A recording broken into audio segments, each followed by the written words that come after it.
Welcome to the Opie and Anthony Show. Never before has one radio show been so extreme.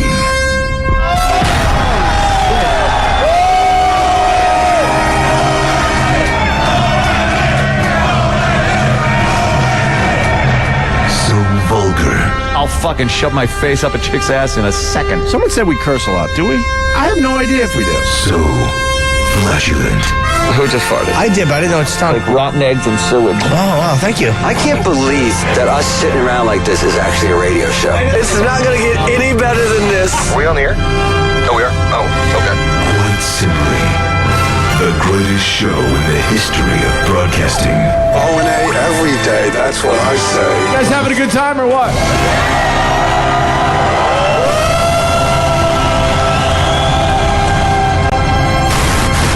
Rules are destroyed and conventions burned to the ground. Would you like to make some fucking circus? With Opie, the Destroyer. Hey, asshole. Just take the joke and take a little beating. It'll be okay. Anthony, the Rage. I feel like dog shit. If I'm sick, I'm fucking off, and my agent has to be called by the rat down the fucking hall. And Jim Norton, lover of transvestites. How do you not look at a cock if it's there? I'm not gay or anything, but for Pete's sake, I'm not rude. It's the Opie and Anthony Show. Strap in, dicks. This one's gonna hurt. Double guns, bitch. But enough of this palaver. Let's get the show on the road. And we will. Oh, yeah. Yeah. I really like our opener. That was funny. Pretty much a letdown after that, but I love the Yeah, opener. it's all downhill from here. Fuck. Doesn't put too much pressure on you. Sucks when you really have to try to beat the opener. No kidding. Yeah. Well, I'm learning something about the DNC. Yeah. I'm learning that all Republicans suck. Right. And they're pretty much the devil. Evil, evil people. And as human beings, we should not listen to a word they say. How could you? They're the devil incarnate. And of course, the RNC did the exact same thing about the DNC people. Yeah. It's fucking annoying, man. But the Democrats are gentle, loving, caring people. They're ugly And people. The Republicans are They're these giant chrome tower type corporate faceless entities. The DNC, not a good looking bunch. No. Kind of goofy lot looking. You'd think that like you'd get a lot of these young, hot looking girls and stuff like that. A lot of fat women. Yeah. I've been watching these delegates, the convention. I watched the convention probably more than anybody else the past couple of days on that powerhouse of a station, C-SPAN. I went to C-SPAN because of your tweet. Yeah. Because I'm like, I don't want to watch news people talking about the DNC. Exactly. I'd rather watch it for myself. And they cut out some of the fun videos. And there's always speakers in the background. You're like, what the fuck is that guy What are they saying? Why do you feel like you're more important than the actual person speaking at the DNC? Thank you. Holy fuck! There's no commentary at all. All it is on C-SPAN, they just have a fucking cameras and they show the people speaking. Right. That's it. They show the videos. They show everything. But these Great. assholes on MSNBC, I was doing MSNBC and CNN for the most part. Mm-hmm. They're like, no. What I have to say is way more important than that dummy on the stage at the DNC. Exactly. I know they're not the headliners, but still. It's infuriating. And Fox does it too. You know, they're the yapping as you see Everyone's somebody in the yapping. background. It's like, all right, this might not be one of the stellar fucking people in the background, but they're just horrible news organizations because if you know anything about Mayor Menino, you want him on your fucking channel. He was... and I didn't even know he was talking because I saw your tweet. I'm like, 535 C-SPAN. Thank you, Anthony Cumia. 535 C-SPAN. No one else showed his speech. No one covered it, and it was brilliant. I must say, Mayor Menino's speech. You know, as mayor of Boston, he is the epitome of the Boston accent. Yeah, he's like. Even people with Boston accents go, wow, that really sounds silly. Mm-hmm. And then he just mumbles. It was a chore. I was on the edge of my seat watching just him stumble. But you root for the guy. You do kind of root for him. I mean, you know, I guess he's a powerful politician, but you root for him like you're watching your son at Little League or something. You don't want your son to strike out, and And there he is, like, oh, is he going to make it through the speech? And on the heels of them throwing him off that flight from American Airlines the other day. See, because that giant tongue of his. He's another guy that looks like an adult trainable. It almost looked like when he walked out that he was falling into the curtain. First. Yeah. He put his hand up, and then something's going on with him. Yeah, isn't it odd? I don't know what's going on. I think something's going on, and then he only talked for 6 minutes. That was it. No. Yeah, they all. That's a long 6 minutes. Oh yeah. Holy fuck! Yeah. I thought I was watching him for a half hour. And he was dragging things out and trying for these dramatic pauses that just seemed like he was forgetting what he was saying. Yeah. He's not a good speaker. No, he's terrible. He's awful. A couple other observations. Do you have a broad in this thing? Abroad. All the networks, they have to have the good-looking broads. Well, like I said... And the good-looking broads think they're on TV because they have knowledge, but the fact is, we all know you're there because you're a hot piece of ass. Well, you know what? Like I said, that C-SPAN, oh boy, I'm not... there's no one covering it. There's just, they show the raw feed. I think her name is Monica Crowley. Oh, Monica Crowley, the blonde. No. Monica Crowley looks like Shrek. Wait a minute. I thought she is a blonde. She's the blonde. Who am I thinking of then? Fuck! No, that's Monica Crowley. Oh, all right. Monica Crowley, okay. She makes my point the other way. The only reason she's on TV is because she's a hot piece of ass. Oh, she thinks she might be knowledgeable and has some intelligence, but that's just not true. Because the broad that is the smartest out of all of them looks like a fucking pig. She's heinous. So they usually, when she talks, she's in the distance. You know those reporters that are kind of in the distance? Oh, they the put crowd? them away. Yeah. What the fuck is her name? Shit. I thought it was Monica something or fuck. Someone will get it. What is she? What station is she on? I think she does MSNBC. She wants to be, the smart broad like you're talking about. Yeah. Meanwhile, the related searches for her also come up as Monica Crowley hot and Monica Crowley legs. Yeah. And if you want to continue searching for Monica Crowley on Google, other stuff comes up like Monica Crowley feet, and Monica Crowley boyfriend. Yeah. So keep going with your legitimacy. and if you throw bikini in there, they do try to find bikini pictures of all these broads. It's there. Andrea Mitchell. Andrea Mitchell is brutal looking She's brutal. too. She's brutal. No, man, this one is she's got brown hair. She doesn't even try. It looks like she doesn't even shampoo her hair. She's a bit overweight. Man, and she's butt ugly. Andrea Mitchell's another one of these women that look like Dr. Smith with a wig. Yeah. You ever see these women? They really look like Dr. Zachary Smith with a wig. Yeah, some of these, and she tries to put makeup on. It's not. Yeah. Oh, come on, help me out, man. She's really bad. They're trying. I'm getting no help here. I mean, she probably deserves a spot, but they can't put her on TV. She's not good looking enough. Yeah. By the way, also Andrea Mitchell, related search, Andrea Mitchell legs. Oh, really? Oh, God. Why? Who cares? My broad, because I'm asking you, is Brianna something. Brianna on MSNBC. MSNBC. Yeah, there you go. There you go. Oh, Jesus. Brianna, but she talks like a dude. Really? She's pretty good looking. Like deep voice, dude, or Keeler, I think. Brianna Keeler, is that up in the search, something like that? Yeah. Wait a minute. Yeah. Like she's Not her? everyone else is looking at Brianna Keeler. You know how I knew it was her before the images came up? Because the related searches were the same. Legs, feet, hot. Husband. hot. Yeah, Is she yeah. pretty? She's all right. Oh yeah, she's all right. She's all right, but she has a she has a man's voice Really? that takes you out of the fucking game, man. You don't have a broad. No, I've been watching this Sans. You've been watching it clean. Editorializing.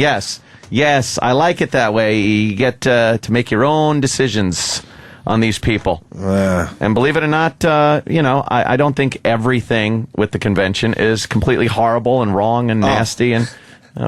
Sorry, because it's going to drive me and certainly some listeners nuts. Thank you. Candy. Her first name is Candy. Candy Crowley. Okay, thank you. Oh, Wait, so there's a Monica Crowley and a Candy Crowley? Candy Crowley. This Crowley. Bum, bum, bum. Yes. Oh, God, that fucking heifer. Like, she wow. probably is the smartest out of all the broads on TV, but you just can't give her a spot. Her name is Robert Paulson. Candy Crowley. Ooh, what a disaster. I know parents like to come up with the cute names for their girls and stuff. They were hoping. But, when you grow up and realize you're not a Candy, you might want to change that name. Yeah. What is she? She's more like a Pig? Yeah. Yeah, it's but a nickname for what she shoves in her face constantly. She could be like a Susan. Susan? Yeah, you got to get rid of Candy. Yeah, Candy ain't working. There's nothing sweet about you. Agnes. Agnes. Bertha. Yeah. Helga, that's a good one too. Or Helga. Helen. She's a Helen. But anyway, I just laugh because I look at these really good-looking women and on these news shows. You're there because you're good to look at. That's it. Yeah, it must really speak for how good she is on the air, because why would you put her on cam? Candy Crowley? Look at that fucking look-alike pics. I was thinking more Shrek, but wow, she's Doctor awful. Who villain? What is that? I don't know. Oh no, that's Hitchhiker's Guide. Yeah, there's a great site called Totally Looks Like. Yeah. And it just pits one against another. So this one is good. Candy Crowley looks like the Hitchhiker's Guide alien. Yeah. Wow. Well, anyway, you weren't dealing with that nonsense. You went right to C-SPAN. Yeah, and Danny typed up that thing. It said you're officially old when you're crowing about When you start talking about how awesome C-SPAN is, you're a fucking old man, dude. Yeah, I was being a tad sarcastic when I talk about the excitement that is C-SPAN. But at least you could see the DNC. Yeah, you know what it is? Like, these guys are doing around-the-clock coverage, but they don't show anybody actually speaking until prime time. No, they Or show... every once in a while, they'll show a little taste. Yeah. I want to see some of the lower echelon of Democratic speakers. That's what I want to see. And I saw him, boy. I clicked in and, wow. Some people cannot really do this well. They come up to speak, and they're not good public speakers. And you can tell it's their big moment. Yeah. So they're trying hard, and they must be thinking, I'm ready to run into 2016. It's my year. My year. And they're just not good at it. No. They do that thing where at the end, they try to rev everybody up, and we are going to take one. Oh, that doesn't mean what you're saying is good. That dramatic build-up where it ends with, and God bless the United States of America. God bless you, and God me. bless the United States of America. Thank you. And remember, vote for Barack Obama. All right, the yelling. And didn't the Democrats get shit for keeping God out of it at first, and then they brought him back, and people were booing? Yes, people. I kind of like that they kept God out of it. People boo God. There's some hilarious. controversy over that. Boo. Supposedly they were booing over the actual process that was going down. Yeah, whatever. I don't know. There's some tremendous hypocrisies going on. I don't know. On both sides. On both sides. Thank you. Absolutely. Just I add ain't that even every once in a while, please. I ain't even gonna front. I'll tell you. Yeah. I'll tell you though.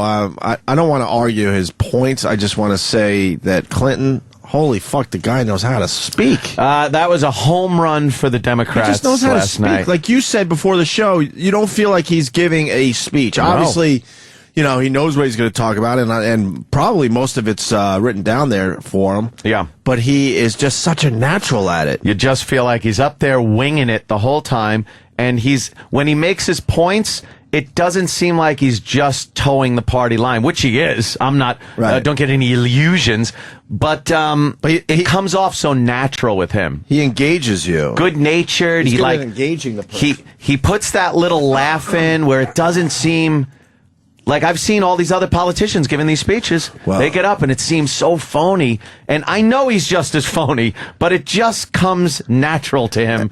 And he uses his eyes. Oh, well. Now hear me. That's how he got that. What did he say blowjob. last night? Now hear me, right, motherfuckers. No, now listen to me right now. Yeah. But he does it with the eye, and you're like, oh, Now I better listen to me listen right now. Oh, I better listen. But he wasn't doing. Someone pointed out to me last night that he wasn't doing that fist with the thumb thing. He was pointing a lot. That's He's getting Daryl the Hammond's point. thing. I know. No, Clinton does that. used to do that. I don't know. I think maybe hey, Clinton did it once, and then Daryl Hammond decided, I'm going to go with this. Yeah, Daryl Hammond definitely did it. And the lip bite. Yeah. But he just looked really presidential. He looks really healthy, too. For a while there, he wasn't looking good, man. He makes sense out of things for people. I think that's why people like him. There's something about Clinton where he just makes sense of Look things. at that. Look, there's the look. See, he does that he knows little, how to use his eyes. He makes the little slit eyes, and then he turns his head, and he, yeah. like, hey, listen up here. This is important. Yeah. Oh, yeah. But you know what? again, the party of women respecting women, and they bring up the guy that had an intern sucking his dick in the most sacred of offices in Washington. Hey, man, enough time has gone by. I know. Enough time's gone by. That's it. What are you going to do? That's it. You are right. There you go. You are right. And the women are that just cheering shows, this guy. That just shows you how much charisma this guy has. Oh, yeah. Because he a few years go by and he skates. No one gives a fuck. It's how charismatic he was is. The president and at how, the time. How fucking phony these women in the audience are. Yeah. Where they take any opportunity to talk about how the other party is horrible to women. Yet this guy treated a woman like a fuck toy. Right. Shoving a cigar in her pussy and getting blowjobs while Arafat waited outside. Right. And they love him. I like that he's pointing. Oh, you like I the like point? it better than that stupid neutral. Yes. Because now he doesn't have to get votes. He doesn't Right. care. He doesn't care if he looks a little bit in your face. It doesn't matter. How does pointing look on the polls? Right, he can care Don't less. point. He's pointing a lot now. Point with your thumb. Yeah. You know that thing you shoved up Monica's asshole? Point with that. Why is Norman's mother on? Norman. Yeah. They had We got some all our TVs on, sorry. ugly ass, frumpy women coming up and giving speeches last night. I'm a fan of good-looking people. Oh, man, who isn't, I right? love looking at good-looking people. That really is a just Norman makes you- Bates mommy wig. Yeah, it really is, Holy right? shit. Hey, what's her name? Sandra Fluke? Oh, that fucking... Sandra Fluke. Sandra Fluke. Sandra, right. Sandra Was she Fluke. there? Oh, she spoke. Why? Oh, because she's a woman that needs... It is my God. opinion. It is my opinion. Cares about that that fuck. she is batshit crazy. She is. She comes off That as a is lunatic. my opinion. A lunatic. Her And speech was good. Well, she was wearing a necklace made of cock rings. Did you Was see that- that? It was was- beautiful. oh, boy. Here we Big go. cock ring necklace. She was up there yapping about how, of course, the Republicans want to set back women's rights and stop abortions and stop everything. And Obama is fantastic. And actually, Obama will perform abortions for women. If you need. You go to the White House, Right. and he will. He's got a little table there. He's And- so into abortions that he's opening up a little... right in the Oval Office, as a little matter of clinic. fact. You sit on the desk in the Oval Office, the same desk that little John used to play under, and you hike your legs up, and Obama takes the official vacuum with a presidential seal on it and just sucks that fetus out. Nice. Doesn't matter. Third trimester, he don't give a shit. She looks like Rob Thomas, actually. Sandra Fluke. She's not an attractive woman. She... Yeah. You know, but she seems like she is fucking batshit crazy. Crazy. Do we have any of her right? speech? Yeah. Crazy woman. I don't know. Her speech was very rambling. Just went on and on. Yeah. But Michelle Obama was... she was saying that it was a good speech. I was reading her lips. I was reading wasn't feeling her it. lips. I was phasing out. Did you see of her Michelle speech. Obama's brother? It had to be next to her. Oh, her brother's a big, tall, bald guy, right? Yeah, Kinda it's, looks like it's CeeLo Michelle in the face. Obama without a wig. Yeah. And I would assume Michelle Obama might have a wig or two. Actually, her brother looks like what's his name without the tranny makeup on. Oh. RuPaul? Yeah, RuPaul without the tranny makeup on. We saw RuPaul when I was in L.A. last time. Oh, Me and did Jonathan ya? were, well, you know, we were eating in a Chipotle. What's that? And Chipotle's rule. it's phenomenal. It's fresh Love food. Chipotle's. And she was right behind, and he was Ray. He was just dressed as a guy. It was Rue. Yeah. I He didn't had say his anything. big glasses on. Yeah, and he's unshaven, like nobody. It was kind of funny. Jonathan recognized him. I didn't. And nobody knew who he was. Wow, unshaven and everything. Yeah. Oh, yeah, he goes through life like that. Yeah, like a man. It's smart. Like a sort of man. You can live like that and no one knows who you are. You can go do all your personal stuff and no one will bother one you. even bothers No one you. even looked. Yeah. You got a good part of her speech? No, not necessarily. It was pretty dull. Yeah, as it a really- matter of fact. Yeah, we don't even have to waste time on it. She was talking for the women out there, and she just seems like she would fucking kill you How long was her with speech? a frying pan. Huh? She was up there for longer than a lot of the A people. while. 6.5? That's only 6.5 minutes. I heard Oh, her whole really? speech. I would've Everyone sworn got that was like 6.5 20 minutes. Yeah, I know. Some of the people seem to go by very quickly. Others, not so much. Clinton, how long? Clinton was a long time. How long? 49 minutes. 49 minutes. fucking minutes. Wow, we got Jiminy some highlights. cricket. Keynote address. You want to hear his highlights? Yeah, or- I'd love to. Highlights, yeah. I like him pointing. I like that better Yeah, it was than neutral thumb. He's a pointing motherfucker. I gotta say. Very natural, though, he came off. We are here. We're queer. We're nominate a fabulous. Get president. used to it. And I've got one in mind. His voice is a little scratchy. I want to nominate a man whose own life has known its fair share of adversity Really? and uncertainty. An Ivy League, I want to Ivy nominate a League man who ran fucking. for president to change the course Stop your of adversity. an already weak economy, and then just 6 weeks before his election, saw it suffer the biggest collapse since the Great Depression. Oh, A man who stopped the slide into depression well, and put us on the long road to recovery, long road. knowing all the while that no matter how many jobs that he saved or created, there'd still be millions more waiting, worried about feeding their own kids, trying to keep their hopes alive. I want to nominate a man who's cool on the outside. Is he cool? I don't think Obama is cool. Yeah, I don't think so. We've said it many times. He's a nerd.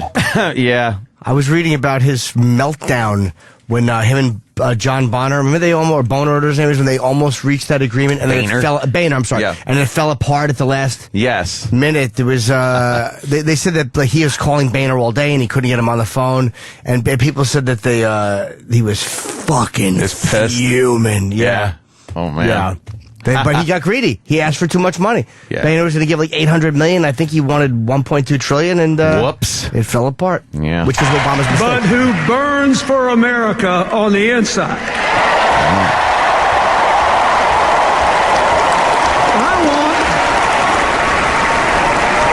I want a man who believes with no doubt that we can build a new American dream economy driven by innovation and creativity, by education, and yes, by cooperation. And by the way, after last night, Broadway. I want a man who had the good sense to marry Michelle Obama. Oh, boy. Tickle the ass. Tickle that ample ass. But everybody knows if Obama wasn't the president, Yeah. Clinton could probably fuck her. Oh yeah. He can't because Obama's the president, so he can't alpha male Obama. I'll alpha male you. If Obama was anybody but the president, Grab she them, could have gotten them hips and just start fucking away on that one. Dude, there's no matter who your girl, like he could just walk in and fuck a chick. It's what he. He's that guy. I never liked giant broads. No, She is a man. big broad. She's big, man. Big broad. Not fat, just big. all She got around. giant hips. giant. Giant hips. Wow. Not my type. Too really. intimidating. Yeah. Too intimidating for the Opster. The Opes. See, that's the kind though. You don't try to knock the pussy out of the fucking back. You just kind of You just got to kind of be embraced by it. Like she's much bigger. Let her wrap her big long legs around you, and you reach under and hold her hiney like a baby boy. That would be nice. I like a nice big tall girl being drowned in it. I don't understand, and there's a lot of guys out there. I know Jimmy has dated women that are taller than him. Thank you for phrasing it like that. I don't understand. I don't understand going out with a woman or marrying a woman that just has bigger clothes than you. Oh man. To me, that's just weird. Yeah. Is that bad to think? To put on like her pants and you have room and you feel you're like it's a little whoa, roomy this is or- roomy. Dude, you're big though. My ex-girlfriend used to have to get this is when she would hide candy in the top shelf. I never knew it was there. Like so if she didn't want me because she was skinny and I wasn't. She was taller than you. Yeah, she was like 5'9". Yeah. So And you're about 5'6". 5'7", closer to 5'7", but I'm 5'6.5". And she would reach over the top shelf, and she had to get stuff out of the top shelf for me. It was great. Oh no. I didn't mind. But she was 5'9", but most women will throw a heel on her too. Oh, So yeah. she was constantly 4 inches Yes, taller than yes. you Yeah. easily. She definitely spun heads around when she walked into a room. But I didn't mind her being bigger than me. Yeah. I would try to get something off the shelf, and I'd have to call her in, and she'd be like, "What's the matter, short stuff?" And I'm like, "Could you get that for me?" Short She'd call me short stuff. Really? Yeah. That's hilarious. Yeah. That's great. Michelle Obama. Now,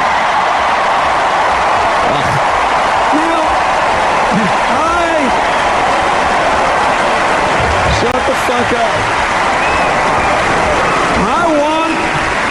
President. I want Barack Obama to be the next president of the United States. And I proudly nominate him to be the standard bearer of the Democratic Party. Whoa, what a surprise that is. I didn't think they were going to go with him. Can you imagine if he threw out another name? Yeah. Oh, that'd be great. I nominate to Mayor Menino. What? What? The predictability of this whole thing sucks. It's just that pomp and circumstance that everybody knows what's going to happen. Remember when the MTV Music Awards, they would have that surprise? Yeah. I wish the DNC would just have some kind of crazy... No surprises. Wow, no one saw that coming. No surprise. You could tune in during any one of the speakers. You could, leave the room and then you come back. And I thought some of these women that came up were the same woman. Really? The blue fucking smart suit, the chopped off, unattractive, easily manageable gray hair. They all got that fucking goddamn Jamie Lee Curtis shit yogurt commercial hair. Shit yogurt. And they're all saying the same exact thing. Yeah. It's amazing. Well, we got a lot of Clinton. He praises Obama for supporting Hillary. Sure. Thank you for giving my wife a job that keeps her away from me. We don't need, That's what he gave her a job happy. where she travels the world. Puts her half a world away, lets me do what I do. She's home 100 days a year, maybe. Yeah, maybe. She's always spanning the globe, and he just walks around being Bill Clinton. Mm-hmm. Gotta be great. Someone's quoted me as saying, I think Sandra Fluke is batshit crazy, because I don't know. She comes off as batshit crazy. It's my humble opinion. In my humble opinion. That's what should be added to I could definitely that. say, from what I've seen, she comes off as batshit crazy. She scares me. And also, what is batshit crazy? It's, I don't think she could sue for batshit crazy. The thing is this, she's a hero because of just something a radio guy said about her. That's why she's I know she represents something and she's symbolic of something, mistreatment of women, but just Rush Limbaugh said something about her. That's why she's known. She's the Joe the plumber person. Yeah, exactly. Every few years you need one of those people. Yeah. Joe the dumb plumber. Remember how everyone kept talking about Joe the plumber? And then he ran for something and nobody cares about him? No one cared. They throw him on TV every once in a while. He piped up about gun control after the shootings. He's a dork. Oh, after the Empire State Building shooting. Oh, really? He piped up about that. This is why I think Obama might have a little more of a problem than people are thinking, because especially young people that like to go out and vote for idealistic candidates, they have a hard time sticking with a cause. Remember Coney?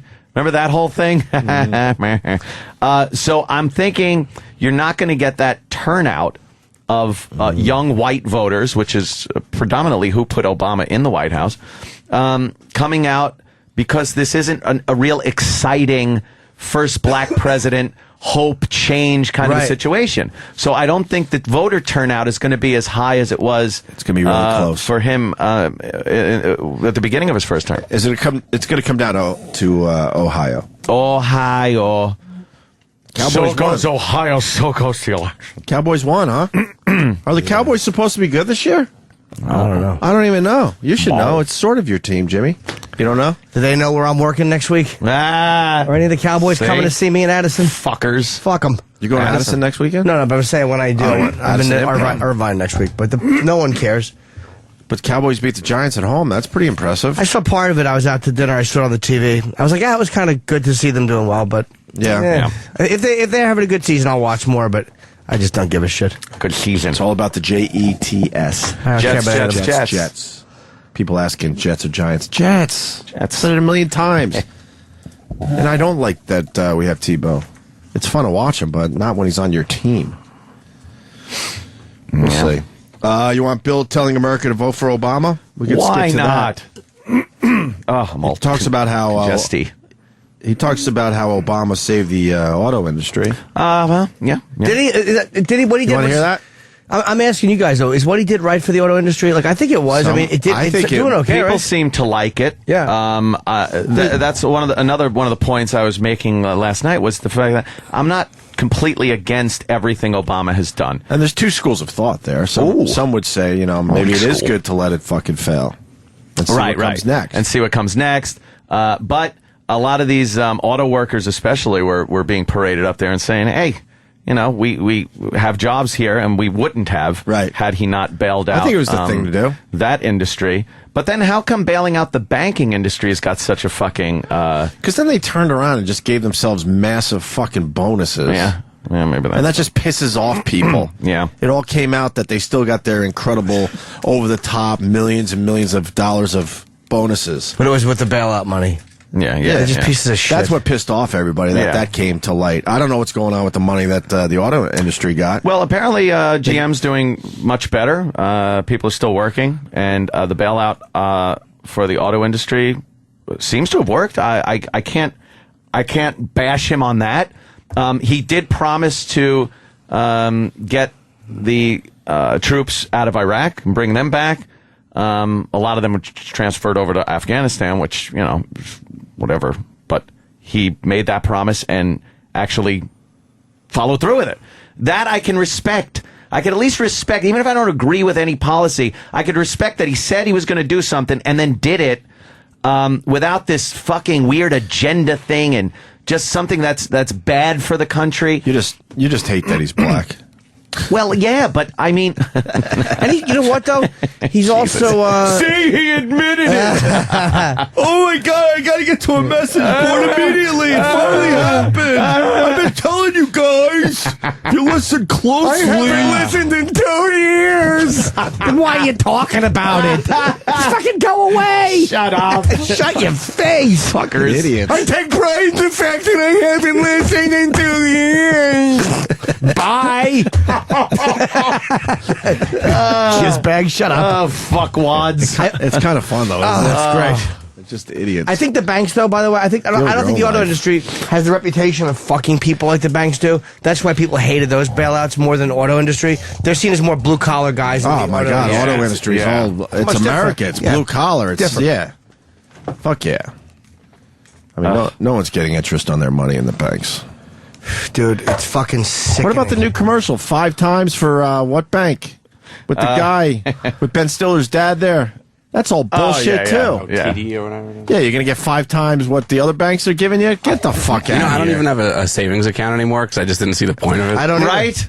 It's so stupid. Because, unless you have a massively fat bank account, you're getting no money. No, Even then, you're not getting much. Right. I heard. And then you get penalized if you want it, if you need it for something. If you tap into it too much over a course of a given year. So I was just like, fuck this. Like, just take it out. It's criminal what the banks do to people. You used to make a little money off your money. Look, you know what? It would be exciting to see your statement. Like, oh, look at the interest I got. Oh my! I look in my passbook. Back when online bank, like when I say online banks, I mean not like Chase or whatever, but there's no branches. They just live online, and the interest rate was ridiculous because they didn't have any overhead or whatever, and it was great. And for maybe 1 year, I was like, wow, interest is cool. Not like it was a lot of money, but you would at least notice it. Yeah. But that was the last time that happened. We got to show our age today. We come from a time where it was 10%. What? 10%. And people used to talk about, all I need is to make $1 million. And then I can live off the interest for the rest of my life. Thus, then. And they did. Oh, dude, you what an idiot! You sound stupid saying thus. Do you know that you're saying you're not using that properly? Thus, then. It's based on spaz, you idiots. So that would be $100,000 a year. Yeah. And then great. what do we get now? It's less than a percent. Less than percent. It's disgusting, dude. It's I don't even know what the rate is. I've talked to Bank of America people, and I said, "Do you know you should be embarrassed by this? Yeah, you're despicable. See, as long as you're not cursing at them and you're being gentlemanly and tell them they should be embarrassed. What favor are they doing us? They're terrible. They're pigs. What are they doing? They're fucking pigs. We got Stunt Brain on the phone. He's down at the DNC. You want to talk to the Stunt Brain? Yes, please. He knows his politics. Well. And Stunt Brain, I always knew that you and Chris Matthews were pals. I don't know if I would say that.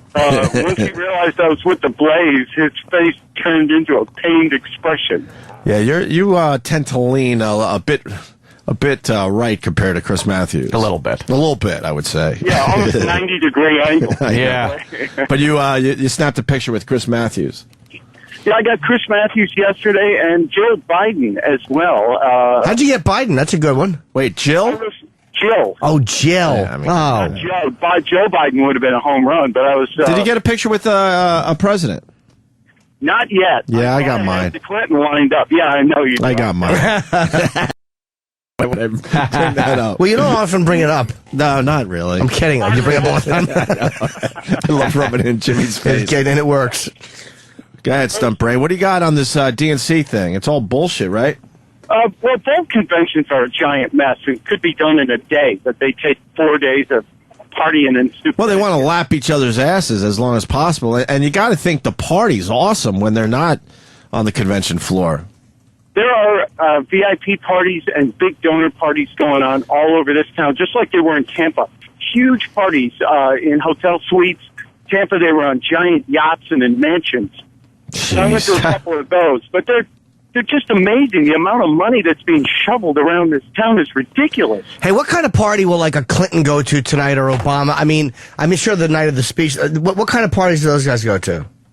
There are bundlers, these people who put together massive pools of cash, and they will hold exclusive parties where they will take over the best restaurant or the biggest hotel suite in town.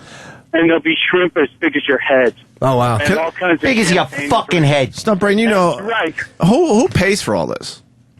Look around the room. You guys are paying for it. So am I. Right, cool. No. So, I mean, it was big news when we hit 16 trillion the other day. And then these guys just are willy-nilly just spending, like, ridiculous cash. Well, each party gets a giant chunk of money to throw their convention. From who? From the federal elections pool of money that we all donate to. Why the fuck? But how about a third party? How about taking that wasted money and allowing a third party to form? Yeah, let them pay for it themselves if they want to lap each other's asses. I'm with you guys. I'm with taking all the money out of politics because we might see real candidates, and you get the lobbyists out and the super PACs out. Hey, I you know what? You just said something there. So you wish there were better candidates as well, right? Yeah, I think we miss out because these are machine candidates. These are guys that are picked by giant groups of moneyed interests. Giant? I'm sorry, Stumper. What is a super PAC? Those are people that can collect as much money as they want and say that, we're comedians for Obama. And you can just put up any kind of crazy ad you want as long as you say I'm a super PAC. And these are the things that put up all those stupid offensive ads. Oh, the super PACs pay for them, so the parties can be for them but distance themselves from them. Yeah, Obama can say I didn't make that ad, or Romney can say I didn't make that ad. That's from a special interest group. Wow, who supports me.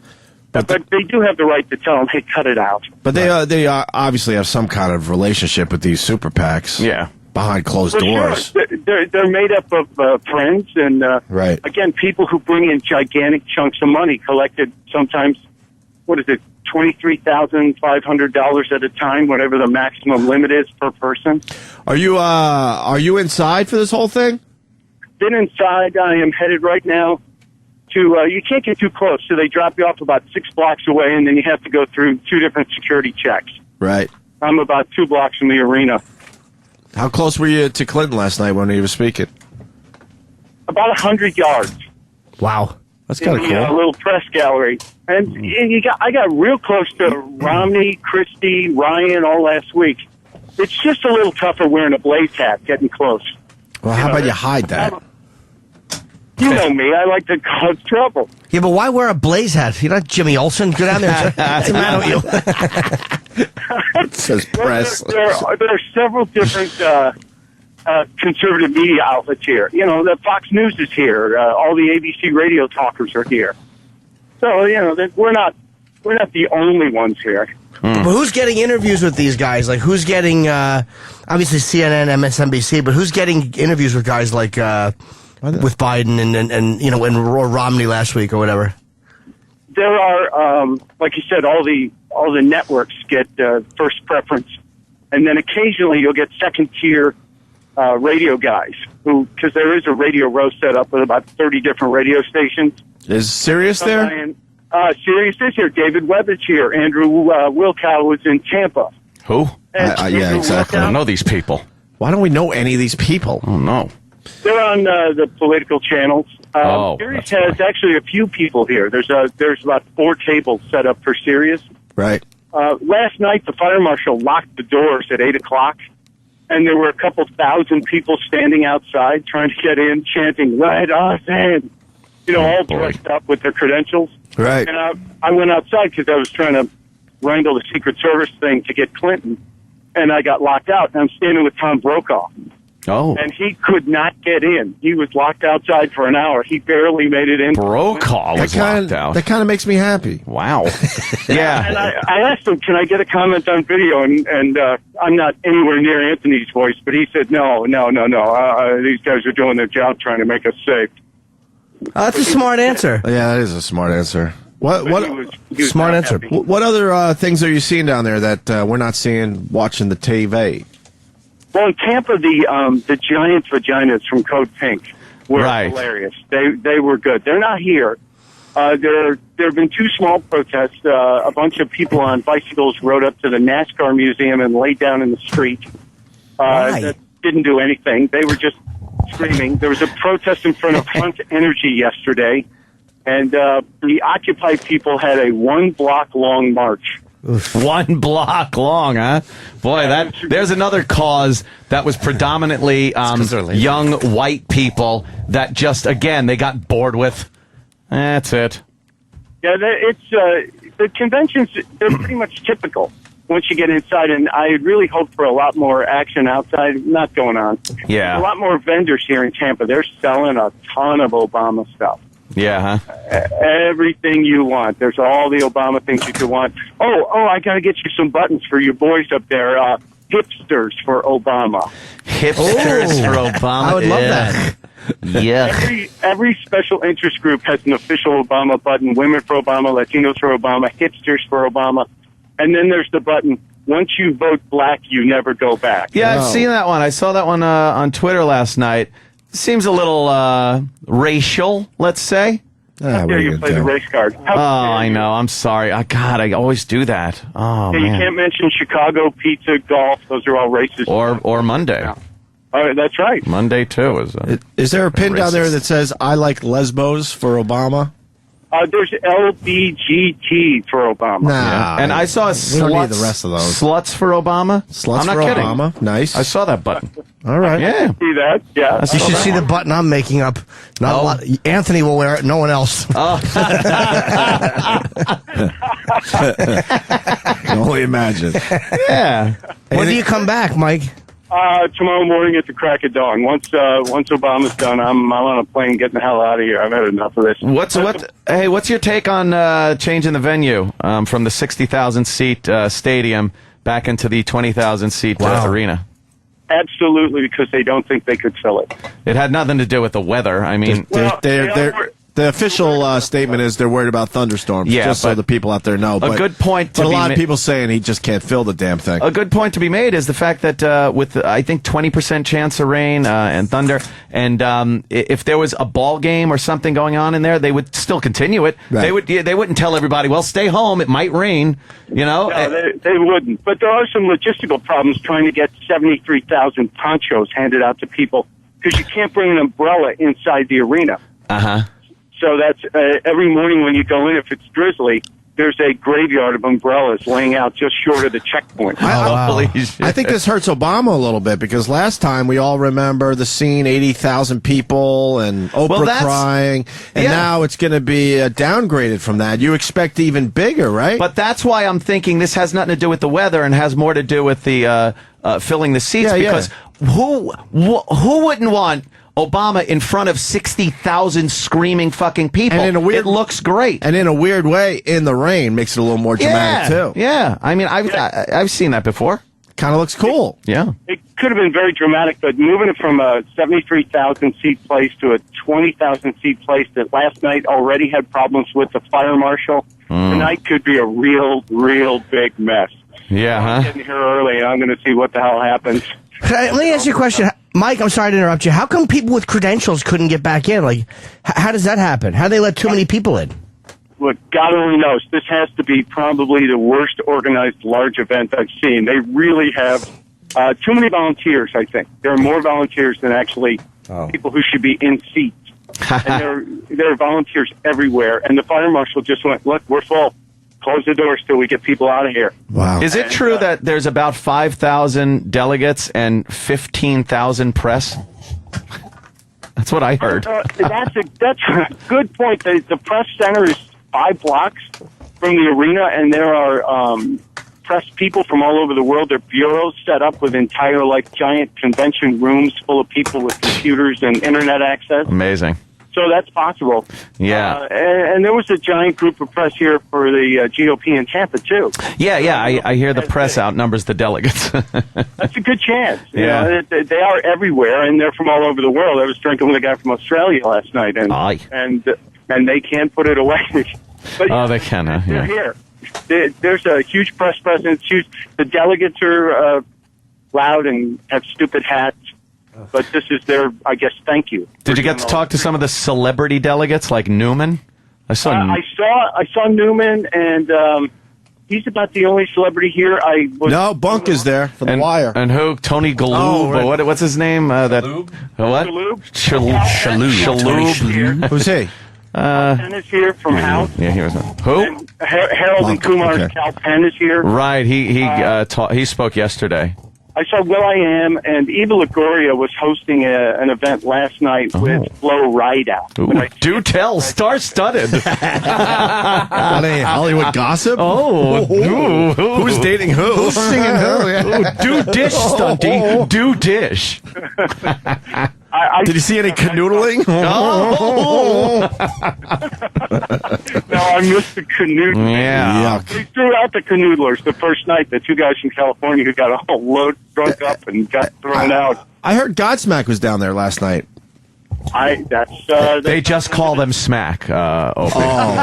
Yes, please. Yes. It's, got out. That was in the paper that they were performing at one of the parties. And we love the Godsmack. I'll track it. I'll see if I can find out. All right. You track it.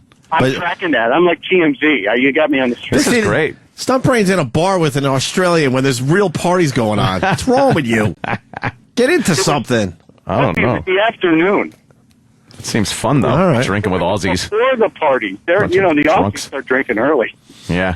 Stunty knows how to drink. Stunty knows how to drink. Yeah. He's right. I miss drinking with Stunty. Stunty. Anything else?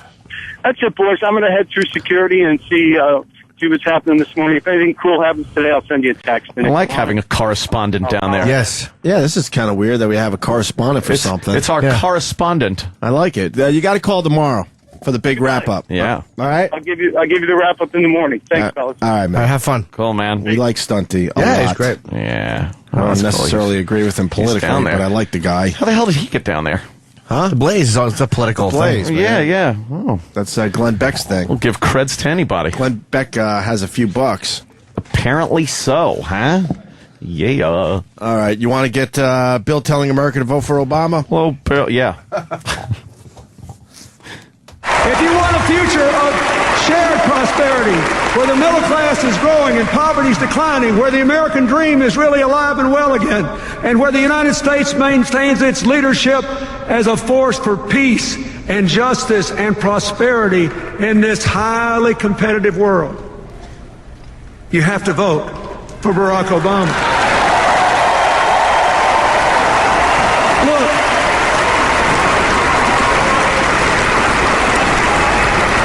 I love our country so much, and I know we're coming back.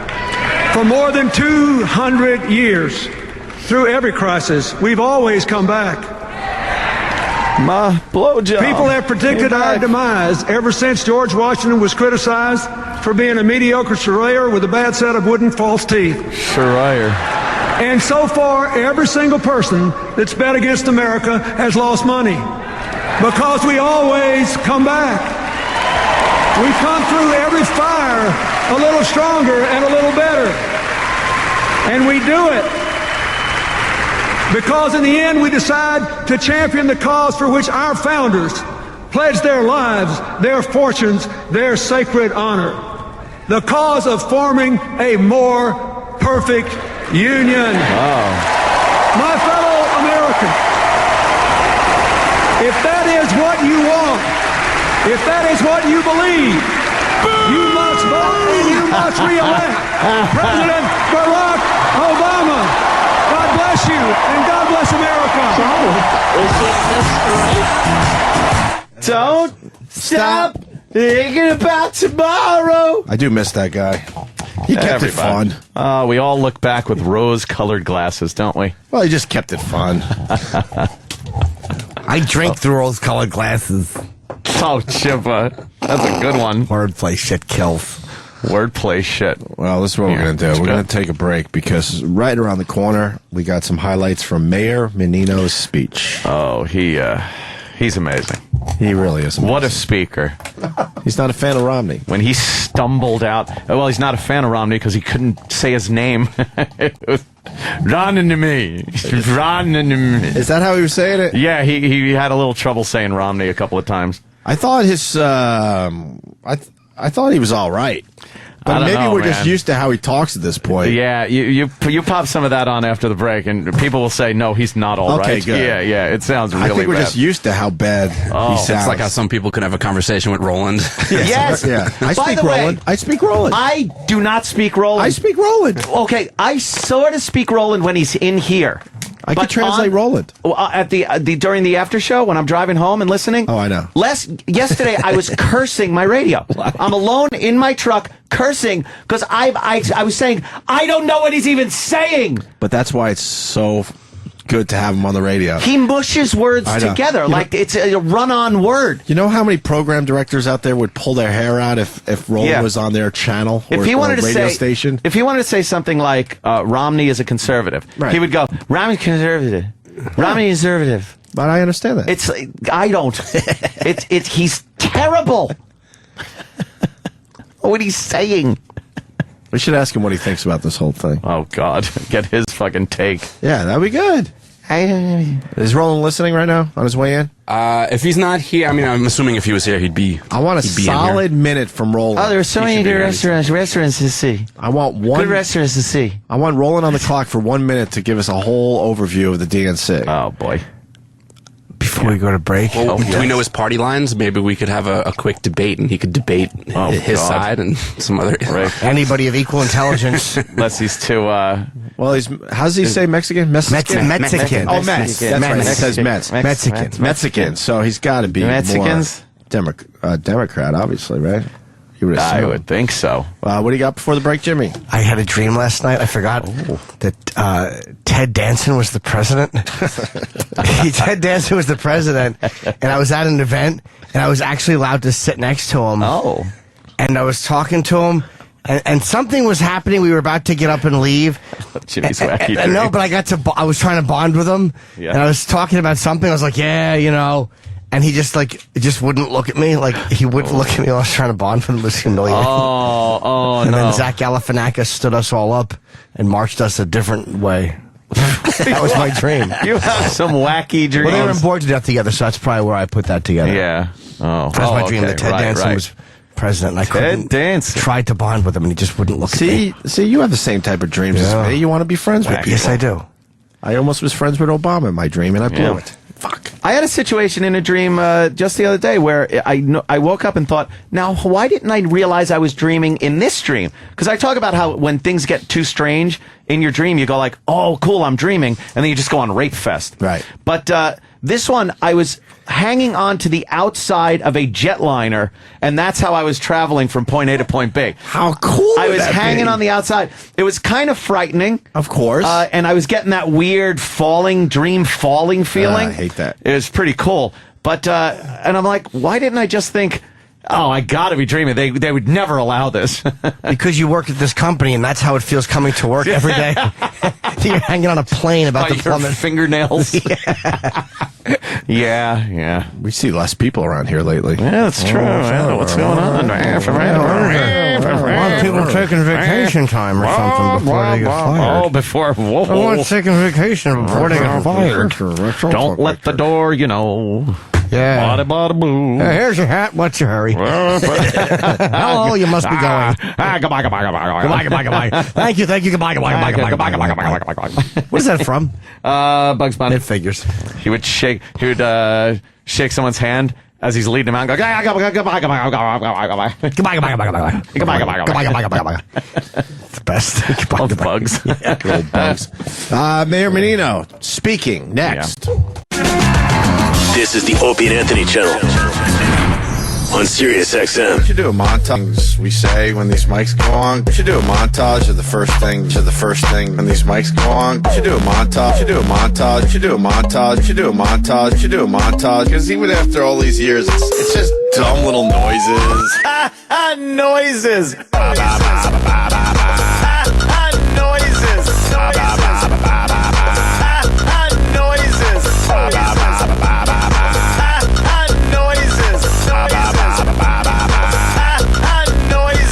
Make sure all the tones are there. Yeah, you gotta feel it out. Make sure all the tones are there. Yeah, you gotta feel it out. Get some lows.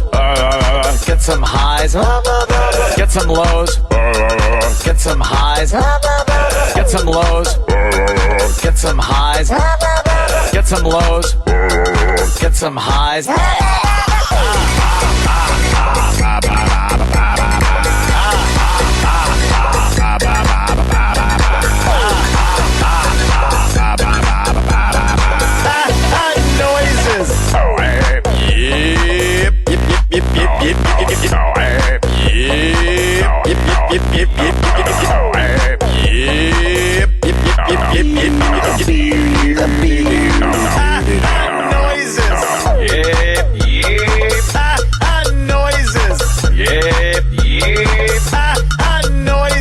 How we doing this morning?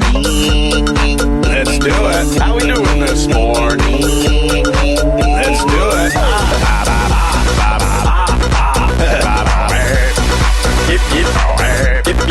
Let's do it.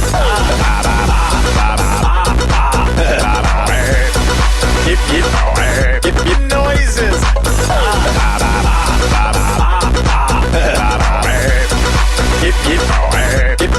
Let's do it.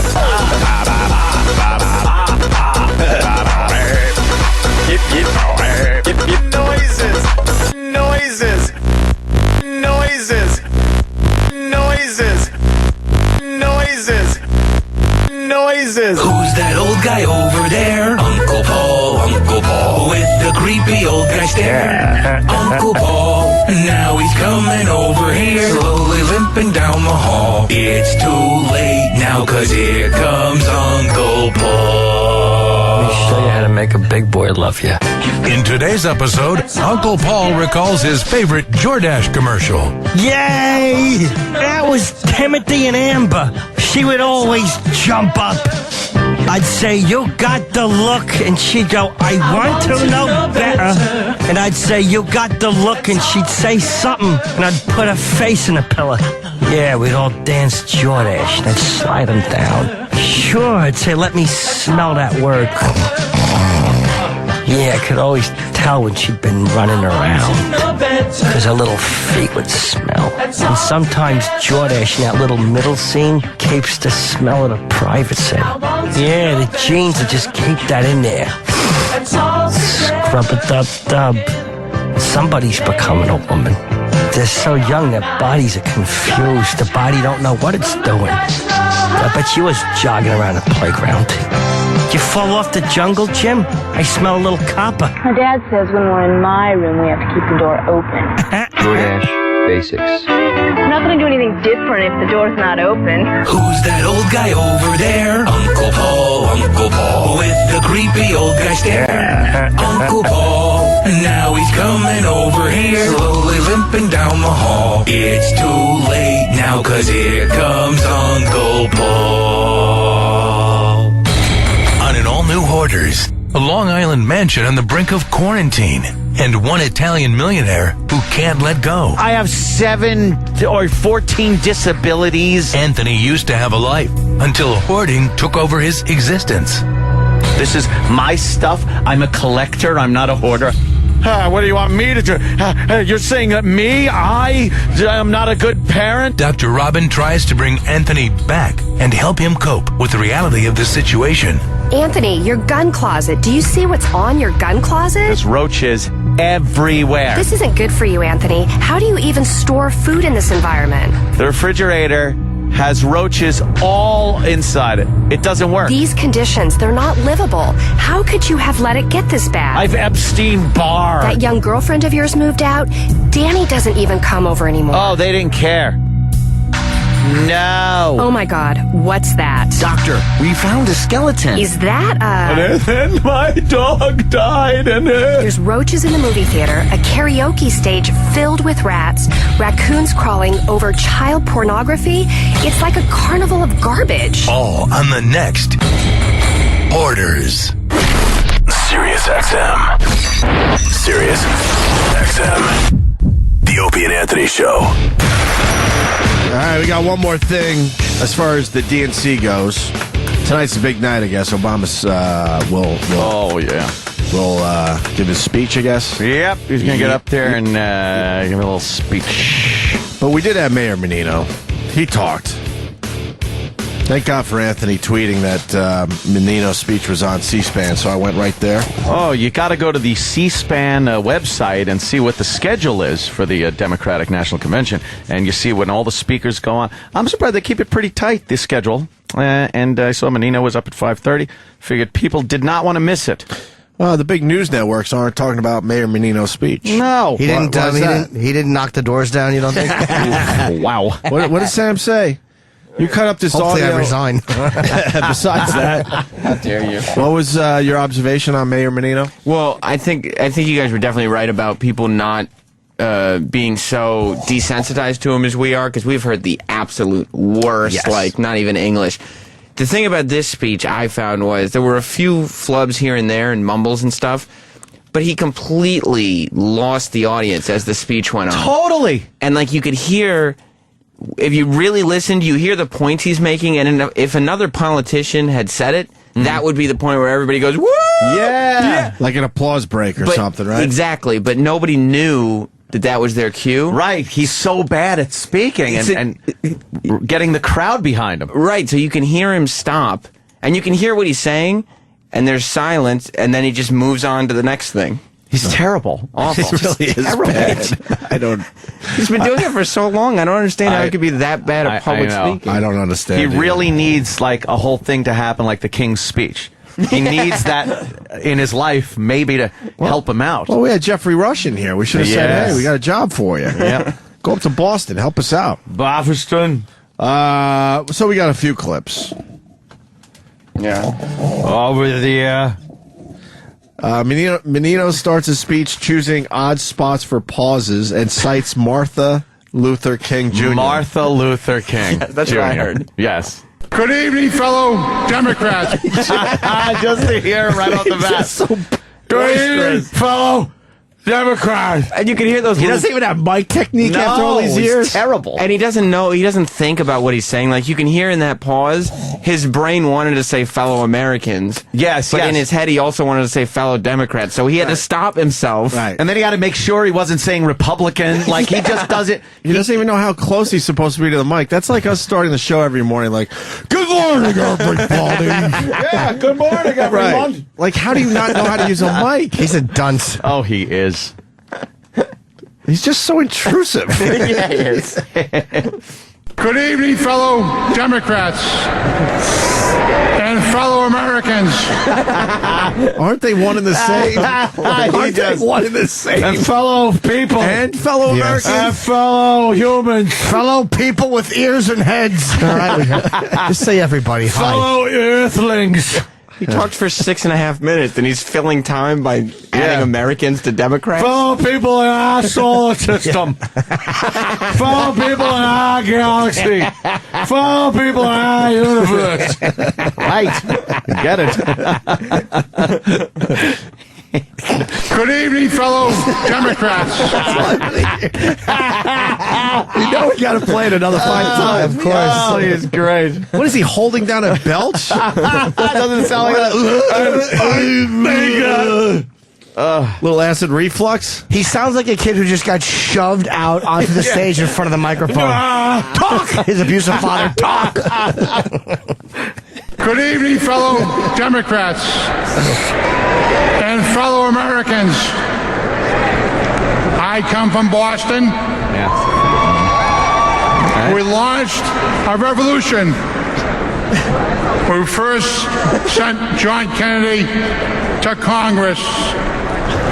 There were millions of students who have come to study, including a great American name, Martin Luther King Jr. Oh my God! Martin Luther King Jr. I'm trying to appeal to the colored people here. What an embarrassment! Oh, Martha Luther King Jr. She was the one from the bus, right? Yes. Yeah, okay. Yes. Is he referencing the Revolutionary War? Because I'm not really sure. Or is Tea there Party, maybe? Yes. Or is there another revolution that happened in Started Boston? the revolution. You could hear the way the crowd went wild. They all knew what he was talking about, But too. what a weird bunch of things to say in a group. Like he grouped a lot of weird things together. He there. did. Yes. Students, Martha Luther King, and a revolution. Which one we're not really sure of. He's 30 seconds in, and already there's murmuring. Martha! How are you losing the crowd before 2 sentences are finished? You want to hear Martha? I want nothing more. There were millions of students who have come to study, including a great American name, Martin Luther King Jr. Martin Luther King Jr. Martin Luther King Jr. Oh, is he a dope? When I heard that yesterday, first I start laughing my ass off, and then I'm just thinking, he didn't disappoint within 10 seconds of his speech. He didn't disappoint. Good evening, fellow Democrats. Good evening. He could have delivered a speech like Kennedy after that, and still it would have been worthy of a Menino just for Martin Luther King Jr. But you can hear in between the pauses, he just loses them. He's non-charismatic completely. No, nothing. He's got nothing. One more time. Martha.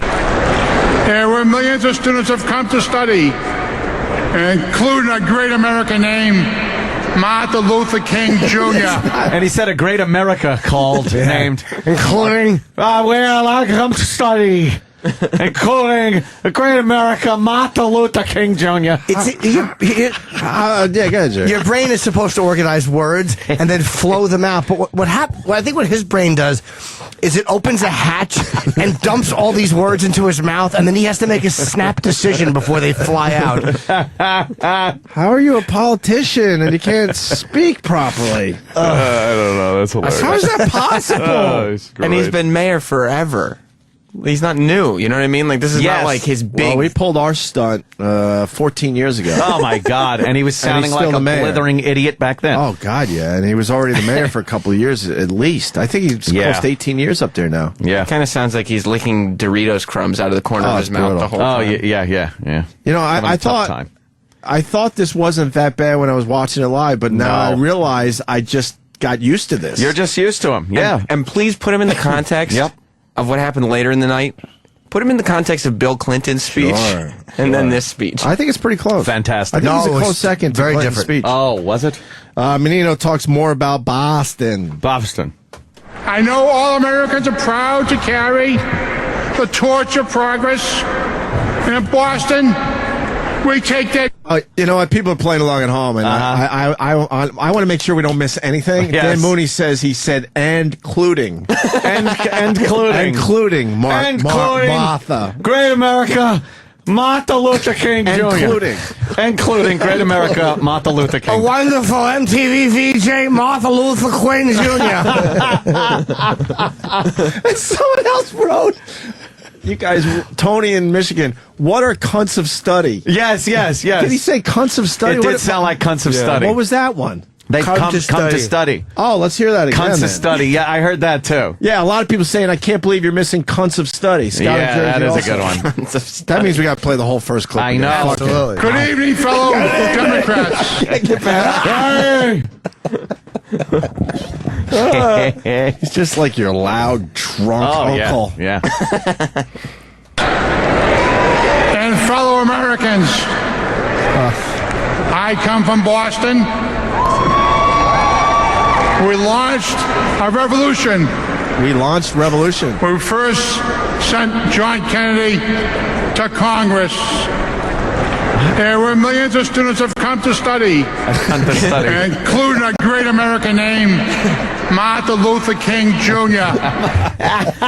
That whole fucking sentence is an abomination. Wow. It's terrible. He fucking, like, we started a revolution. We sent Kennedy to Congress. Like, what is he getting at? Wait, we started. Did he say we start a revolution? Yeah, I think so. Yeah. When we first sent John Kennedy to Congress, right? He's saying a revolution in the country and the way of thinking. Right. But how are you bombing this fast? No, I don't think those two thoughts go together. I think he really is talking about like things that happened in Boston. So he's thinking Revolutionary War, Kennedy, and Martin Luther King. And a lot of kids go to college up here. Oh my God. Holy fuck. All right, let's move on to the second one. He talks more about because he forgets Albert DeSalvo also went to school up there. Albert DeSalvo, desalination plant. I know all Americans are proud to carry the torch of progress. And in Boston, we take that job very seriously. Mitt Romney. Oh, you see that? That was where it was Very supposed seriously. to be. And he pauses. Because no one knew what he said there. Romney. And he moves on to his next topic. You've never heard it before in his speech. He's a dud publicly. He's horrible. Great America. They seem to like him up there. In Boston they do, but this is how he does on a national scale. Like when you put him in front of people who aren't from Boston, he's just a fucking mumbling idiot. Yeah. Nobody wants to hear from him. Josh in Philadelphia, he needs commas. Yeah, because we started a revolution, meaning the Revolutionary War, I think. Martin Luther, Harry Potter girl. Right. Very seriously. Mitt Romney, he may come from Boston, but his campaign values aren't Boston values. Because in Boston... Because of Boston. Because of Boston. What is he doing? The dynamic of this speech is all over the place. I'm going to say it again. He just sounds like an adult trainable. Yeah, he really does. Mitt Romney. There's no way he's sitting in first class. His inflections and everything are so strange. Very odd. In Boston. How come he's not sitting in first? Down syndrome. Anthony did that joke. I already did it. I wasn't in here. Oh, well. You should have been listening to the show. Yeah, I was cutting up this audio that we're listening to right now. Were you looking at bikini girls on the computer? Bikini girls? No. Maybe you were doing that. I caught E-Rock after the show yesterday as I was leaving. It wasn't while the show was on. But he was once again in his office downloading bikini girl pictures. He loves bikini girls. Wow, is that your fantasy, E-Rock? Hubba. I love how it always goes back to E-Rock. Always. We're the furthest away from E-Rock right now, and we know how to get it back to him. Yes. You like bikini girl pics? I look at the celeb sites, yes. Oh, celeb sites. Go, I like Babes Daily, I think, on that one. Nice. Do you like that better or Naked Girls, E-Rock? I like Babes Daily has bikini pics. I like Girls Daily has the nudes, and I like Sex Daily has little sex clips. Yeah. And I like Redheads. It's not bad. Not bad. Nice fat ginger pussy.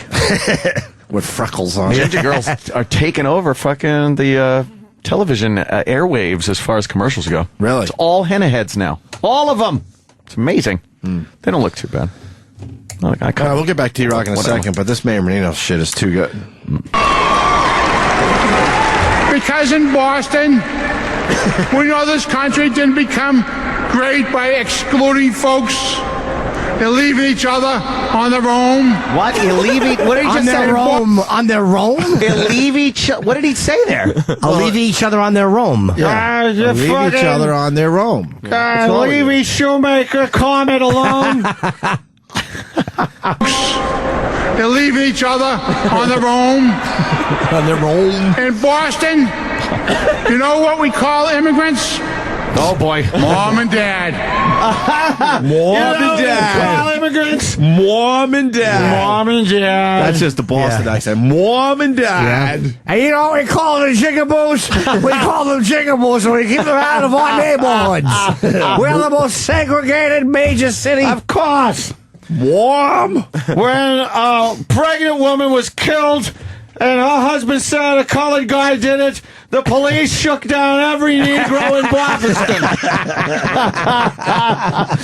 Oh, he did say torch of progress. Torch of progress. Progress. Oh, People boy. are picking up on shit we're not hearing. Yeah. It's fun listening to a Menino. You can't catch it all in one fucking swipe. No way. Lonely Bacon. My God, is this fucko speaking Klingon? Yeah, it is. It is another language. Why would they put this on prime time so we could all point and laugh? This guy should have been prime time. We all love to point and laugh. Yeah. You can't say that openly, but we love it. Yeah. The Democrats probably squashed that. Oh, yeah. They don't want to goof like this. They're like, do you want to, They gave him a shitty time slot, but if you think about it, okay, you got the mayor of Boston, where Mitt Romney obviously was the governor. Yeah, you think he could give him some jabs? That would be a big fucking moment for the DNC if the guy could speak. Yeah. Instead, they bury him in the middle of the day when people are driving home. Boston! I wish they would give him a show. They really should. I wish He's MSNBC fantastic. would just put him on at night. He's the greatest thing. Great by excluding people? Question mark. Oh. I don't know. All right, the next clip, Menino mumbles through some of the great things in Boston. Oh. In Boston, like many cities across this country, Like many we're seeing seas. progress all around us today. Can I hear that for a second? Like many seas across the country. We have a lot of What seas is he across the country. saying? Atlantic Ocean, Pacific Ocean, Boston. But those aren't across the country. In Boston, like many cities across this country, we're seeing progress all around us today. In large part, He's trying to be a dynamic speaker. He's trying to get the inflection. He puts the inflection in the wrong place every time. In P-Pod. In launch sequence. in large part, it's because and lunchbox. But that's in your face thing again, out of nowhere. It doesn't go out. Spark plug? Bug box? What are you looking for, sir? Yes, we know he sounds like Peter Griffin. We know. Oh, God. I would assume Seth knows who Mayor Menino is. I would assume. When he came up with the whole Peter Griffin thing. Yeah. in large part, it's because this president, this administration, gave ordinary people this menstruation. a leg up. Construction jobs supported by Recovery Act dollars. Recovery Act Better dollars. schools. Yeah. Pushed by the president's education reform. By his presence? Presence. How he is says presidents how like is presents. he bombing, listing the president's accomplishments? Like he's actually listing things that they should be going, Yeah. Listen to the audience after he says that schools. What he's saying is schools are better in Boston because of Obama's president, Right. his Presidency, whatever, right? Any other politician would have gotten an applause break right there. It's the Democratic National Convention. Right. You're preaching to the converted. Unbelievable. Pushed by the president's education reform. Growing hospitals and health centers. Ruined He ruined hospitals and health centers. What's he saying? I can't vote for Obama if he ruined What's he hospitals. saying? Yeah. Growing hospitals and health. What's he trying to really say? Is it growing? I don't know. Ruin hospitals. Is it? Can you look online, see if there's a You can't ruin transcript. hospitals. Better schools. Pushed by the president's education reform. Growing hospitals and health centers. Ruin hospitals. And booming life science companies. It's born ruined. from national. What is booby? Booby prize. Dude. Booby birds. Jim in Pittsburgh fucking nailed it. It sounds like he can't control the volume of his phone. Like he has Tourette's. Ruin hospitals. Like he doesn't know what volume's going to come out at any given time. He doesn't. Oh, that's hilarious. So what? He's ruining hospitals and the booming. Yeah. He's supposed to say booming there? Booming?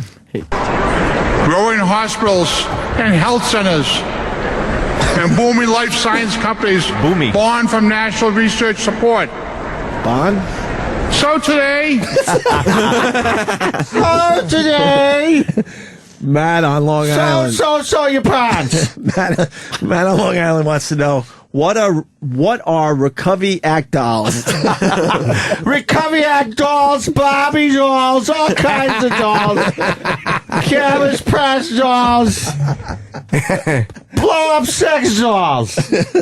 Recovery dolls. We should have went with the whole speech. Oh, we should have, yeah. I'm starting to think we should have went with the whole speech. No, we got more clips, but...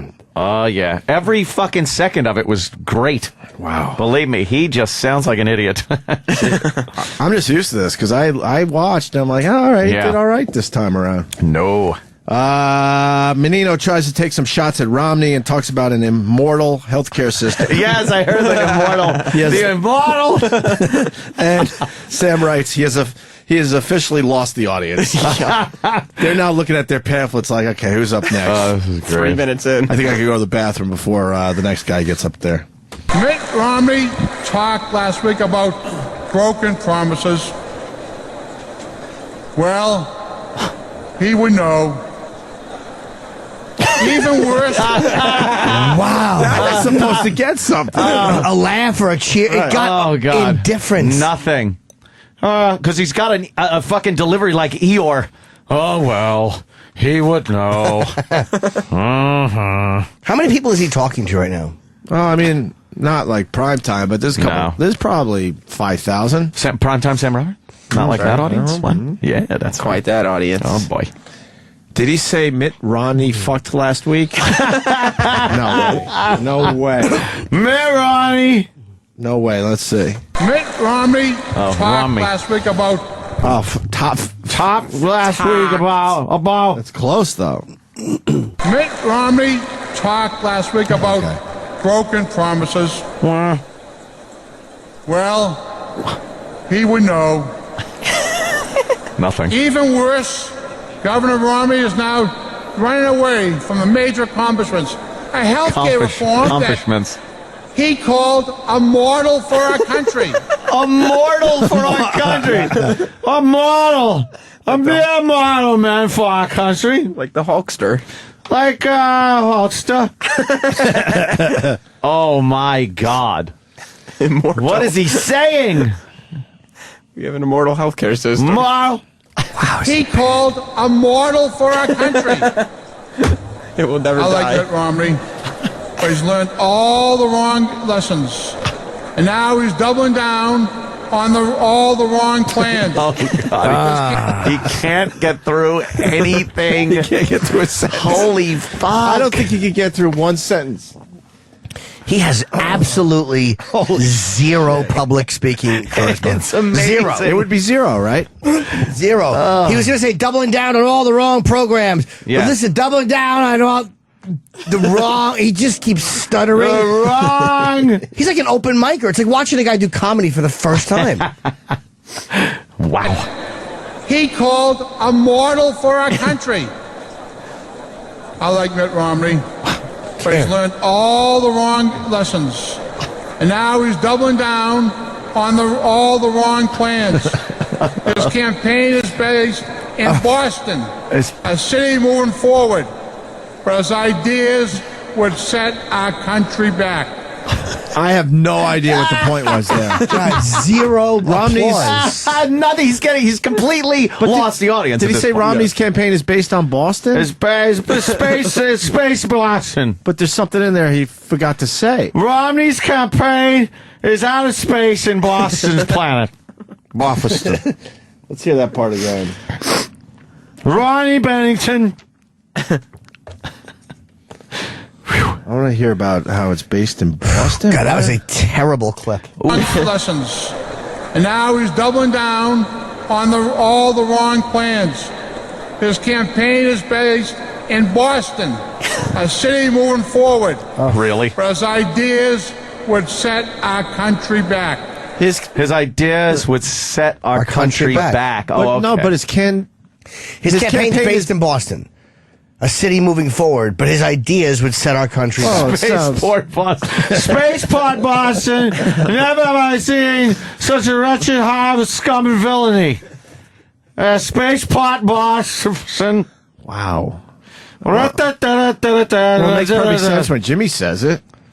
But you could see where, like, that line, his campaign is based in Boston, a city moving forward, but his ideas would set the country back. Yeah, all right. That would get an applause break.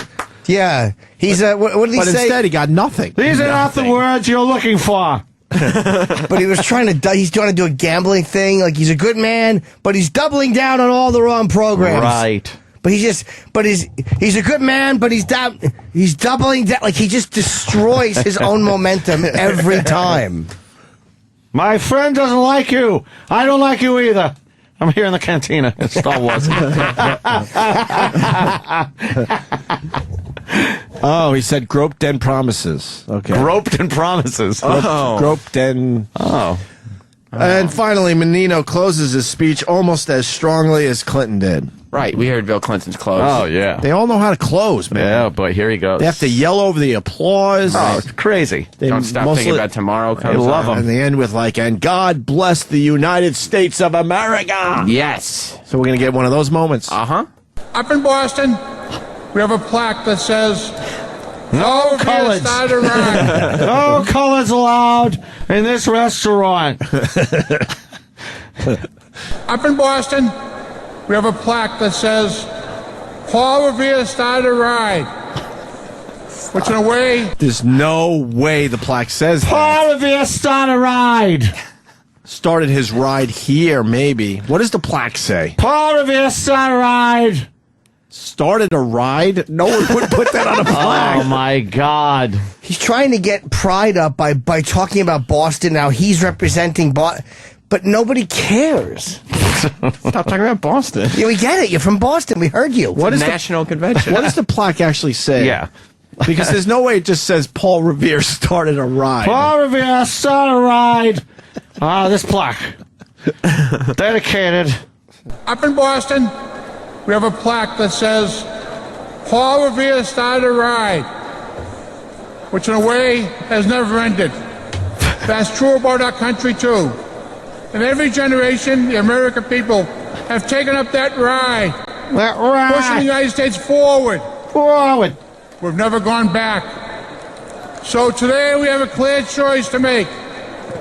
Will we move forward together? Or will we go back to the trickle-down philosophies that Go back to the tricks, trickle down. The tricksy hobbit. Are we going back? I'll have a Paul Revere on rye. With some mustard. He utterly stinks. Oh, It's God. unbelievable. Oh, my God. together?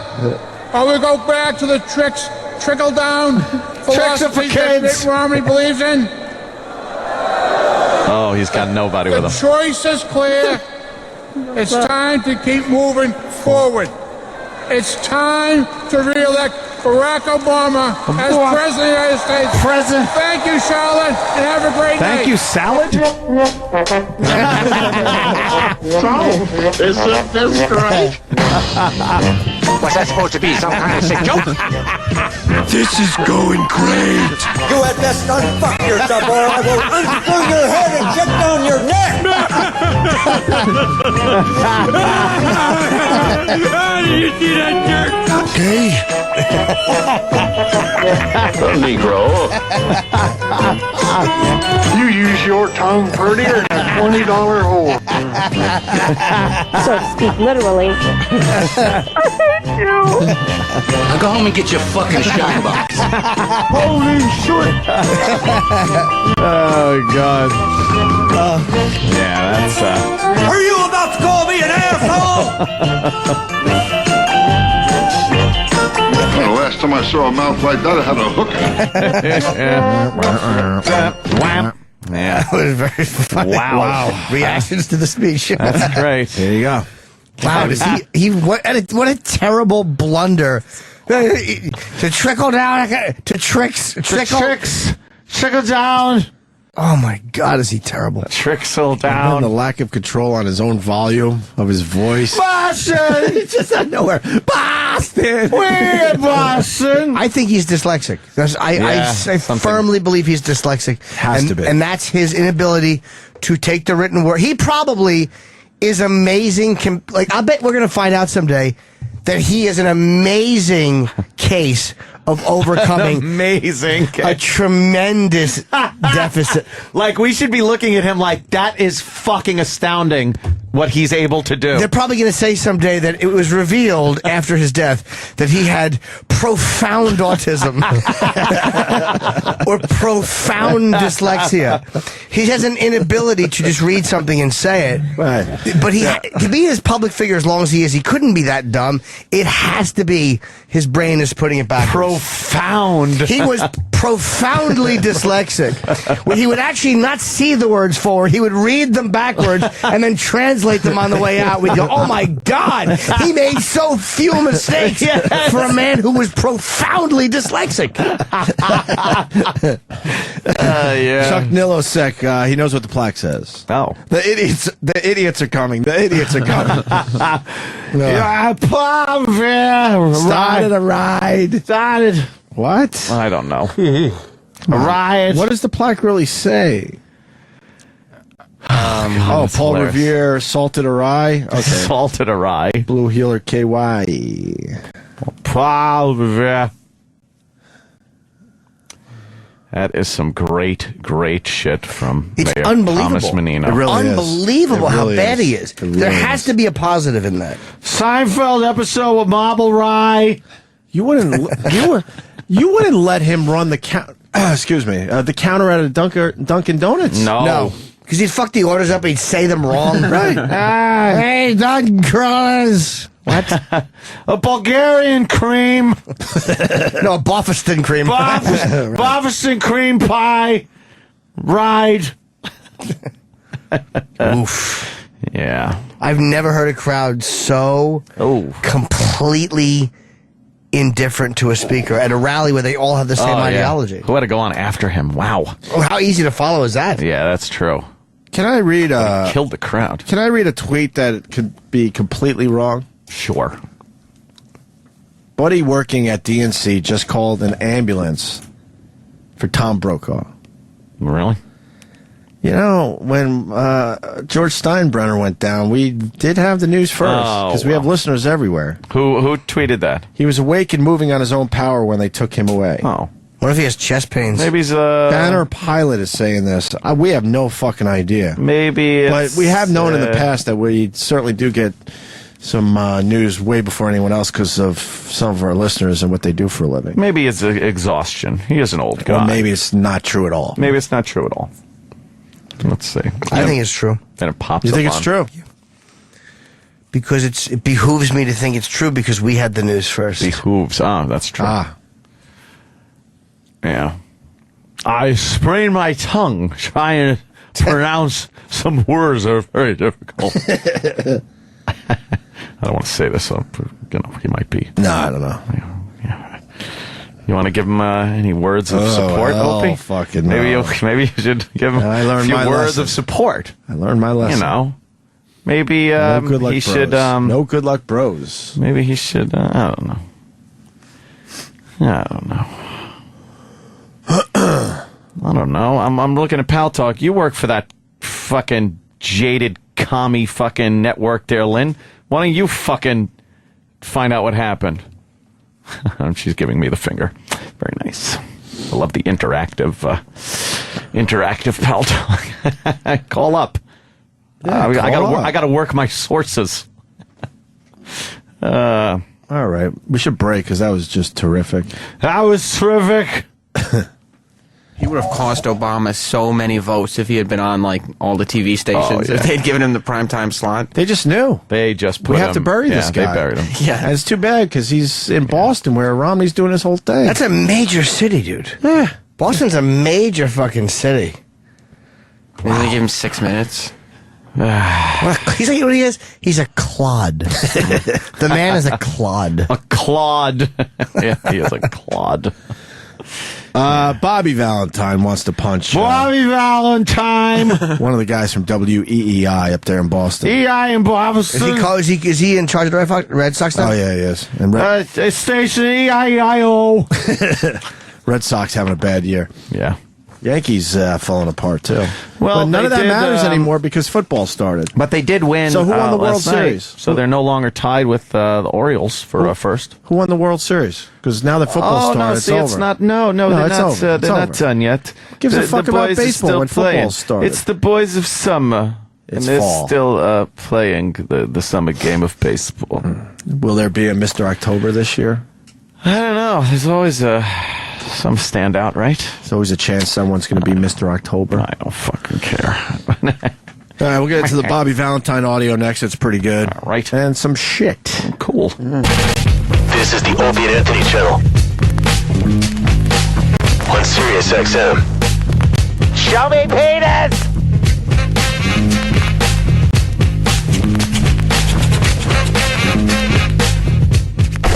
Hey, buddy. Welcome to Antonio's. Sit down. What are you looking for? A simple trim? Straight black hair do not like. Well, we can't do much as far as color. I bleach blonde hair sometime. Okay, you do that. What is it you want me to do for you? Want a nice, big hair with a lot of body. Body? Get us hairstyle. Look like a Rod Stewart. All right. I can give it a try, but I can't make no promises. I get Tears for Fears. The who's for what? I get a frock of a seagull. What's that, like a Fagler thing? Do not like not attractive to a female. Whatever you say, Karate Kid. How about I take some off the sides, leave it long in the back? Look like a Bay City roller. Yeah, sure, whatever you say. So, no ladies in your life? When try to get American girlfriend.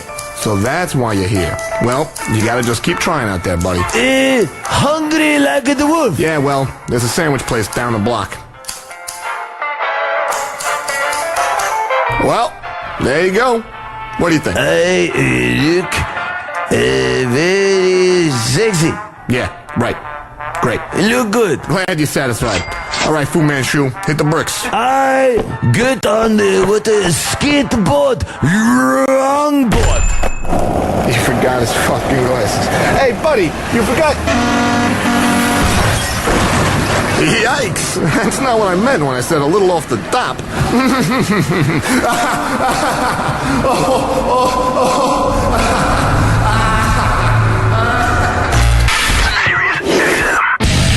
This is the Opie and Anthony Show.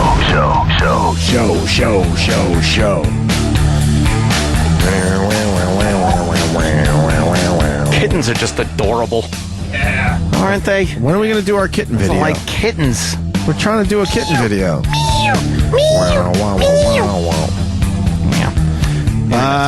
Some dude sounds just like Kurt Cobain. People were tweeting that yesterday. Is it the old video or is there a new guy in a subway? Sam, do you know? I have no idea. I know, I didn't tell you I was going to go there, but if you could find it. People were tweeting it yesterday. Supposedly the guy sounds just like Kurt. In a subway? Yeah, it might be the one that was around about a year ago or so, but I don't know. If you could find it, that would be great. Is this just a loop? You keep waiting for it. Why do we come back with these like we're a regular radio wait for station? that These and are you just fucking get horrible.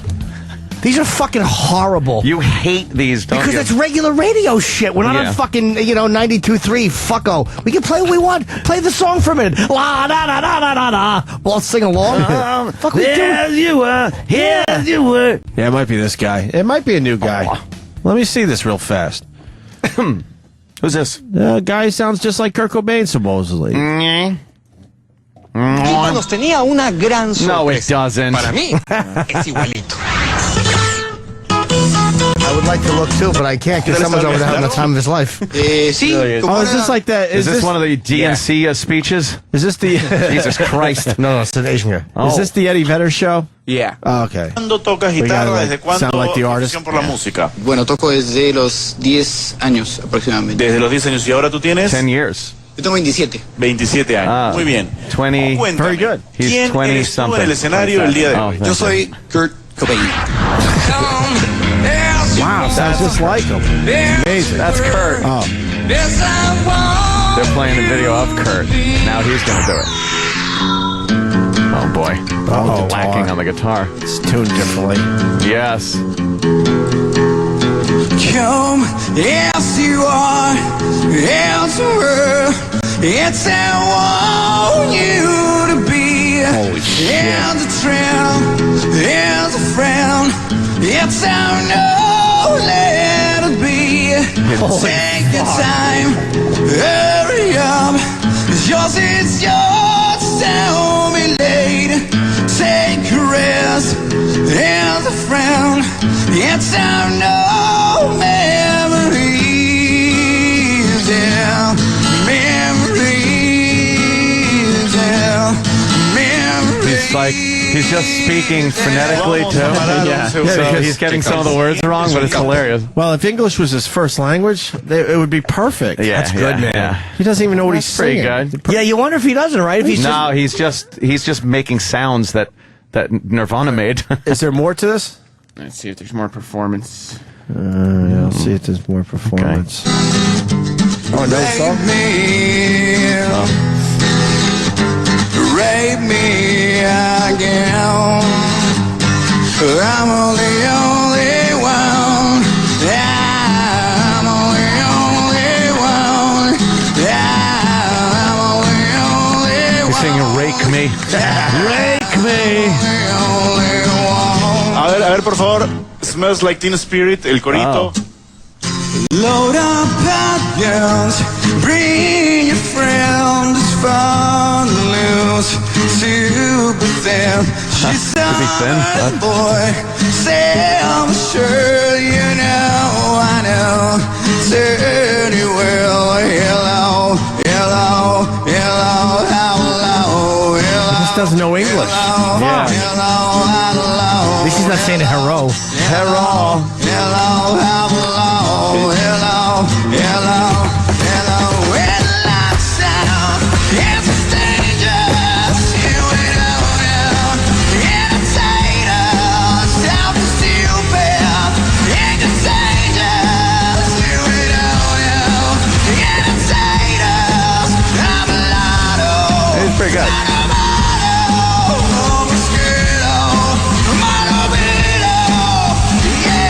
Is there a live audience there? It's just the auditions. Oh. They're going to bring this show to America. I was just thinking, why isn't They that here? absolutely will. It's a great concept. Yeah. Holy fuck. Where's Hawardo Esterno?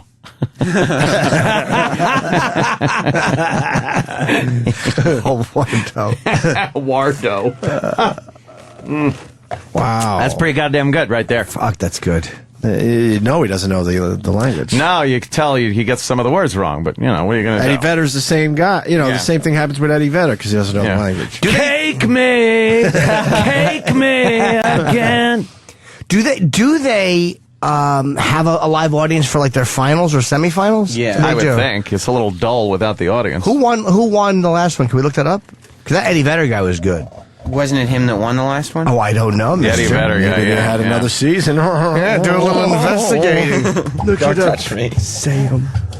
Will Nicki Minaj be an American Idol judge? Is she doing that? I don't know. Some Mariah people Carey say- wants to be the only female judge, I hear. Fucking yuck with these diva cunts. I want to be the only woman. Anyone else Why? see Mariah Carey last night for the NFL kickoff? No, what happened? Look it up. Uh-oh. Well, now her husband is a big fan of Sam Roberts. I like Nick. He is. So be careful what you say. You don't want to make any. You don't want to burn any bridges over. my it. homeboy. She's a bit messy. Yeah. Don't talk about my friend's wife.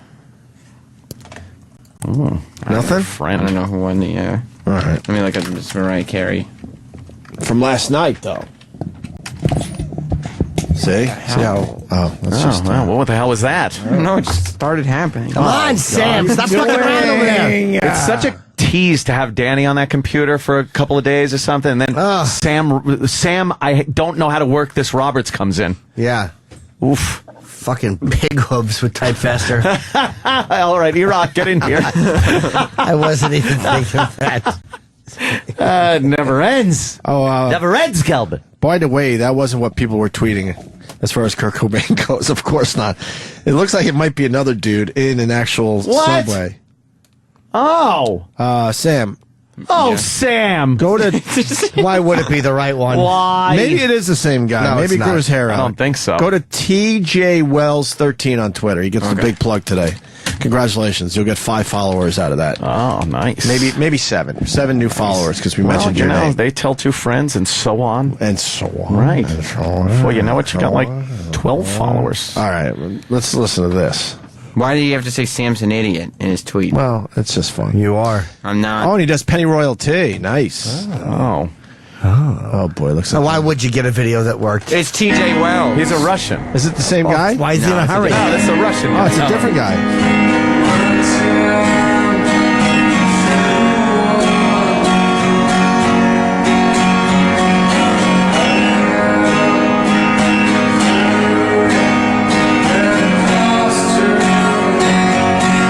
Here he goes.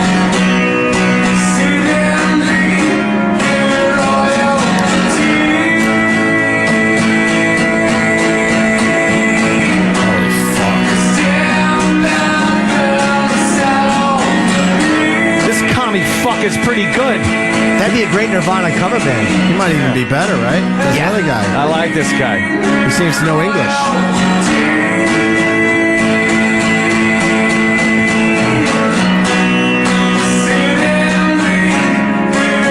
And you get vegetable medley with every performance. Genuine linen napkin and magnetic tray. Right. Holy fuck. This guy's good. It's one of my favorite Nirvana songs. by the way. Yeah. Always liked pennyroyal tea.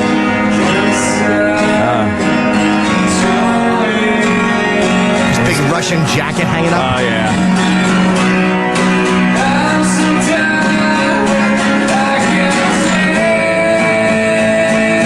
When you swear this is Kurt Cobain, Yeah. like some lost recording Yes, or something, yes. come on. This guy should have, like, fucking money flying into that guitar case. You are a bum. He's just kneeling down playing this. Yeah. Effortless. The Russian police come and just beat the shit out of him for being there. No one cares. Why don't you go play chess or something? Good one, Chip. Yeah. This guy sucks. Sick fucking puppy's a lot better than this. Fuck yeah, dude. Where is it? What subway? YouTube. No.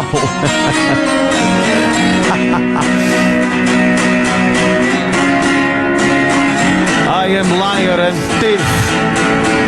Sit and drink a penny royal tea. Fucking commie bastard. This guy's great. He is good, man. Jesus. You gotta just listen to the whole thing. Fucking good.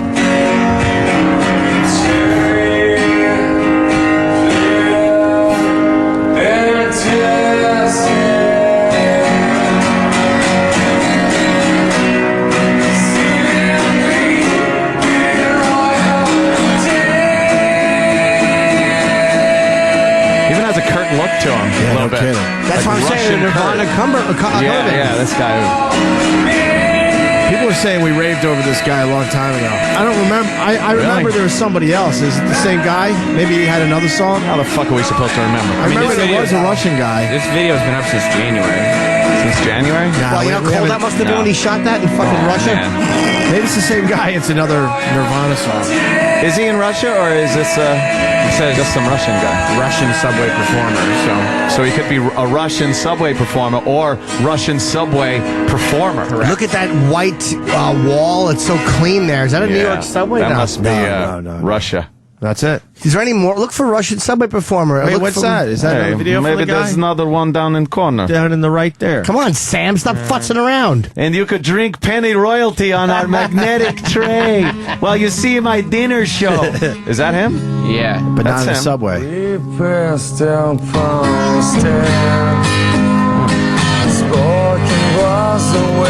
Got a little more volume? Jesus. Amazing. Which came as a surprise. I spoke into his sounds and found you died alone long time ago. Oh no, not me. We never lost control. Now he's sounding Russian. Yes, he did. In face to face with the man who sold the world. Yeah, he's a little more Russian in this one. Play too, huh? I bet he doesn't know what he's saying. All right, you all right, wonder. now go with the guy that's sort of Asian. Oh, I gotta no. see this guy. I love to get a hairstyle. If you could make a hair dye, cut like Kurt Cobain. I think this guy is the same guy from the first video. Yo Soy, No way. the man who sold the world. All right, let's see. Yeah, because this is from the show looks- Yo Soy. Yeah, this is like fucking puppies. No. Fuck you. Oh, he's got Fuck Look, off. he's got a Chris Novoselic back there, too. Yeah, this is the original guy. Really? Yeah. He's playing lefty, too. We passed upon the stairs. Spoke was well. That's pretty goddamn good, man. Although it was a fail. Said I was his friend. The words came as a surprise. I spoke into his Kurt Cobain. long time ago. Oh no, not me. I've never lost control. That's pretty good. To face. Look at Chris Novoselic. Looks like him. Yeah. This guy's good. That's not bad. So who wins? Peruvian or Russian? The Russian in the subway was amazing. He wasn't as good in the non-subway. This guy is. I don't know. We got dueling. Guy Kurtz. needs to be in a subway. Yeah. A little echo. That's what it is. He needs that subway. What does this video lead to? Yeah, what? I know, that's what you just do. Oh, we've all done done that for it. hours on end. It's We've like all done the it. video ends and the other videos come up. You're like, oh, that one looks interesting. Yeah, let's see where this leads to. This is our choices. I want to see how. Yay, that lot- picture's hot. Huh? Oh no, it's the cover of fucking Nirvana's album. Yeah, a lot more of this guy on Yo Soy. Yo Soy. Yo Soy. All right, I guess we did it. I like the Russian guy. Russian guy's pretty good. Yeah. Yeah, they're both really good. What are you going to say?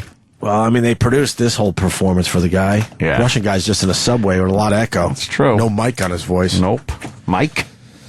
You got Bobby Valentine. Asshole. Oh, Ant.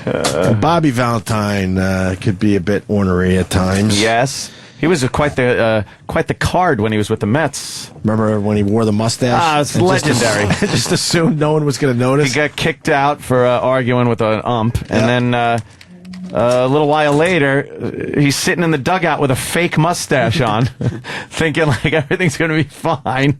What an idiot. What an Did they idiot. suspend him for that? Oh, yeah. That's hilarious. Come on. Just went back into the dugout. How do you with a just not mustache. let him fucking get away with that? You got to laugh and send him back. Get out of here, you wacky guy. By the way, by because we do broadcast to a lot of places now. Jamie in Puerto Rico, listening to us live, says the Puerto Rico version of Mi Nombre Es, called Quien Soy Soy. Quien Soy Soy starts this week. Quien Soy Soy. Soy soy. Shouldn't it be quien soy yo? Shut up. Who are you? Well, what's soy soy? That's how I It's wrote good it. sauce. Fuck it. Take us out, you hoofed animal. I know, but we're Double sauce. Soy soy.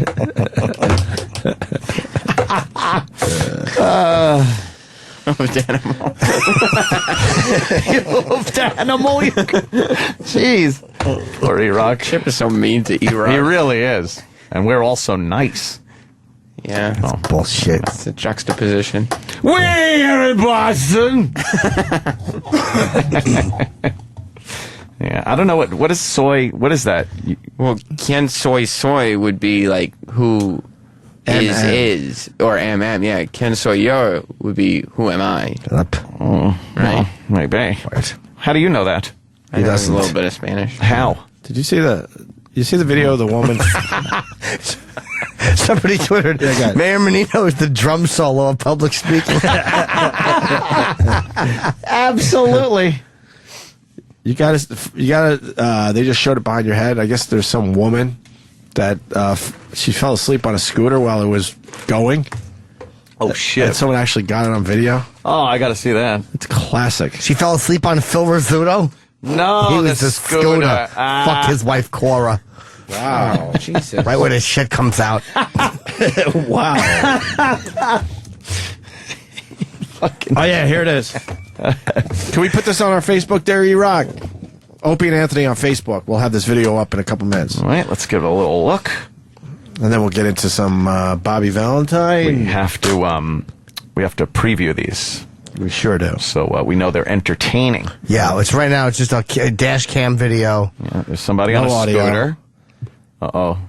Oh, my God. Oh, man. Holy shit. Wow. Get the fuck. How is she?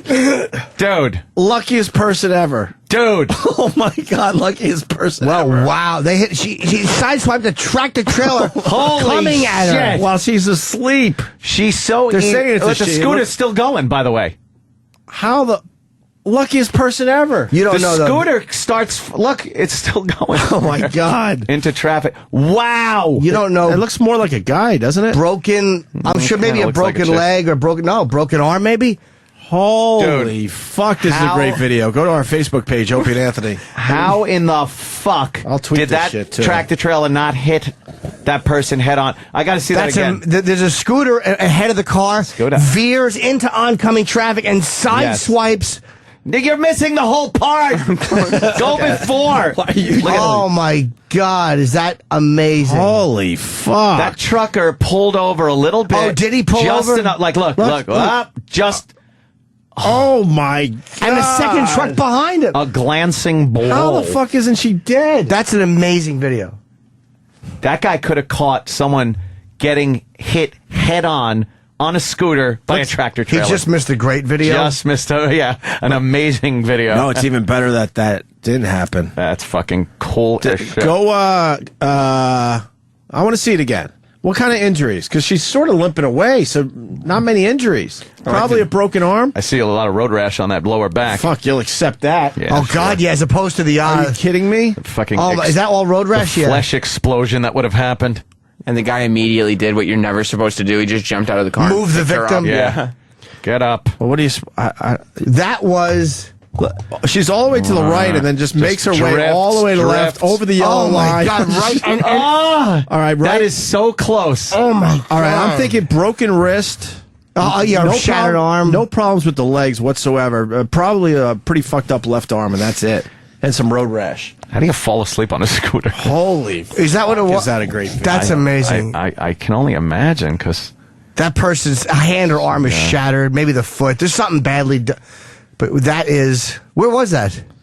Looks like some they wacky say Russia. place. Russia. Russia. And that's amazing. Did you see the duck video? She was trying to remember my show from Brantford. Branson. The duck video? No. I thought a goose video. Go. Oh, shit. Piece of shit. He doesn't listen to you anymore. No, he doesn't. Yeah, he's going to get fired, intern boss fucking cocksucker. Oh, Sam, try to find this one. Because it's very similar to that. There's a mother duck with her ducklings, and they cross a 4-lane superhighway. Oh, no. And there are a lot of cars. It's not at night. Do they make it? Don't tell him. Oh, no. You got to see this video. And this one we should put on our Facebook page. Yes, this is it. This is it. Well, very good, Sam. See? Well, if you could give it some commentary, please. So you got the ducks on the side of the road here. Yeah, they're on the shoulder of the road. There's a little barrier. Oh, they found a little hole in the barrier that kept them off the road. And the mom's like, we got to cross this fucking So now thing. they're crossing. This looks like a major highway. Oh, no. Oh, no, they're crossing. It's 4 lanes. Oh, God. There's cars There's zooming cars by. coming. They made it through the first lane. No. The cars are blowing the ducklings backwards. Worst mother ever. And they're all... holy shit, cars are weaving. They're in the second... no. Just missed them. But that was the wind that blew them around a little bit, right? Holy shit. The right wheels just missed the pack of ducklings. There's so many cars. This is unfucking believable. Now she's in the 3rd lane of the 4-lane superhighway. Holy I fuck. couldn't make this. No. There's a bunch of cars just zooming by, just missing them. Oh, now no, the wind from a truck just blew them all over. They're getting blown around like paper. Now they're on the 4th lane. There is a 5th lane. There's a cone there that I think they made. I think they're safe. It would be funny if like a motorcycle in the shoulder just... That fucking thing made it with all of her little babies. And I think if it's the version I saw... Oh, no, there's another version. Yeah. Someone put the graphic up. You can now breathe. That is fucked up so is that? fucked up. My favorite thing was Opie's commentary of the mother duck just saying, we got to cross this fucking thing. Hey, look at this. We got to cross this fucking thing. A 4-lane superhighway. That's crazy. And every lane had cars. How are they not squashed? I don't know. Really didn't think of the consequences at amazing. all. Fucking just amazing. cross this fucking thing. Stupid ducks. Proof they're just stupid. Dumb idiots. Wow, that was frightening. Yeah. Put that up on the Facebook too, please. And that looks like some type of security camera. And what the guy was just like, hey, dude, check these ducks out. And he followed him with the camera. Check this shit out. Wow. Scary. Yeah. I might take a piss. All right. We can do Bobby Valentine after the break? Bobby. Yeah, what did he do? I don't remember now. Take us out, you hoofed animal. Hoofed animal is epic. I just checked my Twitter. People are loving that one. Hoofed animal. All right, I'm taking a piss. Okay. Nobody is supposed to touch your private parts. Don't touch me like that. Don't touch me like that. No. Nobody is supposed to touch your private parts. You know I really like you, but I don't like the way you touch me. Touch. No. Touch. Stop it. Touch. No. Did you ever hear anything like this? This. Anus. Anus is a useful thing indeed. We all have an anus. All have an anus. Remember that anus is the proper word. Anus. Anus gives relief in time of need. We all have an anus. All have an anus. All. No. Vulva. Vulva is what girls have down below. Vulva. Vulva. When she's naked, it will show. Penis. Penis is what boys have down in front. Penis. Most people call it vagina. Some children call it Virginia. Nobody is supposed to touch your private parts. Nobody is supposed to touch your private parts. Nobody is supposed to touch your private parts. Nobody is supposed to touch your private parts. Nobody is supposed to touch your private parts. Nobody is supposed to touch your private parts. Nobody is private parts. No. Stop. If you don't, I'm going to tell my dad. Touch. No. Touch. Stop it. Stop it. Touch. No. Touch. Period. Nobody is supposed to touch your private parts. Sirius XM. This is the Opie and Anthony Show.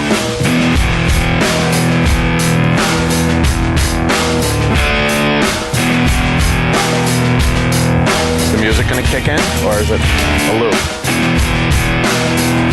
It's the full song.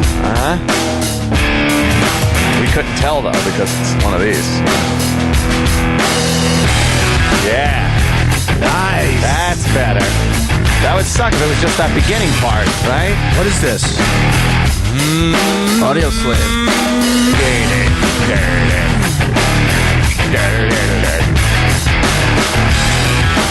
This is pretty good. Beats the shit out of the fucking jazz I was listening to in the shitter. Boy, if they keep playing that cock-sucking jazz in the bathroom, you can take a little break from the show. You want to go into the shitter and perhaps take a piss or a shit and be able to sing a little tune along or whistle or hum or tap your foot to something. You know, everybody have fun tonight. Everybody wang chung tonight. Some 80s or something. Well, at least they turned off the Elvis channel. I even don't mind the Elvis channel. That jazz is the worst possible thing that could be on anywhere, anytime.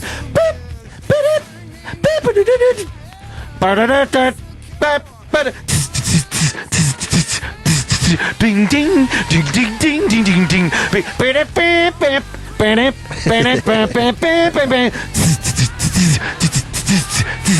Ding ding ding ding ding ding ding. What the fuck is it? I don't think the Beatles were that special. What? No, because that's all we had, really. And then the Beatles came along. Yeah. Thank God. Of course we were going to accept the Beatles. Jazz? We were done with the... Horrible. Mark David Chapman stays in jail, huh? Yeah, that decision was made... while we were gone. Yeah, that piece of shit. What a... Did you hear the It kind of annoys me that he could get laid in prison. Yeah, he should not get conjugal That bothers me. Why are they allowed that stuff? He's a piece of garbage. I thought you're supposed to suffer in jail. And if you're having sex, I don't think you're suffering. I read an interview with him. He's just a selfish cunt of a person. Yep. Selfish cunt of a person. Yeah. And I wish somebody would... Excuse me. By the way, there's all that prisoner morality. He's still alive in jail. Right. Well, I'm so sick of... Like, I guess that they can't get to him. I don't think dude, you don't want to do this and go to jail. Those guys do fine in jail. Yes. Of course, if you're getting laid, how bad is it? Right. Right? He was pretty honest in that interview, saying that he killed Lennon because he was the most famous person he could think of. The scumbag. That's an attention whore to the max level. But he admitted it. Wow. He didn't even have anything against Lennon. He should just be shot in the head. I hope somebody I still hope somebody stabs him for that in jail. Avenge me. Please avenge me. Yeah. I got to eat. Sorry. I want to hear Latifah's national anthem. I guess she sang the national anthem at the game last night, the Giants-Cowboys game. Cowboys won if you're just waking up. Yeah. But football fans know that, right? Yeah, of course. How did you do in your fantasy football? Well, I wonder how Florentine did. Yeah, let's go. Let's do the draft. The draft. We'll have snacks. Let's get some snacks. but isn't it fair to say he obsesses over metal music like people obsess over their football? Oh, did somebody say that? No, or is it you're thinking that? Yeah. I thought of it after the fact. I would love to say that's it to a him good one to see what he would say about that. And if he said that, I know Florentine. He'd go, yeah, but I'm not doing fantasy bands. I'm not saying, hey, will it happen if odds Ozzy sang with Winger. What would happen if Randy Rhoads played guitar with that Deep Purple? I'm not doing that. I'm just going to the shows and I'm going home. That's what I'm doing. That's a very good really Florentine. good. We all have our. That's what I'm doing. We all have our obsessions, is what I'm getting at. But someone did tweet me and say that Zach Wilde has a show on the Fantasy Football Channel here on Really? SiriusXM. Oh, man. And you know Florentine has to love Zach Wilde, right? Yeah, but look, Zach's just a metal guy. He's trying to get on radio doing anything. That's fine. That's fine. That's fine. I love that. I was trying to think of what the inflection was that Florentine has in his voice, and it is that kind of dragged out little tailing off thing at the end. We're not giving each other trophies after concerts. Hey, it looks like Black Sabbath played the songs you picked. That's good, man. Love Florentine. He's hilarious. He's one of the funniest people on earth. Yep. Yeah, so I guess Latifah was singing the national anthem, and I'm hearing mixed reviews. Was it terrible? More people didn't like it than liked it. All right, and was it because, I mean, we got it right here, and we can listen to it, but I kind of like knowing beforehand. Is it because of her own inimitable style she put to it, or is it like a technical problem? Is it... did she forget the words? All of the above. All the above. All right. No, I don't know. I have no idea. All right, let's hear Queen Latifah. Oh, this sucks. Oh, wait a minute. Oh. It's an R&B version.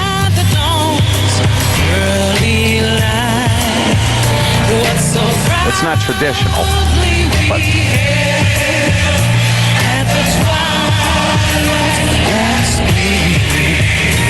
She put a little background music in it. Sounds like a Christmas song. Oh, very good. That style.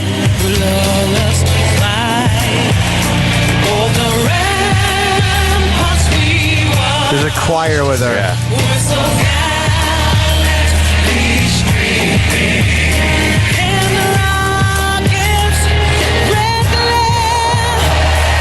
Not bad. Tom Brady. It's fine. Not bad. What? I don't think it's bad. No. The drum machine's a little weird. You know what it is? She looks a lot better than she used to, too. Yeah? Well, It's not saying a lot. Yeah, that's true. It's pretty milquetoasty. But people get so hung up on the tradition of a dumb song. Enough of that shitty We song. get it. It's I like the little mixing it up a bit.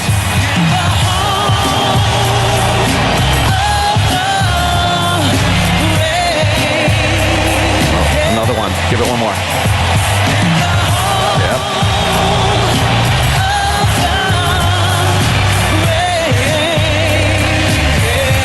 One more? Yeah. You can tell the big...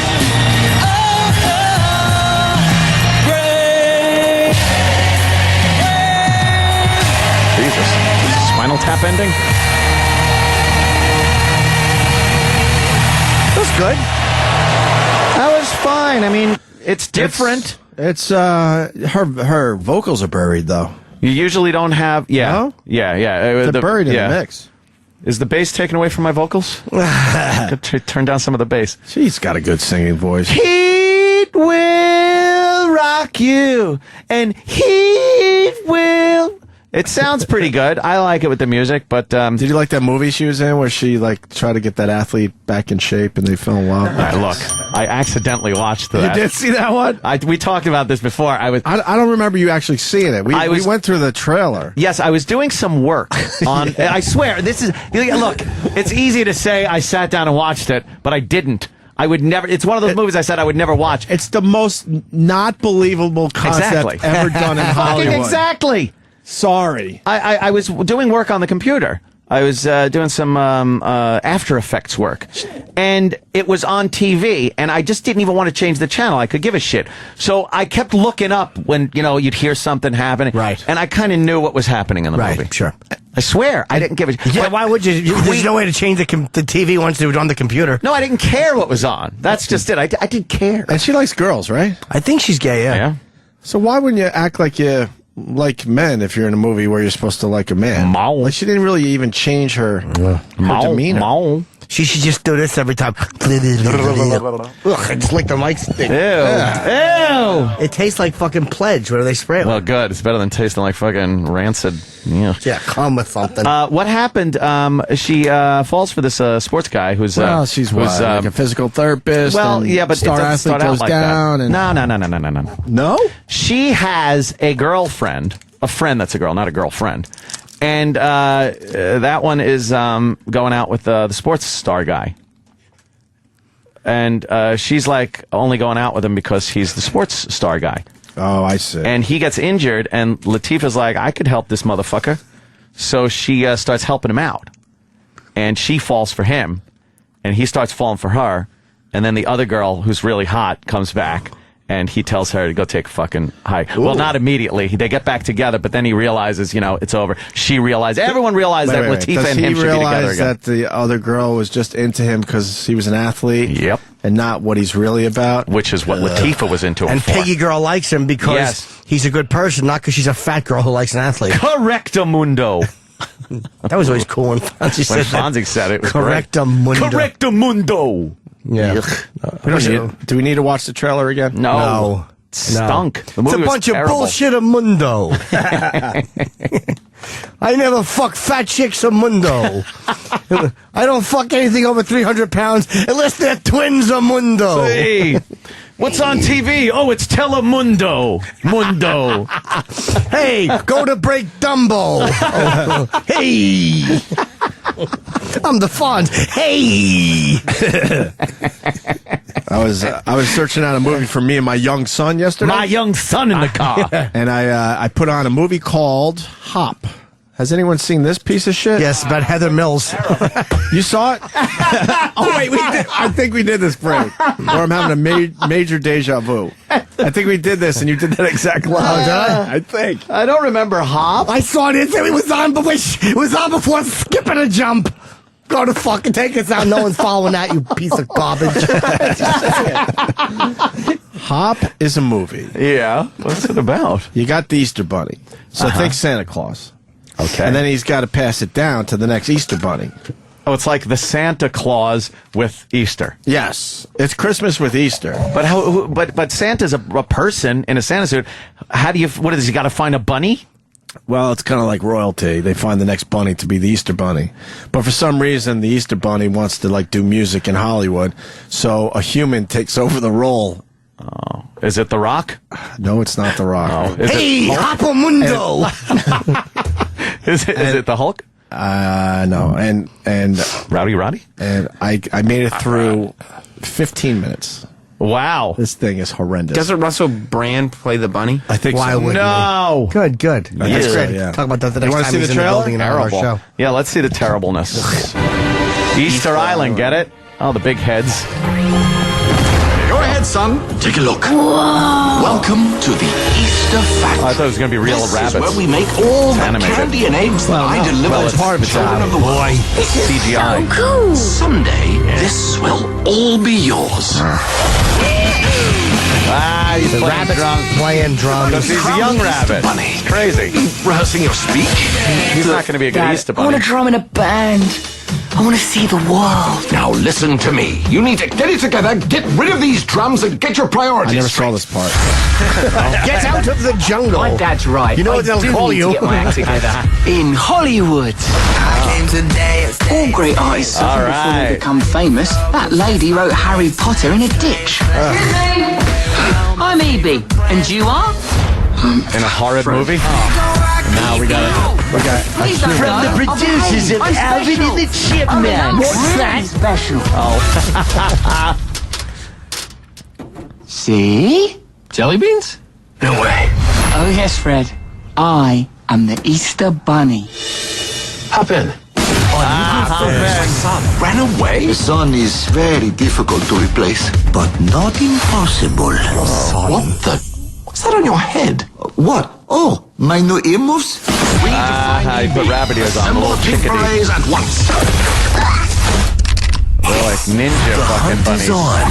You said you guys were so scary, but you're really adorable.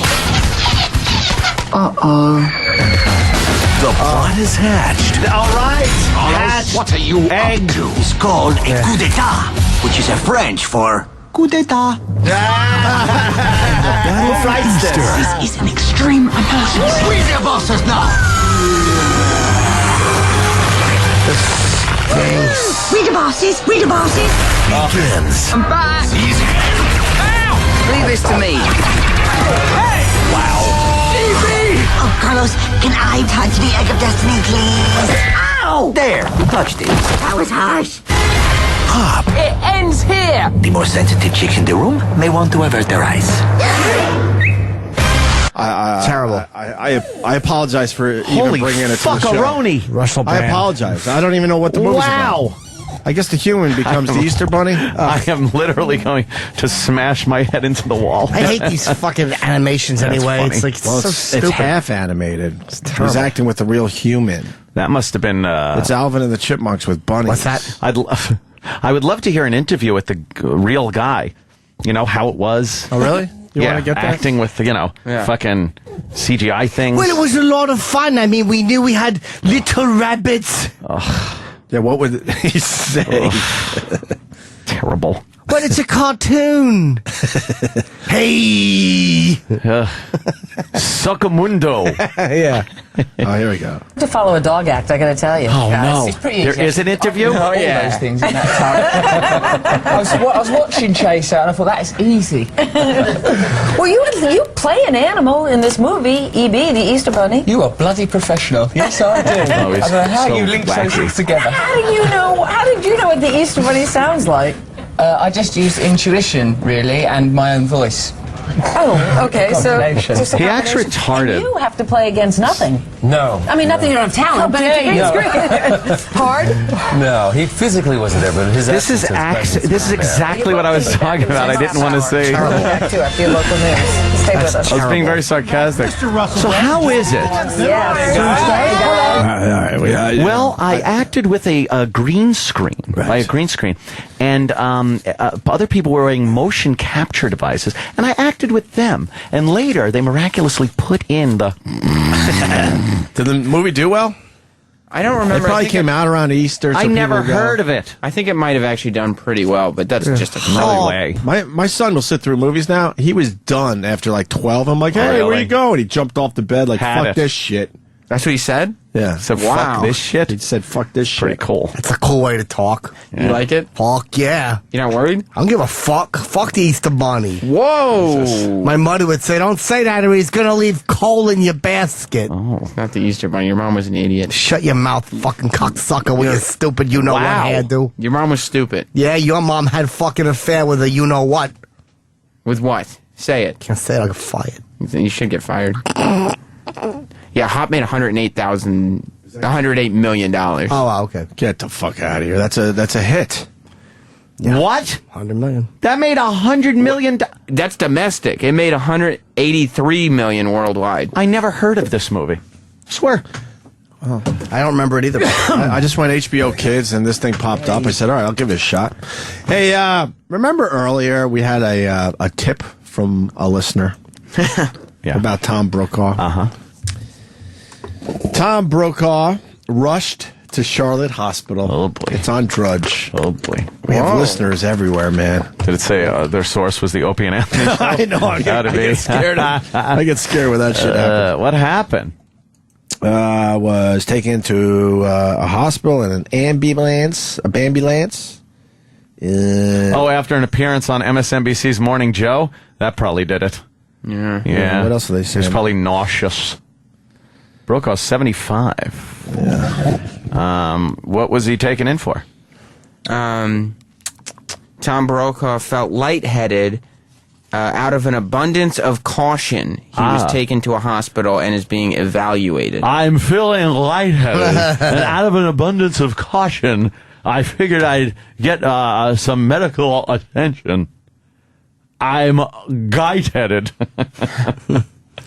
Yeah, I hope he's okay. He's an American institution. Sure is. He was on Hannity last night. He was. Fine. He's faking. He's working hard. He's probably a little exhausted. I needed some time off, so I thought I'd take an ambulance and go to the hospital for my lightheadedness. Lighty-headedness. Yeah. I was watching some old news clips of Tom Brokaw. He was always good. Yeah, he was good. That guy's a good anchor. Yeah, we don't got guys like that anymore. It's Brian Williams, that snooty jerk off. You don't like Brian Williams? No, I don't like him. Really? America loves Brian He's Williams. a cunt. I don't like the way he fucking sandbagged Bush with some shitty thing he did once. And I met him at the fucking Springsteen concert. He was a douche. Yeah. He was a douche. That means he said no to a picture. No, he didn't. He said yes, but he was a douche. Oh, all right. It's like, go fuck yourself, you newsreader. You think you are. You're not morally safer, cunt. Morally safer. Stop acting like you're fucking Ed Bradley over here. A great name. It is. Morally safer. Exactly. He used to hang out with Leslie Safer. Or morally more dangerous. Oh. Fuck, you think I'm going left? I go right. You certainly do, Chipster. That's what I do. Wish you'd go right off a cliff. Yeah, I wish you go right off a cliff, too. You suck. You don't think Brian Williams is good when he's on, like, The Daily Show? I'm sure he's like great. I wouldn't know. Why would I watch that? I don't know. Do they watch me? You don't No. watch? Fuck them. You must have a very limited viewing. Believe me. I have a 200 capacity viewing. He loves Matchbox 20, though. Yeah, I do like this. Why wouldn't you? Well, they like it. Name one song. That fucking big one, My Sharona. There you go. Nah, I don't want to show off. Bobby Valentine getting pissed off on WEEI in Boston. All right. Let's get it out on the table. I mean, people back here are talking an awful lot about you. I understand they make a huge deal. They change the personnel of your team dramatically, a team that's far more challenged now to score runs. But you do get the impression that maybe you've kind of checked out. Have you checked out of this? What an embarrassing thing to say. You know, if I was there, I'd punch you right in the mouth.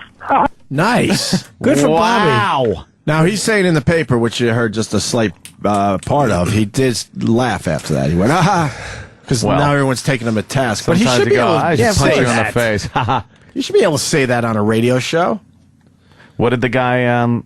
he was implying what, though? Like Bobby was mailing it in. Well, the Red Sox did one of those blockbuster trades for the future. Right, yeah. So now, I mean, the team is pretty much checked out for this year. There's nothing, they're done, basically. So they're saying, you look like you checked out as well.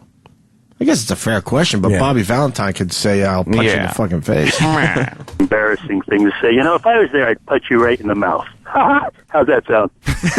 Sound like I checked out? What an embarrassing thing. Why would somebody even... I mean, that's something that a comic strip person would write. Wow. You know, if someone's here and watching me go out at 2 o'clock in the afternoon, working with the young players, bringing in the right relief pitchers to... get a win, putting on a hit and run when it's necessary, talk with the guys after the game in the food room. How could someone in real life say that? Well, let me try to expound on it. You said it. Okay, I did say I did say it, and let me expound on it. Expound. Because you were late at a ball game last week. Pozednik badged third, and then when people are asking you about it, you don't seem to have an answer. Let me explain that. That pisses me off. Because whoever wrote that knew what happened. They knew that my son was coming to see me for the first time this lousy season, and I got to see him on the road, and that his flight was late, and that I was waiting at the airport in San Francisco for his flight to come in, and I came in and sent the lineup in and reported to my coaches that I was going to be a little late. And for someone to say that I was late is a absolute disgrace to their integrity, if they have any. Do you feel that you're showing up at the ballpark every day, putting your best effort into what you're doing, and do you believe your players are providing the best effort every day? I just told you, when you said what you said, you should apologize to me for saying that I came late. Bobby, I'm reading the information. I can't apologize for something that people have already reported. Were you not late? No, I wasn't late. When you call in saying that you're delayed in traffic coming from the San Francisco airport, then you're late. Stupid Oakland Coliseum, and Stupid Oakland Coliseum, you're not late. No. Wow. Yes, you were late. He should say I was late, but I told him I was going to be. Just because you called doesn't mean that you're there on time. Sounds like arrogance. That he's got to answer to this guy, though, is pretty... What? E-Rock knows how to argue his point. He never gets off point. He should go argue with a sandwich or something. Why? Because it's going, don't eat me. So what's this about? That's a clip. He's all pissed off. He's very irritable. I kind of like this. Yeah, There's a of little course. honesty going on. Well, we're trying out there. We're doing our best. He's like, fuck you, man. Yeah. He's Tired to tell you? Bullshit sports reporters. Make excuses to you why I'm not there on time. He probably checked out a little bit, but how could you blame him? Don't say that to him. How can you blame him? He'll punch you in the mouth. Punch you. The Red Sox organization, decided, okay, this is what we need to do for the future. Yeah. Big blockbuster trade. Of course, that means the rest of the season is going to be a bust. Yeah. It was pretty much a bust before they did the trade. Pert much. It goes on for a little bit longer here. Right. Do you regret returning to managing at all? That's a good one. I wonder if there's really a Lynn. I like to figure all those questions out, too. But, no, I don't regret returning. No, life is the journey, you guys. You have to understand that. And everyone thinks that, misery is something that people, run away from. I think you learn from misery. You learn from challenges. You learn from failures as well as you learn from success. So, this is what I chose to do, and I think it's been, miserable, but I think it's also been part of my life's journey. That was the headlining clip, because, I guess it was news that he said the season was miserable. Right. Well, yeah. Well, it is, though. It is. I think so. No, I'm not being sarcastic. I'll be honest, I don't even know how bad the Red Sox are doing. They're pretty bad. I know they don't have a shot. You know what it is? It's like, why are you supposed to not be human and feel like, Right. fuck, man. It's going bad. Just say it's going bad. Lousy fucking season. Yeah. I guess it's bad for morale. Bad for selling tickets. The manager gave up, so why the fuck do I even want to go to a game? Yeah. Mm-hmm. Your Yankees are falling apart. Well, like I said, they won last night, so they're not tied for first with Baltimore. Fucking Travis and his stupid Baltimore. What happened to the goddamn Orioles? They've disappeared. Remember on Golden Pond? He was a big Orioles fan. He was an Orioles fan with his dumb hat. Yeah. Stupid hat. Can we play Earl Weaver? Earl Weaver. Can we? Goddamn fucking... Alice? He should go out and get a dick in her. Yeah, Alice. It's the greatest. Yeah, it is a good one. Manager's Corner. Manager's Corner.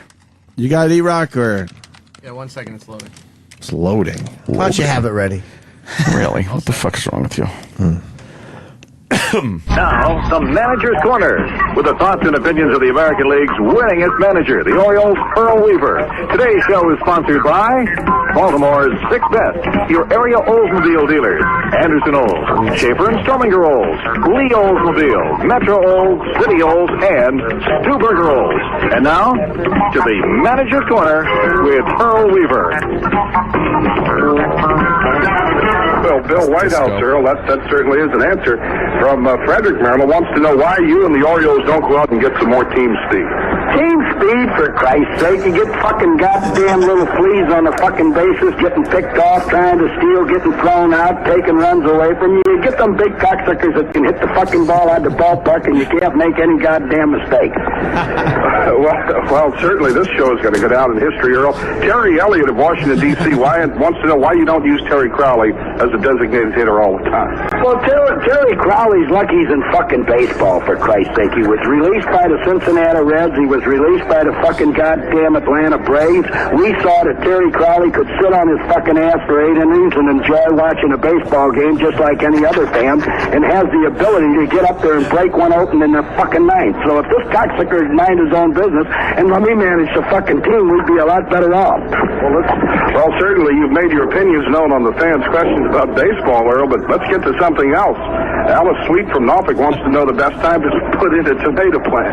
Alice Sweet ought to be worried about where the fuck her next lane's coming from, rather than where her next goddamn tomato plant's coming from. If she get her ass out of the fucking bars at night and go hustling around the goddamn street, she might get a prick stuck in her once in a while. I don't understand where these questions are coming from, Tom. That's about it for Manager's Corner. Go fuck yourself, and the fuck with your show coming up next on the Baltimore Oriole Baseball fucking Network. parts. Holy shit. Dude, what? Is there a story around that? Like, yeah, I know. What happened after that? We've played it a million times. Yeah. I don't know. It's the greatest clip ever. Like, was he on his way out and he knew it? That's fucking funny shit. Maybe people just didn't give a He's fuck still as alive, much by the way. as they do now. Danny's running in. He knows maybe the backstory. 82 years old. Is there more Earl Weaver audio that we've never played? No, we have played Earl Weaver versus the umpire. Oh, yeah, that's pretty funny, too. Danny, what do you know on this clip? Well, I don't know, man. Do you want your bubbles burst? It was never aired. Is that it a was fake? never aired. Oh, okay. Yeah, they were fucking around, and they just made it for like the engineer just to make him laugh or whatever, or the few people that were around, but it never actually aired on okay. Yeah. But was he? They decide not to air it, or they knew the whole time? No, they knew the whole around? time they were just fucking around. Yeah. Oh, I know it's sad. Oh, almost, why'd you do that to us? Why would you say that? It's like there's no Easter bunny. Dude, why would you? There's no Easter Couldn't bunny. you have had a better story? Like, yeah, Earl was going crazy. Yeah. What the fuck? Terry Crowley's lucky he's in fucking baseball. Wait, so it's like it was a bit. Yeah. They were doing a bit. Probably meant what he said, though. No, they weren't. Jesus. It's just Why wouldn't jokes. you give it the benefit of Don't ever man. say that again. It's just jokes. No, it wasn't. Don't ever say that again. No, it wasn't. He meant it. Because we're going to forget, and a year from now, you come in with a great That story. clip is ruined. Yeah. Can you believe he cursed on the air? I can't, but what else is ruined? Fucking, what are we going to ruin next? Other fucking clips? Mike Schmidt, $100,000 bar? Right. I mean, what other clips are going to be fucking 18 ruined? years ago, I left Dayton, Ohio. He never very left bad Dayton. knees. His knees were fine. What? He's actually laughing here. In a dream to become a Major League Baseball player. He didn't even have a dream. It's true. Somebody makes a funny face right now. Yeah. He's laughing. I thank God this dream came true. And he starts laughing. It's like Elvis laughing. He's not even. Yeah. He's not even a religious man. He didn't care. He wasn't even retiring. No. He went on to play 10 more years. Did Roddick cry yesterday? No. Dick. Roddick? Get it? Roddick, who's married to Brooklyn Decker, who we've had on the show. Riddick? Riddick. Who is it? It's Roddick. What? Roddick, yeah. Yeah, Roddick. Roddick. He fucking retired. He's one of the greats. He From what retired. Did he sport? cry? Tennis? You don't know him? No. Wouldn't know him if he came in I here know with the a racket name. on I his know the fucking name. head. He's won a few. Tennis. Since you said tennis, I know the name. Did he cry? Not that I know of. In other sports news, as you check on that, Sam, we lost Art Modell. The guy from Modell's? Well, why don't they look for him, for God's sakes? Yeah, maybe he's hanging in a gallery somewhere. Art? Yeah, maybe he's selling sporting goods at Modell's. Yeah. Art Modell. How about Art Mo Mac or Art Mo Windows 98 or something? I got like clogged up saying that one instead of Dell. Let's just play this. Let's play this. I ain't finished yet. Oh, More yes, Art you Modell are. jokes. Art Modell. Of course, the Cleveland Browns owner, he's dead. Here's Roddick yesterday. Since I was a kid, Too bad knees. I've been coming to this tournament, and I felt lucky just to sit where all of you are sitting today, and to watch this game, and to see the champions that have come and gone, and I've loved every minute of it. And oh, he's losing it. Oh, don't give him a break, you fuckers. He was ready to go. Cry, baby. Yeah. Waterworks, baby. Is this in Flushing?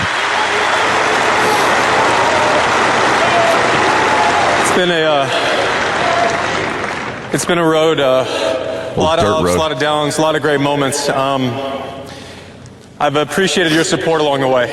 I know I certainly haven't made it easy for you at times, but I really do appreciate it and love you guys with all my heart. Hopefully I'll come back to this place someday and see all of you again.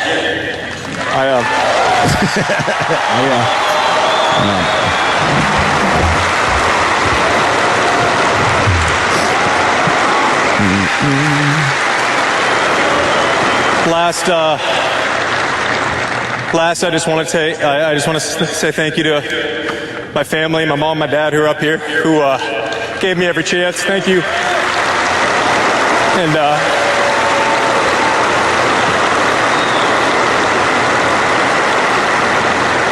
my support team, who's been there with me forever. One thing I'm not scared of about retirement is the people that I go home to. They're great, and I appreciate it. And one final thought: I'd like to say thank you to someone who's not with us anymore. To Ken Myerson, thank you for everything. I love you, and thank you guys. He didn't thank his wife. Fucker. Oh, I said family. He held it together. He didn't thank his wife. Yeah. Hey, thanks to Brooklyn Decker for fucking me. Have you seen the body on that gal? That gal? Thanks to Brooklyn Decker for putting that perfect hiney on my nose. Win, lose, or draw. Ass cheeks on my face. Thanks, BD. Did Triple H cry during his retirement speech? He got a little broken I up. hear No, he tell didn't. Triple H Ew. Is retiring Well, you know, he lost to Brock Lesnar, and he promised he in would the win. in the fake wrestling. No. In You see, he lost in the fake wrestling. in the match, he lost So, to... why is he taking time off? Some kind of surgery? Probably some facial work done. Facial work? What is it? A knee surgery? Brock Lesnar broke his arm for the second time in a row. Doesn't look broken in this video. He's got a cast on. Fake cast. Look how thin the cast is because he doesn't want to ruin his really nice shirt he's wearing. Oh boy, It's broken. Let's hear him try. All right. And I want to be the cerebral assassin. I want to be the king of kings. I want to be the game. I want to be Triple H. I want to tell you I am going to rise up again and I am going to kick Brock Lesnar's ass. Whoa. Because that is what I do.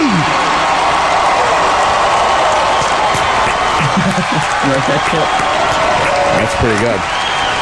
It's very believable. Yeah, it was.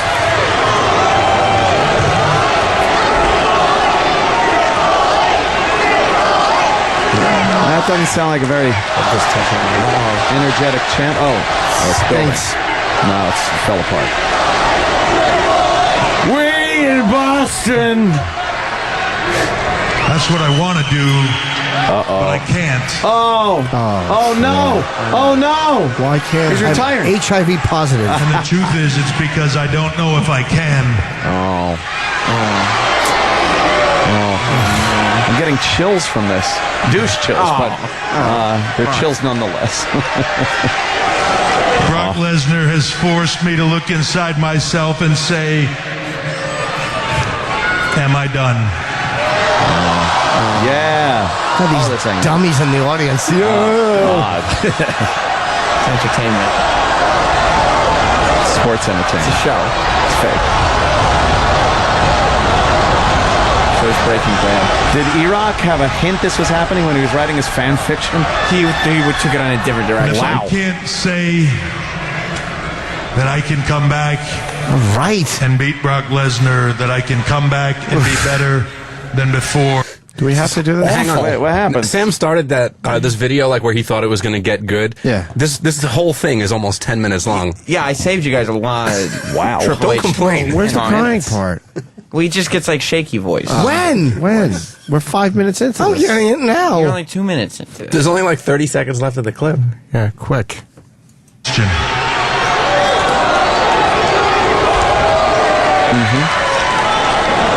Then what happened? Isn't the show only an hour long? Yeah, right? And this is 10 minutes ago. 3 hours long. What are you, 1993? Where's his shaky voice? I don't watch this shit. What happened? Now Where's he's he just gone? walking away. They edited it. Where's he gone? They didn't edit it. You're wrong. You're wrong. You had shaky voice, you faggot. Yeah. All right, well, let's start from the beginning then. No, and watch let's all not. 10 minutes. Now it looks like the movie Hop isn't so bad. Does E-Rock like Triple H? Who doesn't like Triple H? Not that he got a haircut. Oh. He's the game. Yeah. Eric only likes long-haired wrestlers. Oh. Do you like Triple H, E-Rock? Love Triple H. Yeah. Would you Oh, want to? of Would you? course. Would you be interested in actually watching this whole video?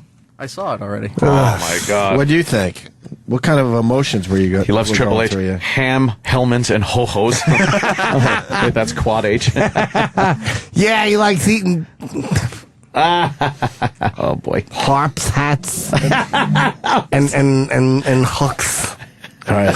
Can we move back to baseball? Because everyone's saying you got to play Lee Elliott. Have we played Lee Elliott? Who? They're saying it's the greatest sports rant ever. Really? We probably played it, but what the fuck? I'm sure it's been a while. We'll say we didn't play it, Lee then someone will say Elliott. we played it.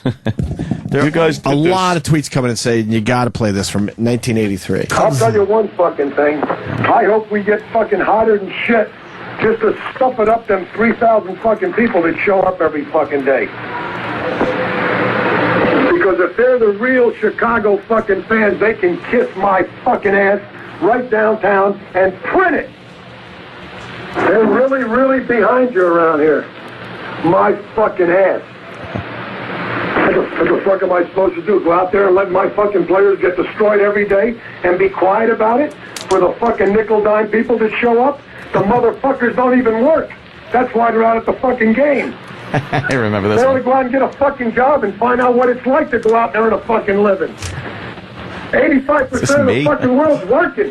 The other 15 come out here. Fucking playground for the cocksuckers. Rip them motherfuckers. Rip them cocksuckers like the fucking players.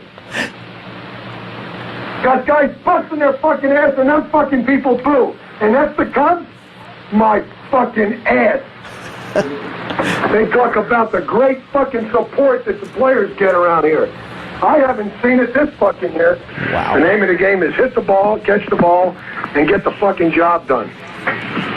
Right now, we have more losses than we have wins. The fucking changes that have happened in the Cub organization are multifold. All right, they don't show because we're 5-14. And unfortunately, that's the criteria of them dumb 15 motherfucking percent that come out to day baseball. The other 85% are earning a living. It's a fake clip.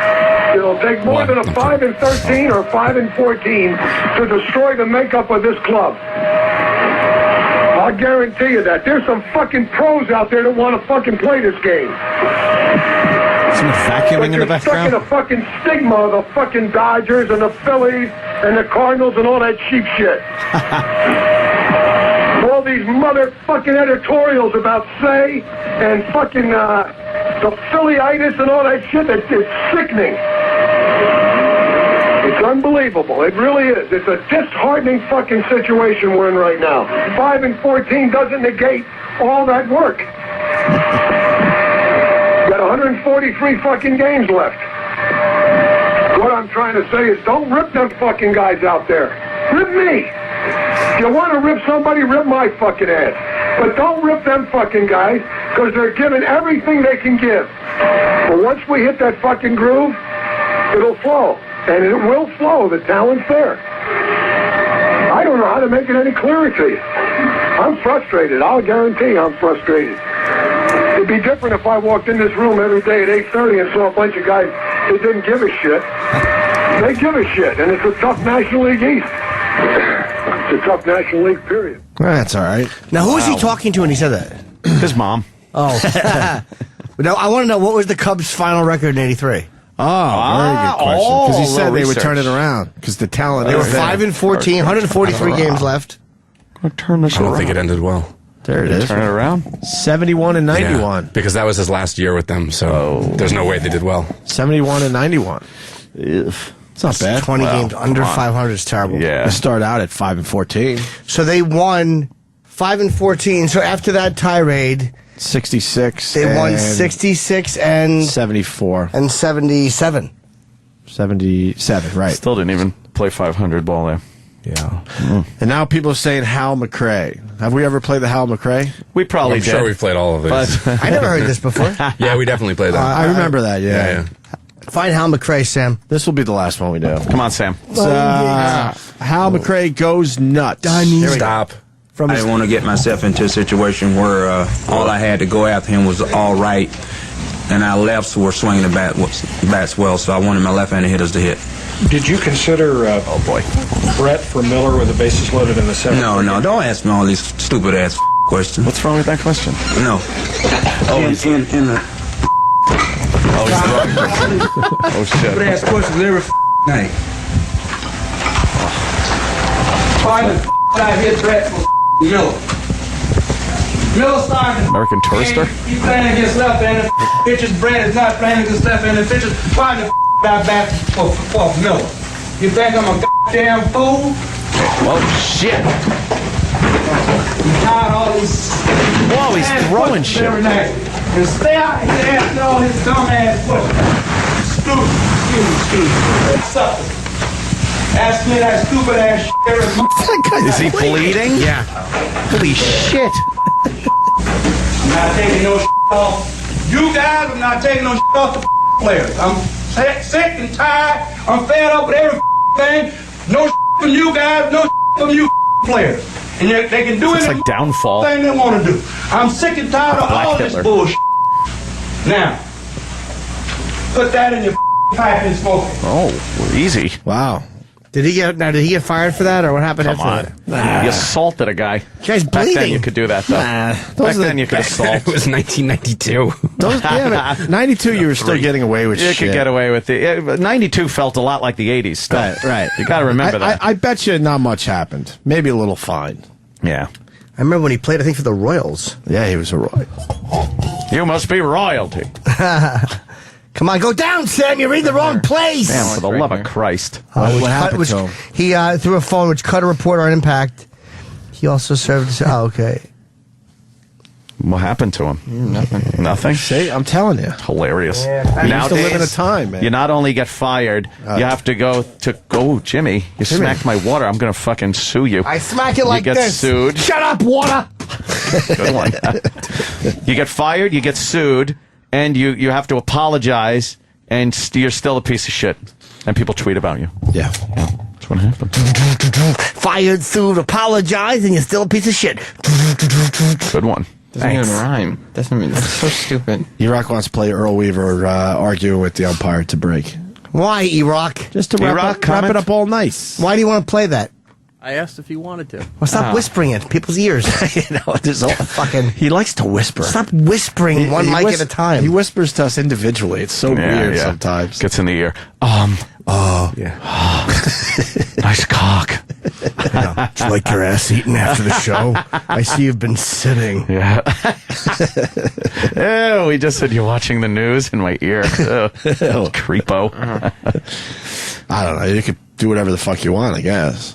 And we'll finish the show next. Behind the rubber. Oh, he's got to go behind. He did not go behind the rubber. For me, he did. Listening to him. He did not. Oh, I ain't listening to him, Eddie. Oh, that's bull. Behind the rubber. Oh, bullshit. Bullshit yourself. You're here, and this crew is here just to fuck us. Yeah. Boom. That's good. That's great. And you shut it. Ah, you shit. You've been late to get me out. Oh, Earl, you run yourself, Earl. You run yourself. Finger off. You hit me? Yeah, because you put your finger on me. I'm glad you hit me. That's right. You're here for one goddamn specific reason. What's that, Earl? To fuck us. Oh, you're full of shit. Fuck you. Goddamn years and years. And don't you ever put your finger on me again. You hit me, Earl. You put your finger on me. That's okay.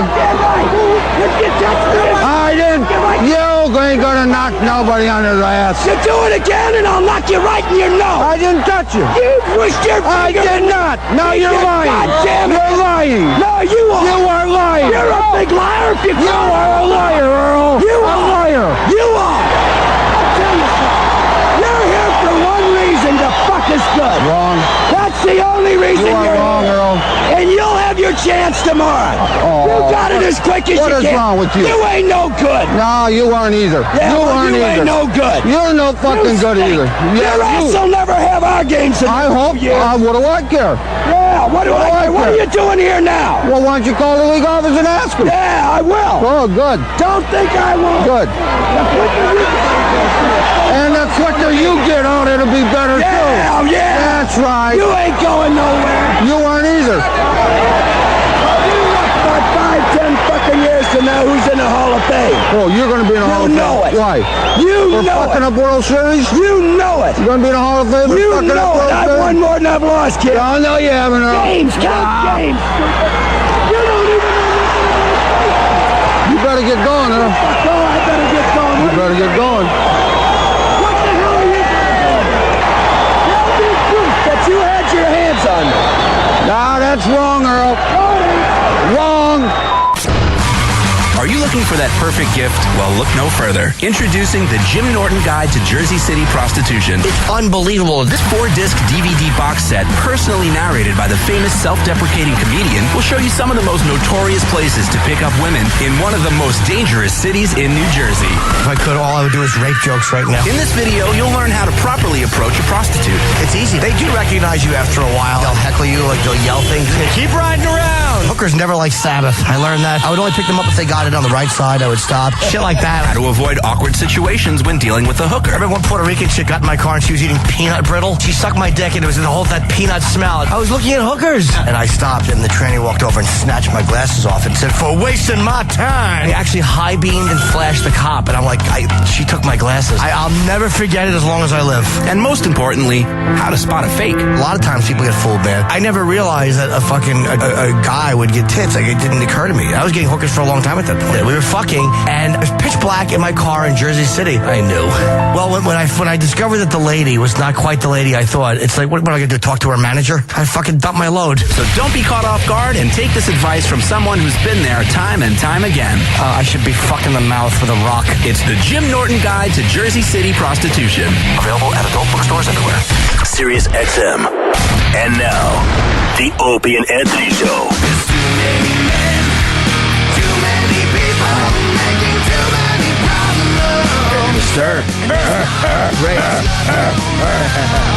One of the better covers. Yeah, it kicks in real nice here, musically.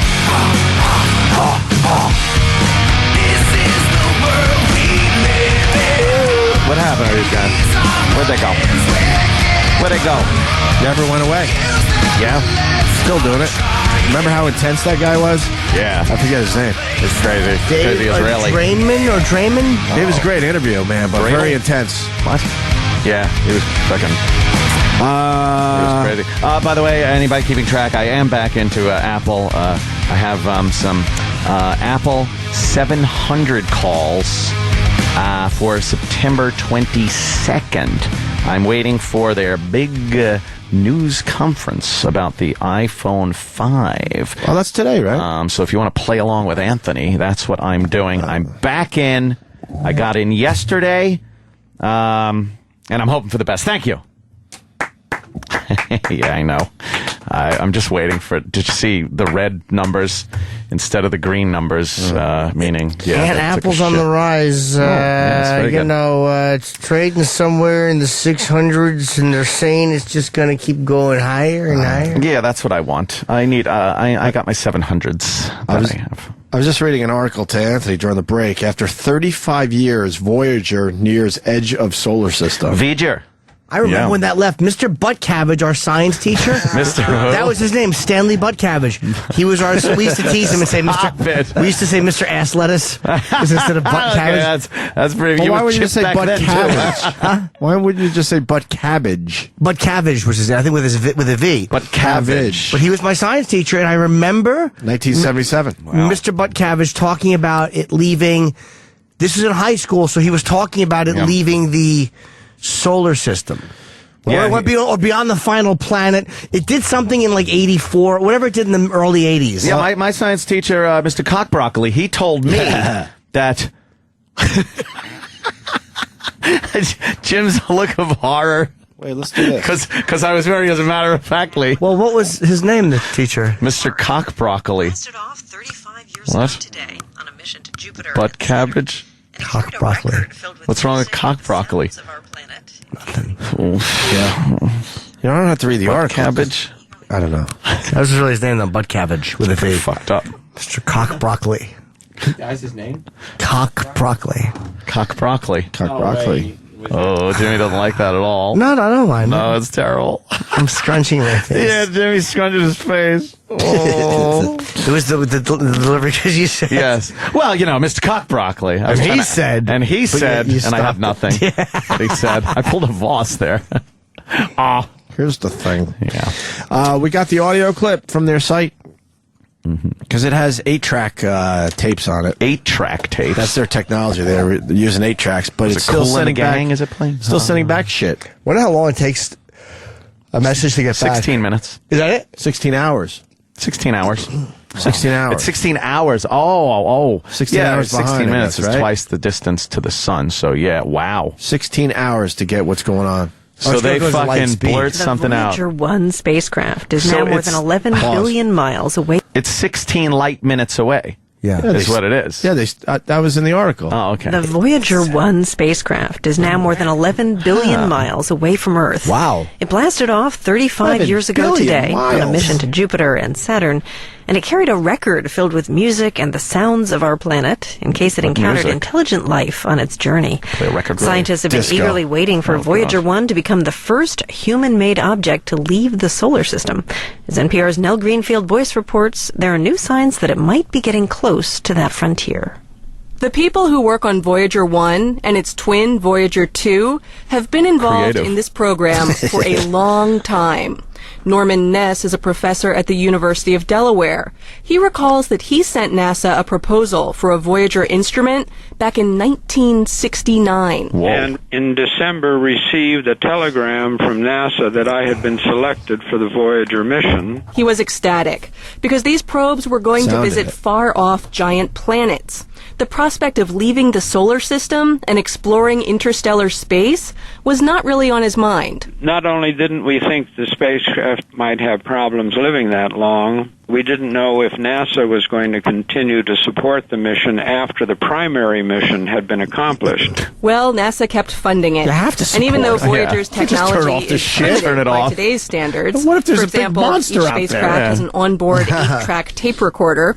It just keeps working. We're getting anywhere from 5 to 8 hours of data every day from each of these spacecraft, and it's quite remarkable. Pause. Of the two, Voyager... 5 to 8 hours of data. What is the data? Probably what kind of video, shit? maybe pictures, I bet. You think they're still getting pictures? Yeah, they probably are. He's probably snapping pictures as like back at the solar system. Kind of looks back. Holy fuck. And then what about... Can you wrap your head around that? Some kind of radiation readings, maybe? Solar winds? 11 billion miles away. That's a far fucking... How far is that? How many trips to L.A.? 11 billion. 11 billion? 11 billion miles. Wow. That's a lot. Wow. Goddamn, that's far. 1 is the farthest away from Earth. Don Gurnett of the University of Iowa has worked on the mission since the mid-1970s. He says Voyager 1's radio signals now take more than 16 hours to reach us. And you know, astronomers like to think of distances in terms of light years. Do they? Well, we're not anything like a light year, but we're now a substantial fraction of a light day from the Earth. And I just find that extremely impressive. The question is... Yeah, when you think about it, it's like, that's how far that is. If you turned a powerful enough light on the ship and pointed it back at Earth, you wouldn't see the light for 16 hours. The edge of the light would be going womp for 16 hours, passing shit. So why do we see light right away then? It just gets here quick. That's really a fast quick. fucking from the bulb to your eyes. So if you turn on like a little light bulb on the Voyager, yeah, a little light bulb. It would take 16 hours for us to see it on Earth. 16 hours for the light to get here. Here's why light stinks. Because nothing travels at the speed of light. We heard you, Einstein. We know. Yeah. But they said even if you could travel at 99.99% at the speed of light, it wasn't like there's no way to travel like close to the speed of light or almost there and watch it progress. It always travels at the speed of light Even compared to the view. It's weird. I don't get it. There's no relative speed to light. It's always the speed of light. Whether you're traveling almost the speed of light right next to it, it would still whiz past you. I don't believe that, That's by the way. I don't either. I think there's a mistake. I think it's our limited knowledge of physics. And I think, like, there's no way that, I mean, no disrespect to Einstein's genius, there's no way some mustachioed zilch on a fucking blackboard figured out everything in physics way back when. It didn't happen. Yeah. He got a great piece of it. E equals MC squared. Yeah. Clever. Gotcha. Good stuff. But I guarantee you. You think some of his other formulas were a bust? Oh, yeah. sucked. Yeah. L equals TI with 4. No, that's stupid. That one sucks. They disproved it because they threw an apple and it fucking bounced off the head of a retarded person. I don't know how that disproved it. Is he a one-hit wonder? Yeah, he was. Formula One. Yeah, his other theories were terrible. Just horrible. He theorized that if you bowled a ball, one day it would leap a tree, and people were like, "You're an asshole." AE. And then he had E equals MC cubed, and it sounded just like the first hit. It's a little different. But yeah, they said there's no way, like light. Which shows you, by the way, how fucking slow things really are. Yes. Like, that's 35 years to go 16 light minutes. Like a light year. Oh my God, that stinks. A light year. Yeah. A light year. Yeah. Is 16 hours. I'm sorry. A light year is 6 trillion miles, and the nearest star, the nearest one, is 4.2 light years.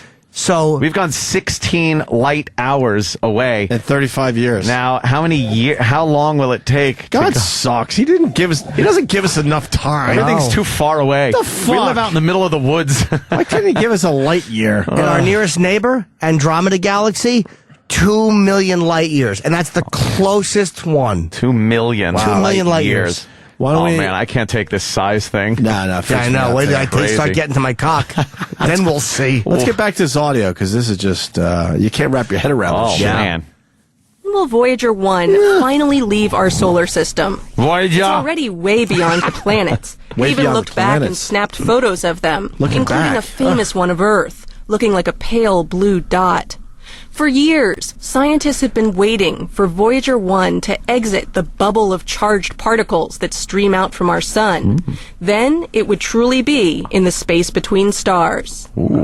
Just in the last couple months, researchers have been getting some tantalizing hints that Voyager 1 might be I know what the hint was. It sent back a note that said, "Getting closer." ... That's tantalizing. Tantalizing. No, it actually said, "Guess what I'm leaving." Ooh, we don't know. Your inhibitions at home? Guess what I'm leaving? We don't know. Your wife? Guess what I'm going? Not tantalizing enough. 3,960,823 trips from New York to L.A. Wow. It's a lot. Sure is. Yeah. If that's even true. That's a lot. Thanks, Blue Healer KY. Hit it. Ed Stone is the Voyager project scientist at Caltech. Last night, in a public lecture at NASA's Jet Propulsion Lab, he showed off. He talked about the curse of interracial relationships to the chagrin of everybody there. They said, "We want to hear about the Voyager," and he was saying, "And they're defiling our women." He went off book a little bit when the teleprompter broke. "We allowed them to have jobs, and they're defiling our women." I imagine 35 years later, the guy doesn't really have much to say. He doesn't have much to say for the people that will show up. Who the fuck's showing up for the 35-year update? And what happened in the past year? Oh my God! He kept throwing his little own opinions in. He was like, "The Voyager is about to leave the influence of the Jew in our solar system." Shit. What is this guy saying to probably 3 people that still care? Right? You don't think this is a popular destination? No. Voyager 1 has been seeing decreases in the number of low-energy particles that come from inside our solar system. We got to stop At the that, same time, man. it's been seeing increases in the high-energy particles that come from outside our solar system. The blacks. So there is some kind of connection between where Voyager is and the outside, which lets the particles that are inside out and lets the particles outside in. This is uncharted territory. No one really knows just what the boundary with interstellar space is like. So Stone can't say how long it will be before Voyager passes through it. I can't tell you whether it's days, months, or years. I really It's can't years. tell you. That's the Just nice stop thing. already. From It's a science years. point of view, there is so much that we're learning that we had no way of really understanding before Voyager. Still, Black scientists hole. are excited that they could be getting close. Voyager 1 can keep talking to Earth for about another decade. That's how long the plutonium that powers it should last. Whoa. After it falls silent, it will still keep going, but it will be tens of thousands of years before it gets anywhere close to another star. Nell Greenfield Boyce, NPR News. And imagine if it just zipped by the star and the creatures that were there, like the bungles, the bundles, and the the bundles on the planet of we on the planet of and it happens to go by while they're all just looking at something else. Yes. Like they're about to look up in the sky, and then someone from the planet of shows her big tits, and they all go, "Wow, look at those big tits!" And the thing zips behind them silently. Like, oh, sugar. They only gave it power for 45 years. That's Imagine all that they thing know. shuts down and it goes flying by God. Oh, man. Just short. It's snapping a picture, Right. and it's one frame away Right. from snapping a picture of God Just himself. God himself and it's hanging like, out. Powers down. Oh, goes man. flying by God. My flesh doesn't work. 45. I guess that's all they could put in that damn thing, huh? Back then, probably all the plutonium they could shove in it. Why the fuck do our batteries not last long then? Oh, I want some need good, more good plutonium shit. batteries. Wowie kazowie. I gotta tell you. So what did we learn That's some there? pretty fucked up So shit. It's almost going to leave our solar system, but what does that mean in space terms? How many more years? That's what he said. He didn't know. He said months. Could be years. I don't know. But the You don't particles know. are switching. Oh, it's they're like a just- particle yeah. passover. Oh, I area, got think. you. But what It's if solar panels weren't an option? What are you, crazy? There's no solar. It's fucking dark out there, you nut. But is there a way to harness? That's a good point. But there's got to be a way to. Isn't it weird? Like, this is so long. This is like crossing the country in a covered wagon. Like, in time, we'll. I guarantee you, we will have ships or things that can go out and add power to this thing, but you won't need to because we'll just zip right by it. We will probably retrieve this thing someday and just look at it and go, Oh, man. and Fucking kick it. The guy from Pawn Stars will just be like, well, it's old. I don't know if there's a market for ancient satellites. We got to have it restored. It's going to take up a lot of room in my shop. It's got a lot of miles on it. What are you looking? What are you looking for? Well, I'm looking for $82 billion. Yeah, that's not going to happen. How's $200 bucks? $200. Make it $250. We could take my wife out. $225 and $25 credit, store credit. All right, I'll take it. You know, I wanted $862 billion, but I got $225. I'm going to take my wife out to dinner. It's the same fucking Every scenario. single fucking episode of Pawn Stars. All right, NPR, thank you for that wonderful audio. Yeah. Boy, they're bores. Yes, they are. They're Right? talking about leaving our fucking solar system and people falling asleep. And they have that NPR voice. Yeah, they got to have It's that. leaving. For some reason, they have to have that delivery on everything. The solar system. They need Mayor Menino. What is out of control. Today! His voice is like that scooter lady. Yeah. Just totally out of control. Today! We leave the solar system. Oh, Brokaw's back?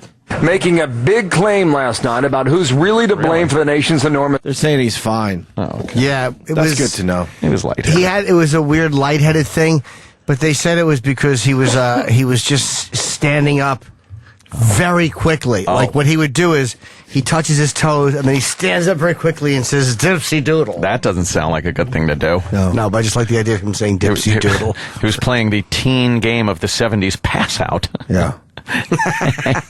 He was doing whippets out of the anus of another reporter. In between segments for the convention, he was practicing some autoerotic asphyxiation with his tie.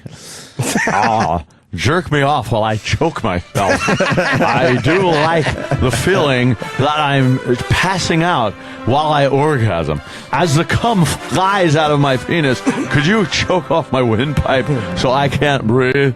Thank you very much.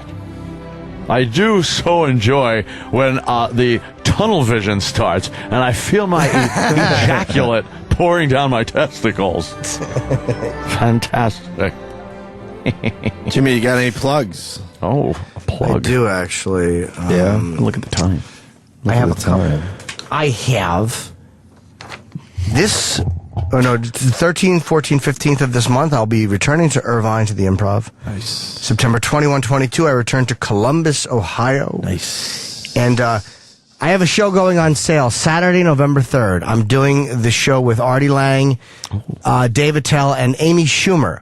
The four of us will be at the Mystic Lake Casino Hotel in Minnesota. Tickets go on sale this Saturday at 10 a.m. Mm-hmm. So it's mysticlake.com.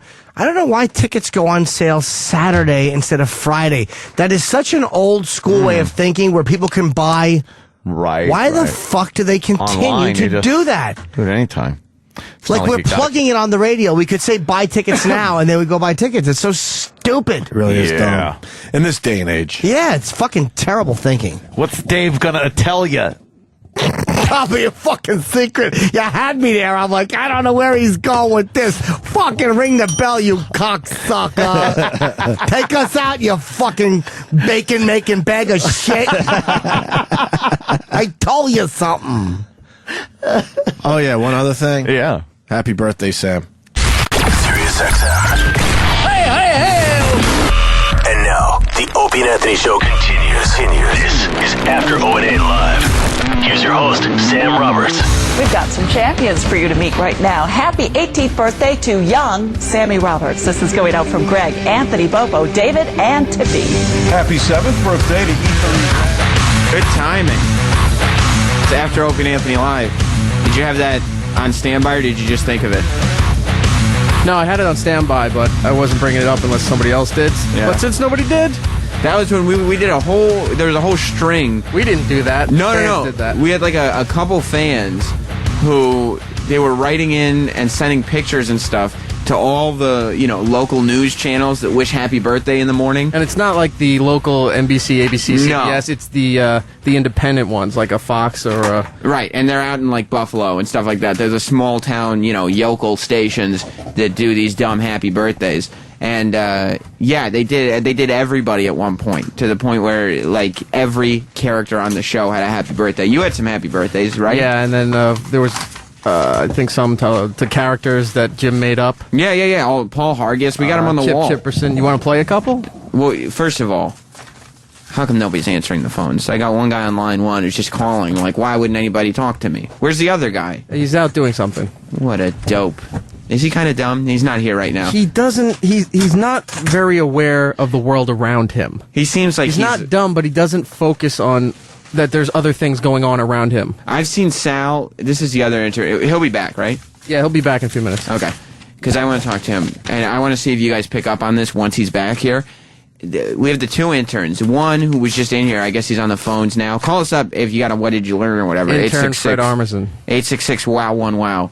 866-969-1969. But we got this one guy, I guess he looks like Fred Armisen, but he seems normal. Like, he seems like a normal kid. He seems like he's got his shit together. This is all first impressions. Yeah. We'll talk to him on the air later today. But he seems like he's got his shit together. The other one, who I think we talked to for a couple minutes on the air the other day, who Dimitri Martin. His name was Geo. They just call him Nat Geo. Yeah. His name is Geo. He said his name was Geo, which is the worst abbreviation.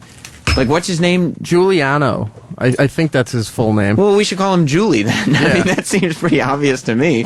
It seems like my name is Samuel, but people call me Sam. If your name's Giuliano, like Salvatore, we don't call you Salvatore, do we? No. Because you don't like it. Roland Only my family calls me Salvatore. What do you prefer? Sal. Right, because Absolutely. that's the first part of the name. So Giuliano would be... Jules. Or Julie. Julie. Well, Julie's pretty good, yeah. Julie. Originally, he told me just call him Julian, and I said, okay. And he goes, no, what? Just call me Geo. Who calls him? How do you not know what to have people call you? I was reading about Stephen Colbert last night. You know, he was raised Stephen Colbert, and he wanted to change his life, and he was getting into TV and everything, and he just met a guy like an astronaut on a plane who said, you should just start calling yourself Stephen Colbert, and he just did. And then he became Stephen Colbert, and he became this massive success. Maybe that's what he's doing. Maybe he's been Julian for so long, he thinks Geo is this big monster of a success. I don't know. We'll talk to him later. My favorite part... Okay, yeah, I'll talk to him in a little bit. Not right now. My favorite part of today's show has got to be Mayor Menino. I mean, how can this guy... Mumbles Menino, who was at the DNC last night, he has been the mayor of Boston for like 15 years, more than 15 years. He's been the mayor of Boston forever. And every time he steps up to a podium, every time he steps up to a microphone, it's like it's his first at bat. Like he's never seen it before. Like, this speech means everything. This is going to be my big break. And he buckles every time. How many speeches? He has to have done over 100 speeches in his life. And it's not like... Hundreds! It's not like somebody in your... you were picked by your corporation, hey, we need you to speak at this event or whatever. This is part of his job. Yeah. Where you're going to be public speaking all it's the time. Even if you're not good at it, you do something enough times and you just get at least competent at it. Especially after 4 terms? That's what I'm saying. 4 terms. And what is a term? 4 years for mayor? I don't know what it is up there. It might be 6. Let me check. Probably is. He's been mayor forever, and he doesn't know how to public speak. He said healthcare was immortal.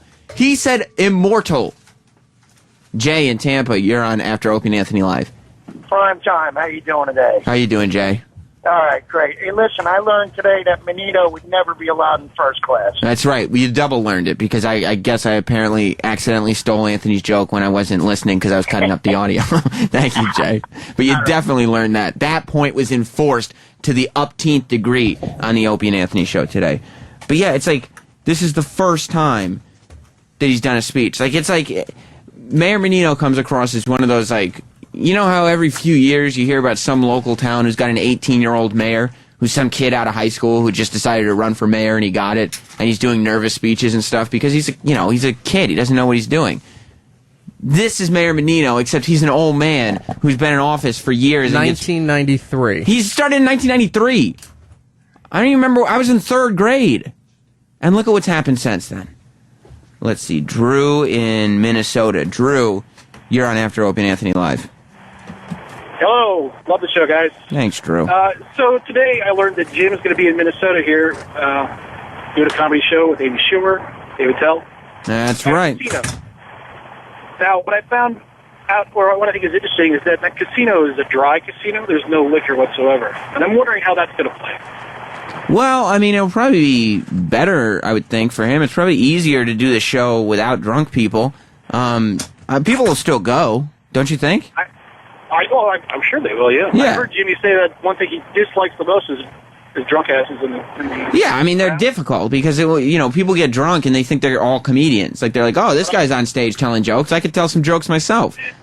Yeah, from my perspective, in the audience, I appreciate alcohol's ability to kind of lubricate the emotions, help me relax. Yeah. I don't know. Comedy is pretty easy to enjoy sober, though. I could see some other stuff, but, I mean, you could sit there and laugh at somebody if you're sober. I think it'll be all right. I think it'll be okay. All right, thank you, Drew. All right, good question. What's this, Scrambler? Sammy, happy birthday. Thanks, Scrambler.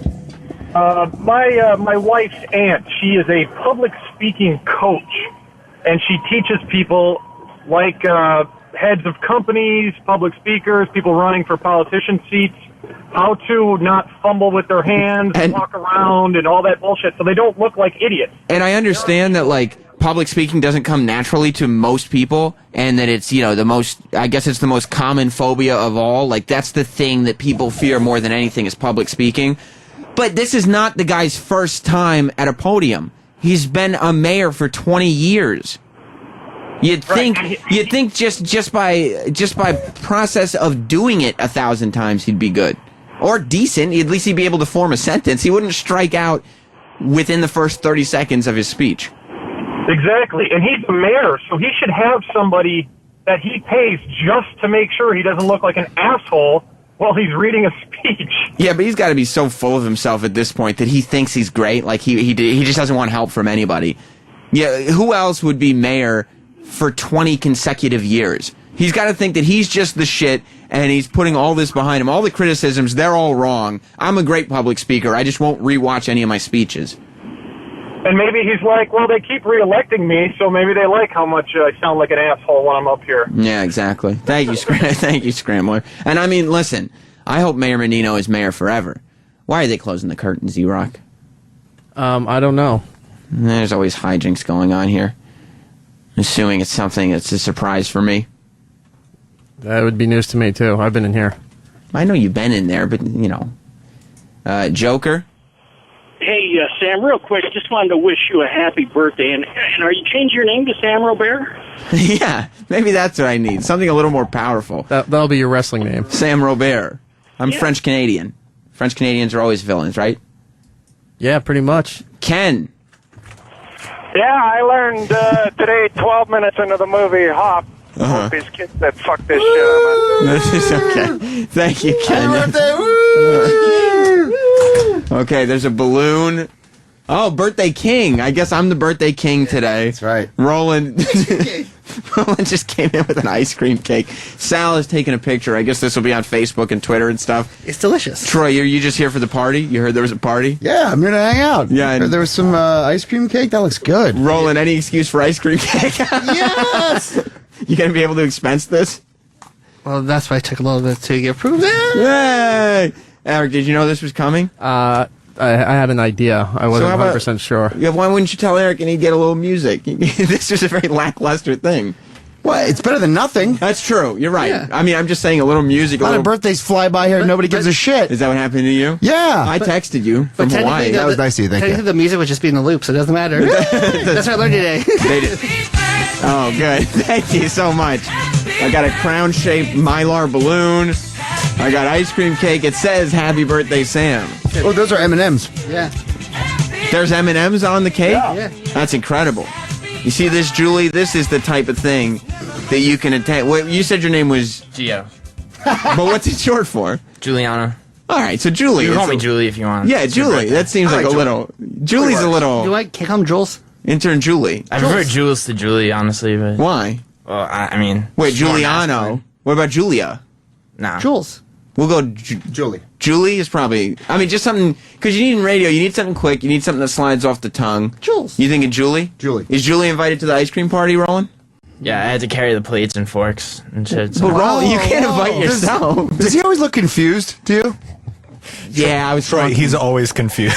Like he just like if you say, "Hey, what's up, dude?" and he gives you that look like.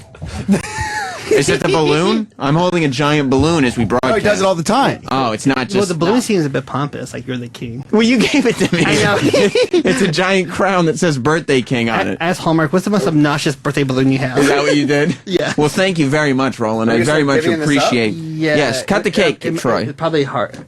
Cut the cake.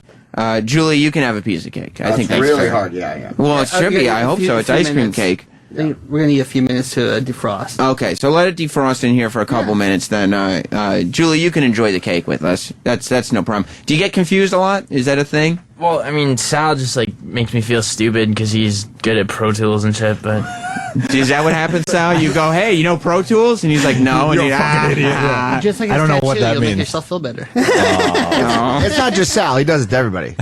Okay, so is it just Sal that makes you feel stupid, or everybody?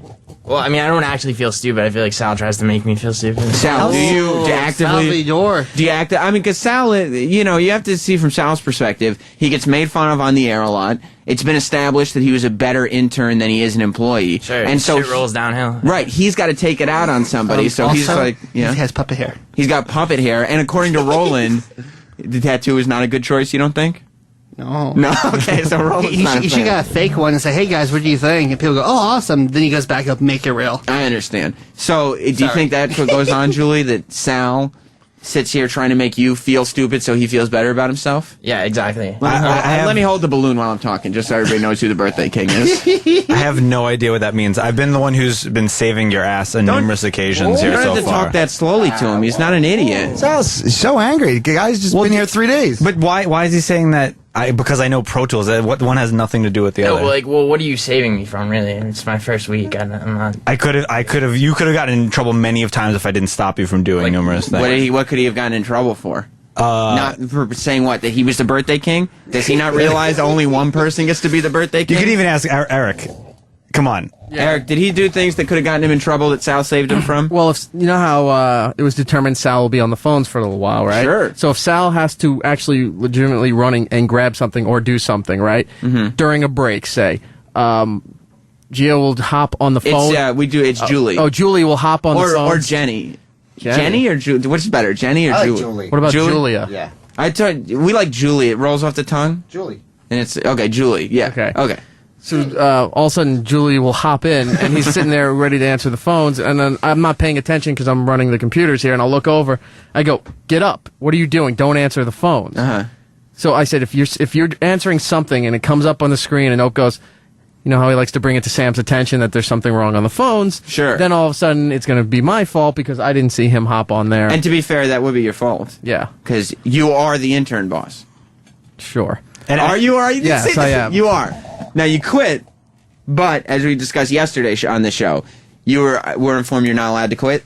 Is that the deal? Sort of, yes. You're kind of like, well, and then you're like, well, I want more money. And they're like, no. We're not going to give you more money, We'll but you're talk not in allowed to February. quit. Okay, yeah. And you know what that means. Yeah. It's unfortunate, but it's just... You went through that. Oh, yeah. I know what it means. I know, Eric. I know very well. So, Julie, do you think that maybe you're being a little harsh on Sal? That maybe he doesn't mean to make you feel stupid? He's trying to save you? I don't think Sal's it's attacked him possible. or anything. Anything's possible. I mean, he had to be my boss in Eric's place the first week, so... No. it's probably hard. That's not the case. I was never your boss once. I've just been showing I you... thought Troy was supposed to be the intern boss when Eric wasn't around. Sal is the assistant. No, I was absolutely showing both the interns the ropes, Right, the routine of things, how we do things around here, because there's a particular way. Of course. And there's ways to, if you do them the right way, you avoid a problem. Right. And I've reiterated many times to both interns saying, I'm not trying to sound like a dick if I'm telling you this. I'm just trying to save your... I'm trying to save you in the event something goes wrong. Troy, did Julie think I was just talking to myself? I noticed he didn't try to put headphones on, so he didn't hear Eric. No, yeah. Eric haven't put on headphones because he's just kind of staring blankly. Because, yeah, I mean, they're long... Eric broadcasts from a different room, and so you need headphones to hear him. No, he doesn't. It's not a full piece. It's just a half piece. How come you want Troy to wait? I mean, I guess I'm the birthday king, so it's my final say. Yeah, but isn't Santa supposed to get the first piece? Yeah, but it's not really a piece. It's just a chunk. Just, you know what? The king does need a royal taste tester. So go ahead, Troy. Taste, so I don't want to be poisoned. You know, when you're the king, everybody's trying to take you down, and there only gets to be one birthday king. Isn't that right, Lady Trucker? Absolutely. Happy birthday to you.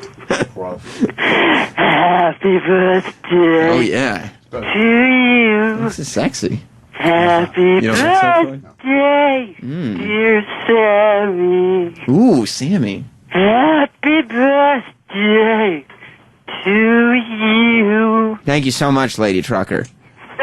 Yeah, last year I got Zack Ryder, and this year I got Lady Trucker. What a year it's been. We're only moving upwards, and... Downhill, very far downhill. That's actually what type of ice cream is it? It's vanilla chocolate with a little crunchies. You like the crunchies, don't you? I love the crunchies, Troy. You know that about me. Yeah. Can we move that cake just a little bit more into the... so it's not console? On top of buttons? Yeah, into a certain area where somebody doesn't like things sticky. Yeah. Thank you. Make sure of that, Julie. That's actually the second most disturbing birthday message I got. You all know Dr. Steve. He does the Weird Medicine show on the weekends. He's a legitimate doctor. Like that's how he became Dr. Steve. He went to medical school and he became a doctor, and then he started using his first name instead of his last name, so he wasn't so identifiable. But he helps people. Like, people go see him and he helps them. This is a professional doctor, and he gave me a nice birthday gift. Ooh. And so I was going to call him, and then I fell asleep. And then when I woke up to call him, I noticed I had a voicemail from Dr. Steve. And the first thing I thought was, oh, man, like, now it seems like I'm just calling him because he called me and he left me this voicemail. Well, let me listen to the voicemail. I didn't realize when Dr. Steve has a bad day, he starts doing characters. Did any of you know this about Dr. Steve? Like, no. You didn't know this either, Eric. No. And you have a pretty close relationship with the guy. I talk to him like a couple times a week, and I've never heard him do a character. When you go to doctors and they tell you if you're, like, gonna live or die type of doctor, do you expect that they're the type of doctor that drinks and calls people up with characters out of nowhere on their voicemails? No, I wouldn't think so. Listen to the voicemail that Dr. Steve left for me, and you tell me if this was a guy that you would entrust your life to. Well, I was going to call you and wish you a happy birthday. There's no setup. There's no name to the character. This is just what the voicemail is. This was what was left on my phone. And I hope you have you good. Well, all right. Well, I hope you don't eat too much cake and get a high blood sugar, because you know what that can do to you. It can do some pretty bad things. Oh, Lord, I know it. I'm just listening to this, and I'm going, wait, what? And then I look down at the phone. There's still 50 seconds left of this voicemail. I don't know what he's doing. Eric, have you heard anything like this from him? No. Was he drinking? No. It was 4 o'clock in the afternoon. He was at work. That doesn't mean anything. I guess. My sugar's so high, I have to take me some insulin. Well, they're all the time, they're all tell me, Hermeline, check your blood sugar. And I'm like, well, all right, I will. Then I check it, and it's always high. And they tell me, well, Hermeline, if you don't stop eating cake, you're going. He's still talking about cake and blood sugar. I mean, do you understand the insanity? Like, I felt like I was in... I didn't know where I was anymore because I'd just woken up. And I'm like, oh, a voicemail from Dr. Steve. And this is all I hear. I'm going, this does not sound like Dr. Steve. He's just talking about birthday cake and insulin. I mean, I guess that's medical stuff, but he's just going on and on about eating too much cake. Is this the character that has trying to diabetes? be weird for the sake of being weird? I don't know, and it wasn't even for broadcast. It was for my voicemail. Yeah, but he knew you were going to do something with it. But that's not Dr. Steve. He's not like a shock guy. He's a doctor. And he does a show where he takes calls and gives people medical advice that they can take or not take. That's his whole thing. He doesn't do characters. He's just, you get in a weird mood. He's just in a weird mood. I guess so. You're telling you stuff's going to happen to you. And I just, well. He's still talking about cake, by the way, for those that weren't sure what he was talking about. Still cake. You think this? Oh, sorry. What did you say? I was gonna say, do you think this is how he copes when a patient dies? Maybe that's he just makes crank calls. Maybe one of his patients was dead, and so he started just calling people's voicemail. Just drunk. He started drinking because he was one of the ones that he actually liked, and just started doing this weird, high-pitched guy with diabetes character. Sounds like Towley. A little bit, right? But Towley, who's not a towel, just a person who eats cake and has high blood sugar. Or to take care of me. And he don't care if I eat some cake every once in a while. Well, all right, well, I hope you have you good, and don't worry about me now. I'll be all right. Well, happy birthday to you. Well, all right, I'll talk to you later. Thank you, bye. I'm starting to have serious questions about the people I surround myself with. You've got Lady Trucker calling up and singing that really horrendous version of Sexy Happy Birthday. Dr. Steve is doing this weird high-pitched diabetes guy character. I really love to know more. You've never heard him do a character like this, Eric. You've listened to all the Weird Medicine shows. He doesn't do stuff like this. No, he doesn't do this at all. Why would he do so? He just does it on voicemails. In fact, he gets mad at the people on his show when they try to do bits or characters without him knowing. He puts an end to it. He squashes it right there. So for him to just call up people and start doing voices is totally out of character for him. And then I called him back, and I guess he was with his family because he was at a fast food drive-thru like Dr. Steve always is, Mr. Healthy. And when he picked up the phone, he goes, hello, still doing the character. And I'm like, what is this, the phone voice you do now? Just trying to call you up and say thanks. Oh, I'm just kidding, buddy. What's the joke? I don't understand. Give me the creeps. Brad in Mississippi. Happy birthday, little Sammy. Thank you. It sounds like the old dude from the Family Guy that's always chasing Chris around. I think Herbert's his name or something. Maybe that's what he's doing. I don't know. Maybe that's the only character he's got. It gives me the creeps. He's a doctor. He's supposed to be helping people. Well. Yeah. All right, thanks, buddy. Oh, sorry. Freak Dog. Happy birthday, Sammy. Thank you, Freak Dog. Hey, play that clip again. That sounds exactly like Paul Bearer. It does. I guess, but I really don't want to go to a doctor for life or death situations that does a Paul Bearer to people on their voicemails. Thank you, Freak Dog. It's weird, man. It's very strange. Are you guys enjoying the birthday cake over there?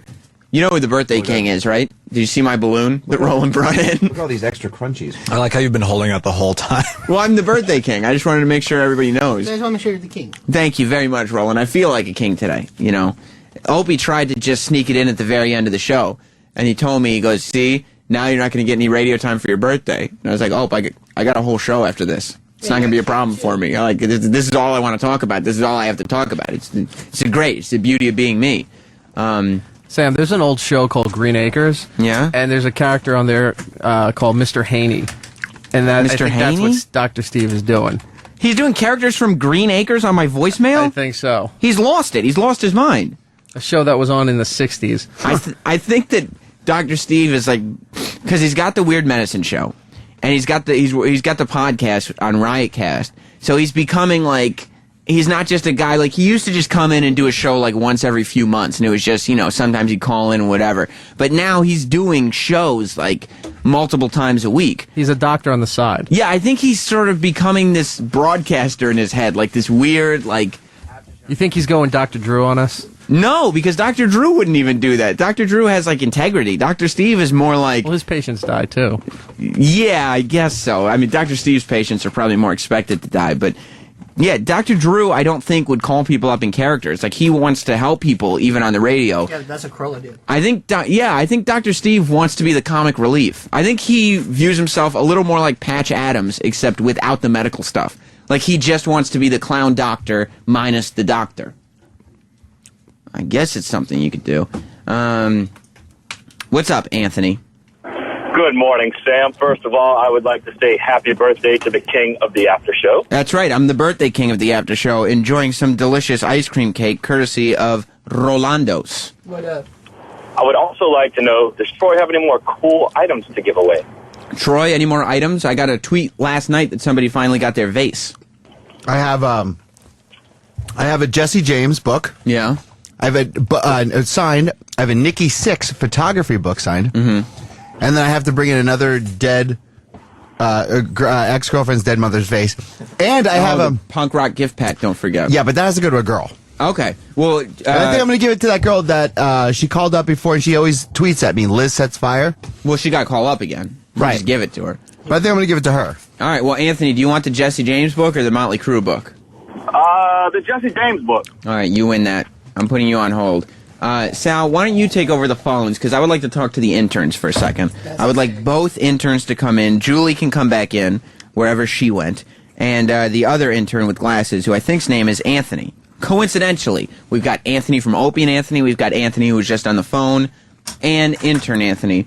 So, yeah, you want to send them both in? They're coming. Wait, somebody's got to give Sex Bagel a piece of cake. No, they already brought one in. Okay. Oh, I bet they did. That's probably priority number one for these interns. The boss knows what they know what the boss wants. No, I'm not eating. This guy, you didn't get a cake, did you? No. Yeah, enjoy yourself. You're not having birthday cake, A-Rock? You're gonna disrespect the birthday king? It's chocolate, dude. There's vanilla in it. I appreciate it, but I'm fine. Just eat the icing. Have a little bite. I'm good. Somebody's got to take Danny a piece of cake. Give you a tummy upset? Give Danny E-Rock's a piece.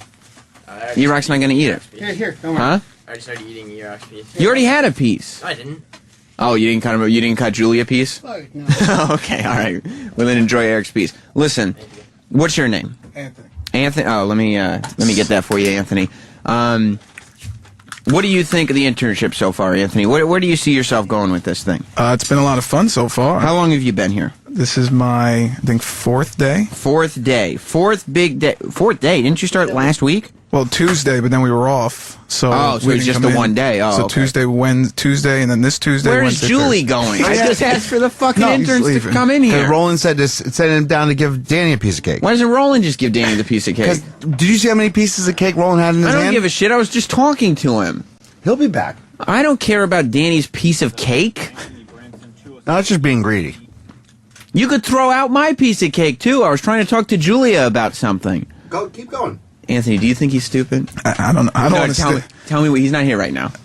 All right, he's dumb, right? He's there. He's there. You're not a dumb guy. No, not really. No, I'm you're pretty smart. Ivy League educated. Really? Ivy League? No. Where do you go to It's school? not Ivy League yet. It's supposed to be Wagner. Dumb either. Like, What? I'm talking to Anthony right now. No, but it's like you're not a dumb guy as opposed to fucking Julie. But he wasn't. He has Stupid the and confused. Like. I don't know what he's talking about. What are you pointing at, Eric? I think he's pointing. Telling him to get over at headphones. this mic and get headphones. Headphones on. Where do you go to school? I go to Wagner in Staten Island. Wagner in Staten Island. That's not exactly Ivy League. It's going to be Ivy League soon. Soon? Ivy League pending. Is that right? Yes. I had no idea. I'm glad you're here to tell me. And what about you, Julie? Go to NYU. NYU is a little closer to Ivy League, I think. A little bit, yeah. Now you seem a little upset right now. No, I'm good. The cake is good. Danny was in his office, but I mean, you seem angry. Are you nervous? Is it? But yeah, a little bit. You look honestly. So you're not angry. No, I'm not angry. Okay, because I want good vibes in here. Let me get this. I'm the birthday king. In case. Why didn't you put your headphones on? Why are you having them like that? I don't know, dude. It's like it's awkward to wear them. Like I'm sure I'll get used to it. But he's nervous. It's fourth day as an intern. First time really kind of sitting down and being on the air. That's I understand that. Yeah, we've all been there. That's it. What about you? Well, Anthony, what do you want to do with your internship? This is actually this is one of the second internships that I've done. One of the second internships? What have been the other second internships that you've done? I did an internship for Disney World. Disney World? What did you do there? That's awesome. I got to work in Hollywood Studios in the Rock and Roller Coaster. Oh, I love the Rock and Roller Coaster. It was a lot of fun. So what did you do? I was every part of the ride I worked on. I greeted the guests. Did you build it when it broke? No. Oh, not every part then. No. Not every part, but I was in the control booth when we did go down, and there was we had to get people off the ride. You got like very behind the scenes access. Oh yeah. Is there any weird shit going on?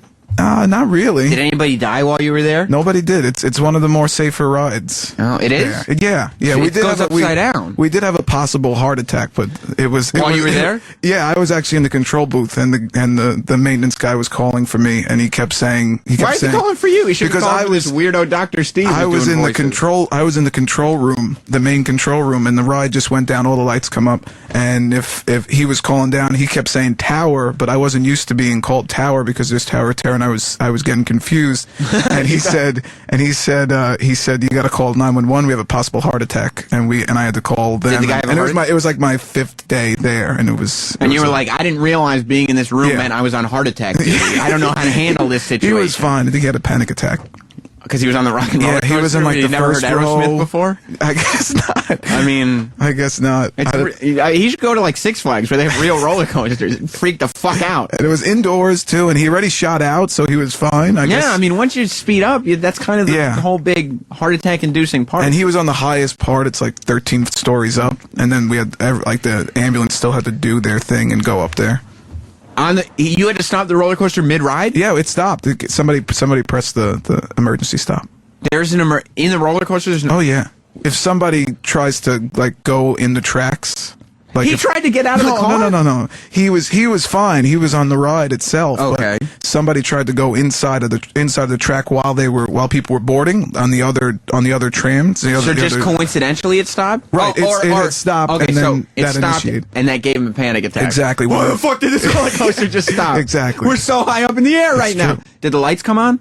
All the lights came on. That's why I was like, oh, shit. Oh, and he goes like, holy fuck. Yeah. I had no idea what was going on. If there's one thing you never want to happen while you're in control base is you don't want the lights to turn on. And they don't want that stuff at Disney World because they want to keep the illusion alive. Exactly. Otherwise, it's a perfectly safe ride. Now, isn't that a little scary that they have interns running the rides there? You'd think. They'd be like, if they put the interns on heart attack duty? That's what I'm saying. They should have like a doctor do that. And we were paid interns. How much do they pay you? Like minimum wage -1. So very bad. Pretty good cash. Righteous bucks. You know what I'm saying? Did you get to ride for free? Oh yeah, every night. Did you? Absolutely. You rode the Rock and Roller Lights Coaster on, every lights night. off. Yeah, you have to. It's part of the thing. You have to ride it in the morning. You test out the ride? Absolutely. That's the fucking awesomest internship ever. Yeah. This one's gonna suck in comparison. There's not one roller coaster in the whole building. It's doing fine though. And when was that? That was last summer. How did you end up doing that? I actually started that internship a year ago, like 2 days ago. I applied for Sirius before that. That was a dumb move. Definitely Disney World was the way to go. It was fun. It was a good time. How did you end up doing that though? Like you just said, like, oh, Disney World. I love Disney World. I was just looking for internships to do, and it seemed like a fun time. Why not work at Disney World? And it turned out to be correct, right? Yeah. Wow, that's incredible. Did you get to go into any of the tunnels underground? Yeah, under Magic Kingdom. Oh my God, the tunnels under Magic Kingdom and everything. You should write a book revealing all the secrets. I don't think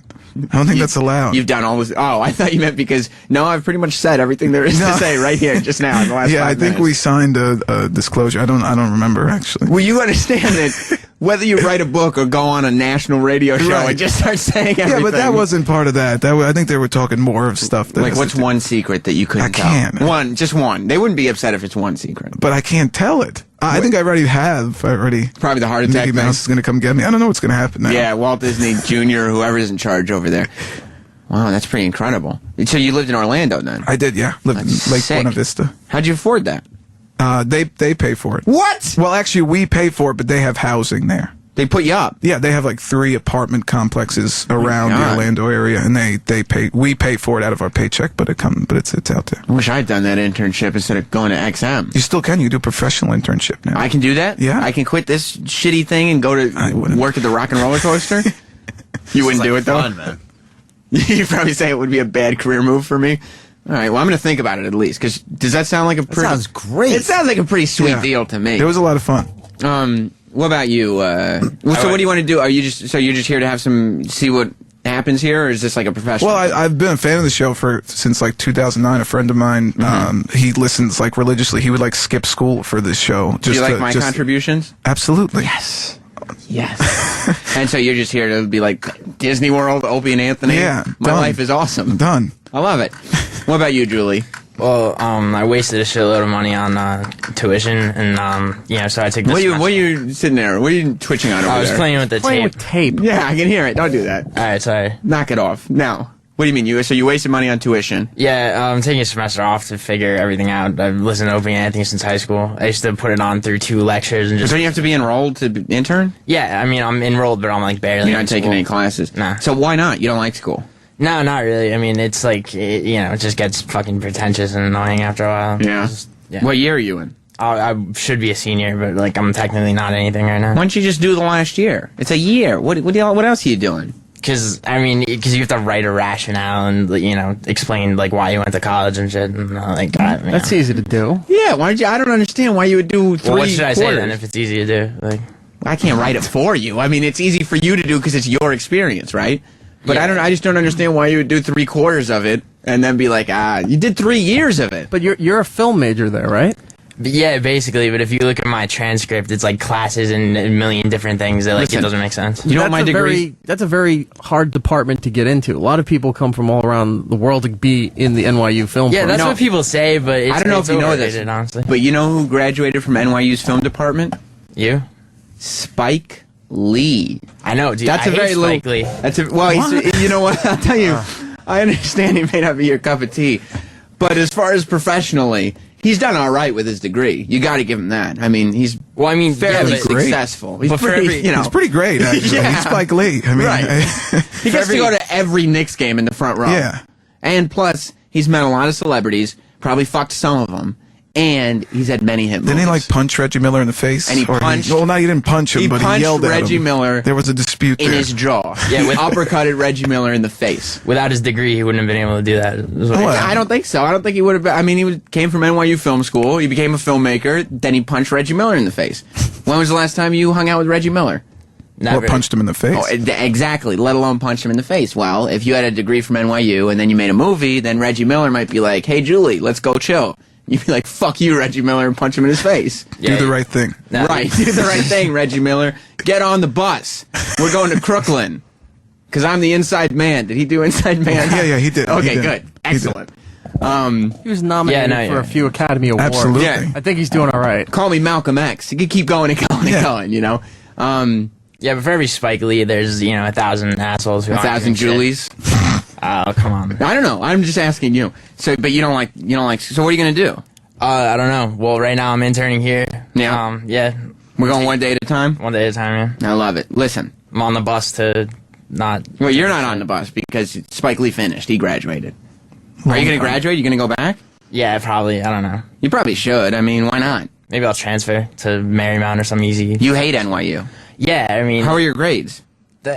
Like not good. Why not? I mean, I have like a 3.0 probably. That's good. It's acceptable. What do you mean it's acceptable? It's like a B. I would go crazy to get into the NYU film program. I would be ecstatic. Go for it. It's not that hard. But you're almost. It's pretty hard. I got turned down from there when I was in high school. I didn't do very well in high school though. I didn't pay attention a lot. I mean, but you're almost Ivy League there. Yeah, we're pending right now, pending approval. Was he one of those kids that locked himself up a couple years ago at NYU? Did you lock yourself? Oh, in the cafeteria? Yeah. Did you lock yourself up in the cafeteria? No, I don't even know. What are you talking about? There was a big sort protest. Of a big news story. No, there were a couple of kids who hung themselves in the library. I wasn't talking about that. I know there's suicides there at NYU, but there are rapes at Syracuse. That's where I went, and I didn't get raped. So, yeah. You take the good with the bad. So what do you want to? You don't know really what you want to get out of the internship.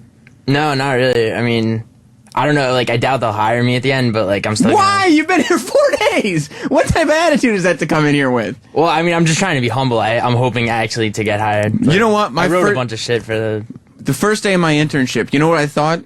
I'll bet they'll fucking want to hire me after this is over. Hell yeah. That is really what I'm thinking. I'm just trying Well, to then not why would you go and say, yeah, they probably won't hire me? Because you know what that makes me think? Here's somebody we shouldn't hire. Whereas Anthony's over there like, I ride roller coasters. And I'm like, this kid's cool. He should get the job. We got to hire him. The internship is what you make out of it. You know what I mean? I mean, I spent the whole weekend writing, a bunch of shit. Bits? Yeah. Are they good? Some of them are really good. Some of them suck. Some of them suck. Yeah. But some of them are really good. Yeah. Have you given any of them to anybody here? I was planning to do that after the after show. That's no problem. You give them to me? Yeah, sure. All right, I'll take a look at them. Now, here's the thing. We had Stump Brain call in. You guys know who Stump Brain is? 2009, probably not. Yeah. Are you a fan of the show? Yeah. How long have you been listening for? Since high school, so 2006. 2006. So K-Rock. Stump Brain was our executive producer at K-Rock when we did the mornings at K-Rock and then did the walk over to XM. Well, he called in. He's always been a very politically minded guy.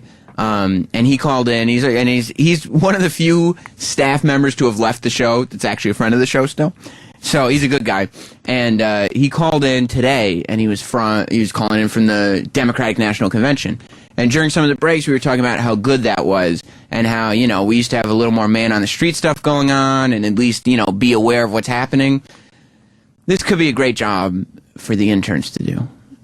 At least having somebody who's aware of the events that are happening. Now, do either of you have aspirations to be on the air or to do bits like that? Yeah. You do. Definitely. Anthony, do you? Absolutely. Maybe it's something you both can do. You know what I mean? Wow. What do you mean? Yeah. Do you think you could do it better? I mean, I have a performing arts background. Oh, you do? So I think... All right, so you could do a character, you could perform, you could take on a role. Do you have a performing arts background? Yeah, a little bit. I also have a film background and screenwriting background. I, too, have a film background. You do? Not a screenwriting background. He's got me there. I can't do that. So you can film him? I could film him. If worst case scenario. All right, well, here's what we need to do then. And, E-Rock, is this okay? Can I assign them this? He's not listening. This is a problem with your boss. Sometimes he doesn't listen. Sorry, somebody's in here. Who's in there? Pepper. Oh, tell him I said hey. Sam says hi. Hi, Sam! People love it when they hear a little bit of Pepper on the after show. That little bit is going to people are going to flip the fuck out that they heard Pepper. Can I assign them this without it being a problem? I don't see why not. Okay. I want you interns to get on the ball, get on the bus, as we discussed earlier, Julie, and start becoming very aware of what's going on, especially in New York, that we can get to, that we can do some man-on-the-street stuff with. For instance, Fashion Week has just started.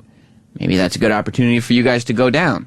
You know what I mean? Can you guys think of any ideas for fun stuff you could do at Fashion Week? You don't have to give me the ideas now, but do you think over the course of today you might be able to kind of brainstorm Well, something? I know a lot of girls go down there to get their makeup done. They get like a free makeover. We call it to get their fashion on. Right, to get their fashion on. Maybe one of us could get our fashion on. Would you want to get that's Sure. kind of you'd like to just dress up and maybe put a little dress on and everything? For the show, anything. Julie, was that kind of the vibe that you were going with or something different for you? I'll film Anthony wearing a dress. Wearing a dress, okay. Sure. So you guys can team up and work together. Yeah.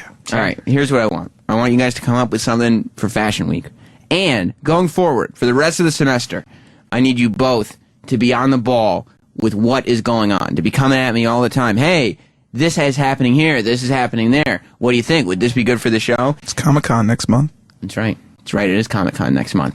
And then we'll start sending you out to do stuff, or if, other people want to do it or whatever. That way we're informed. That way we might have some bits coming to the air, stuff like that. And if you come back and it's good, then we'll put it on the air. And if you come back and it's bad, then you'll still be able to learn from it. So everybody's a winner.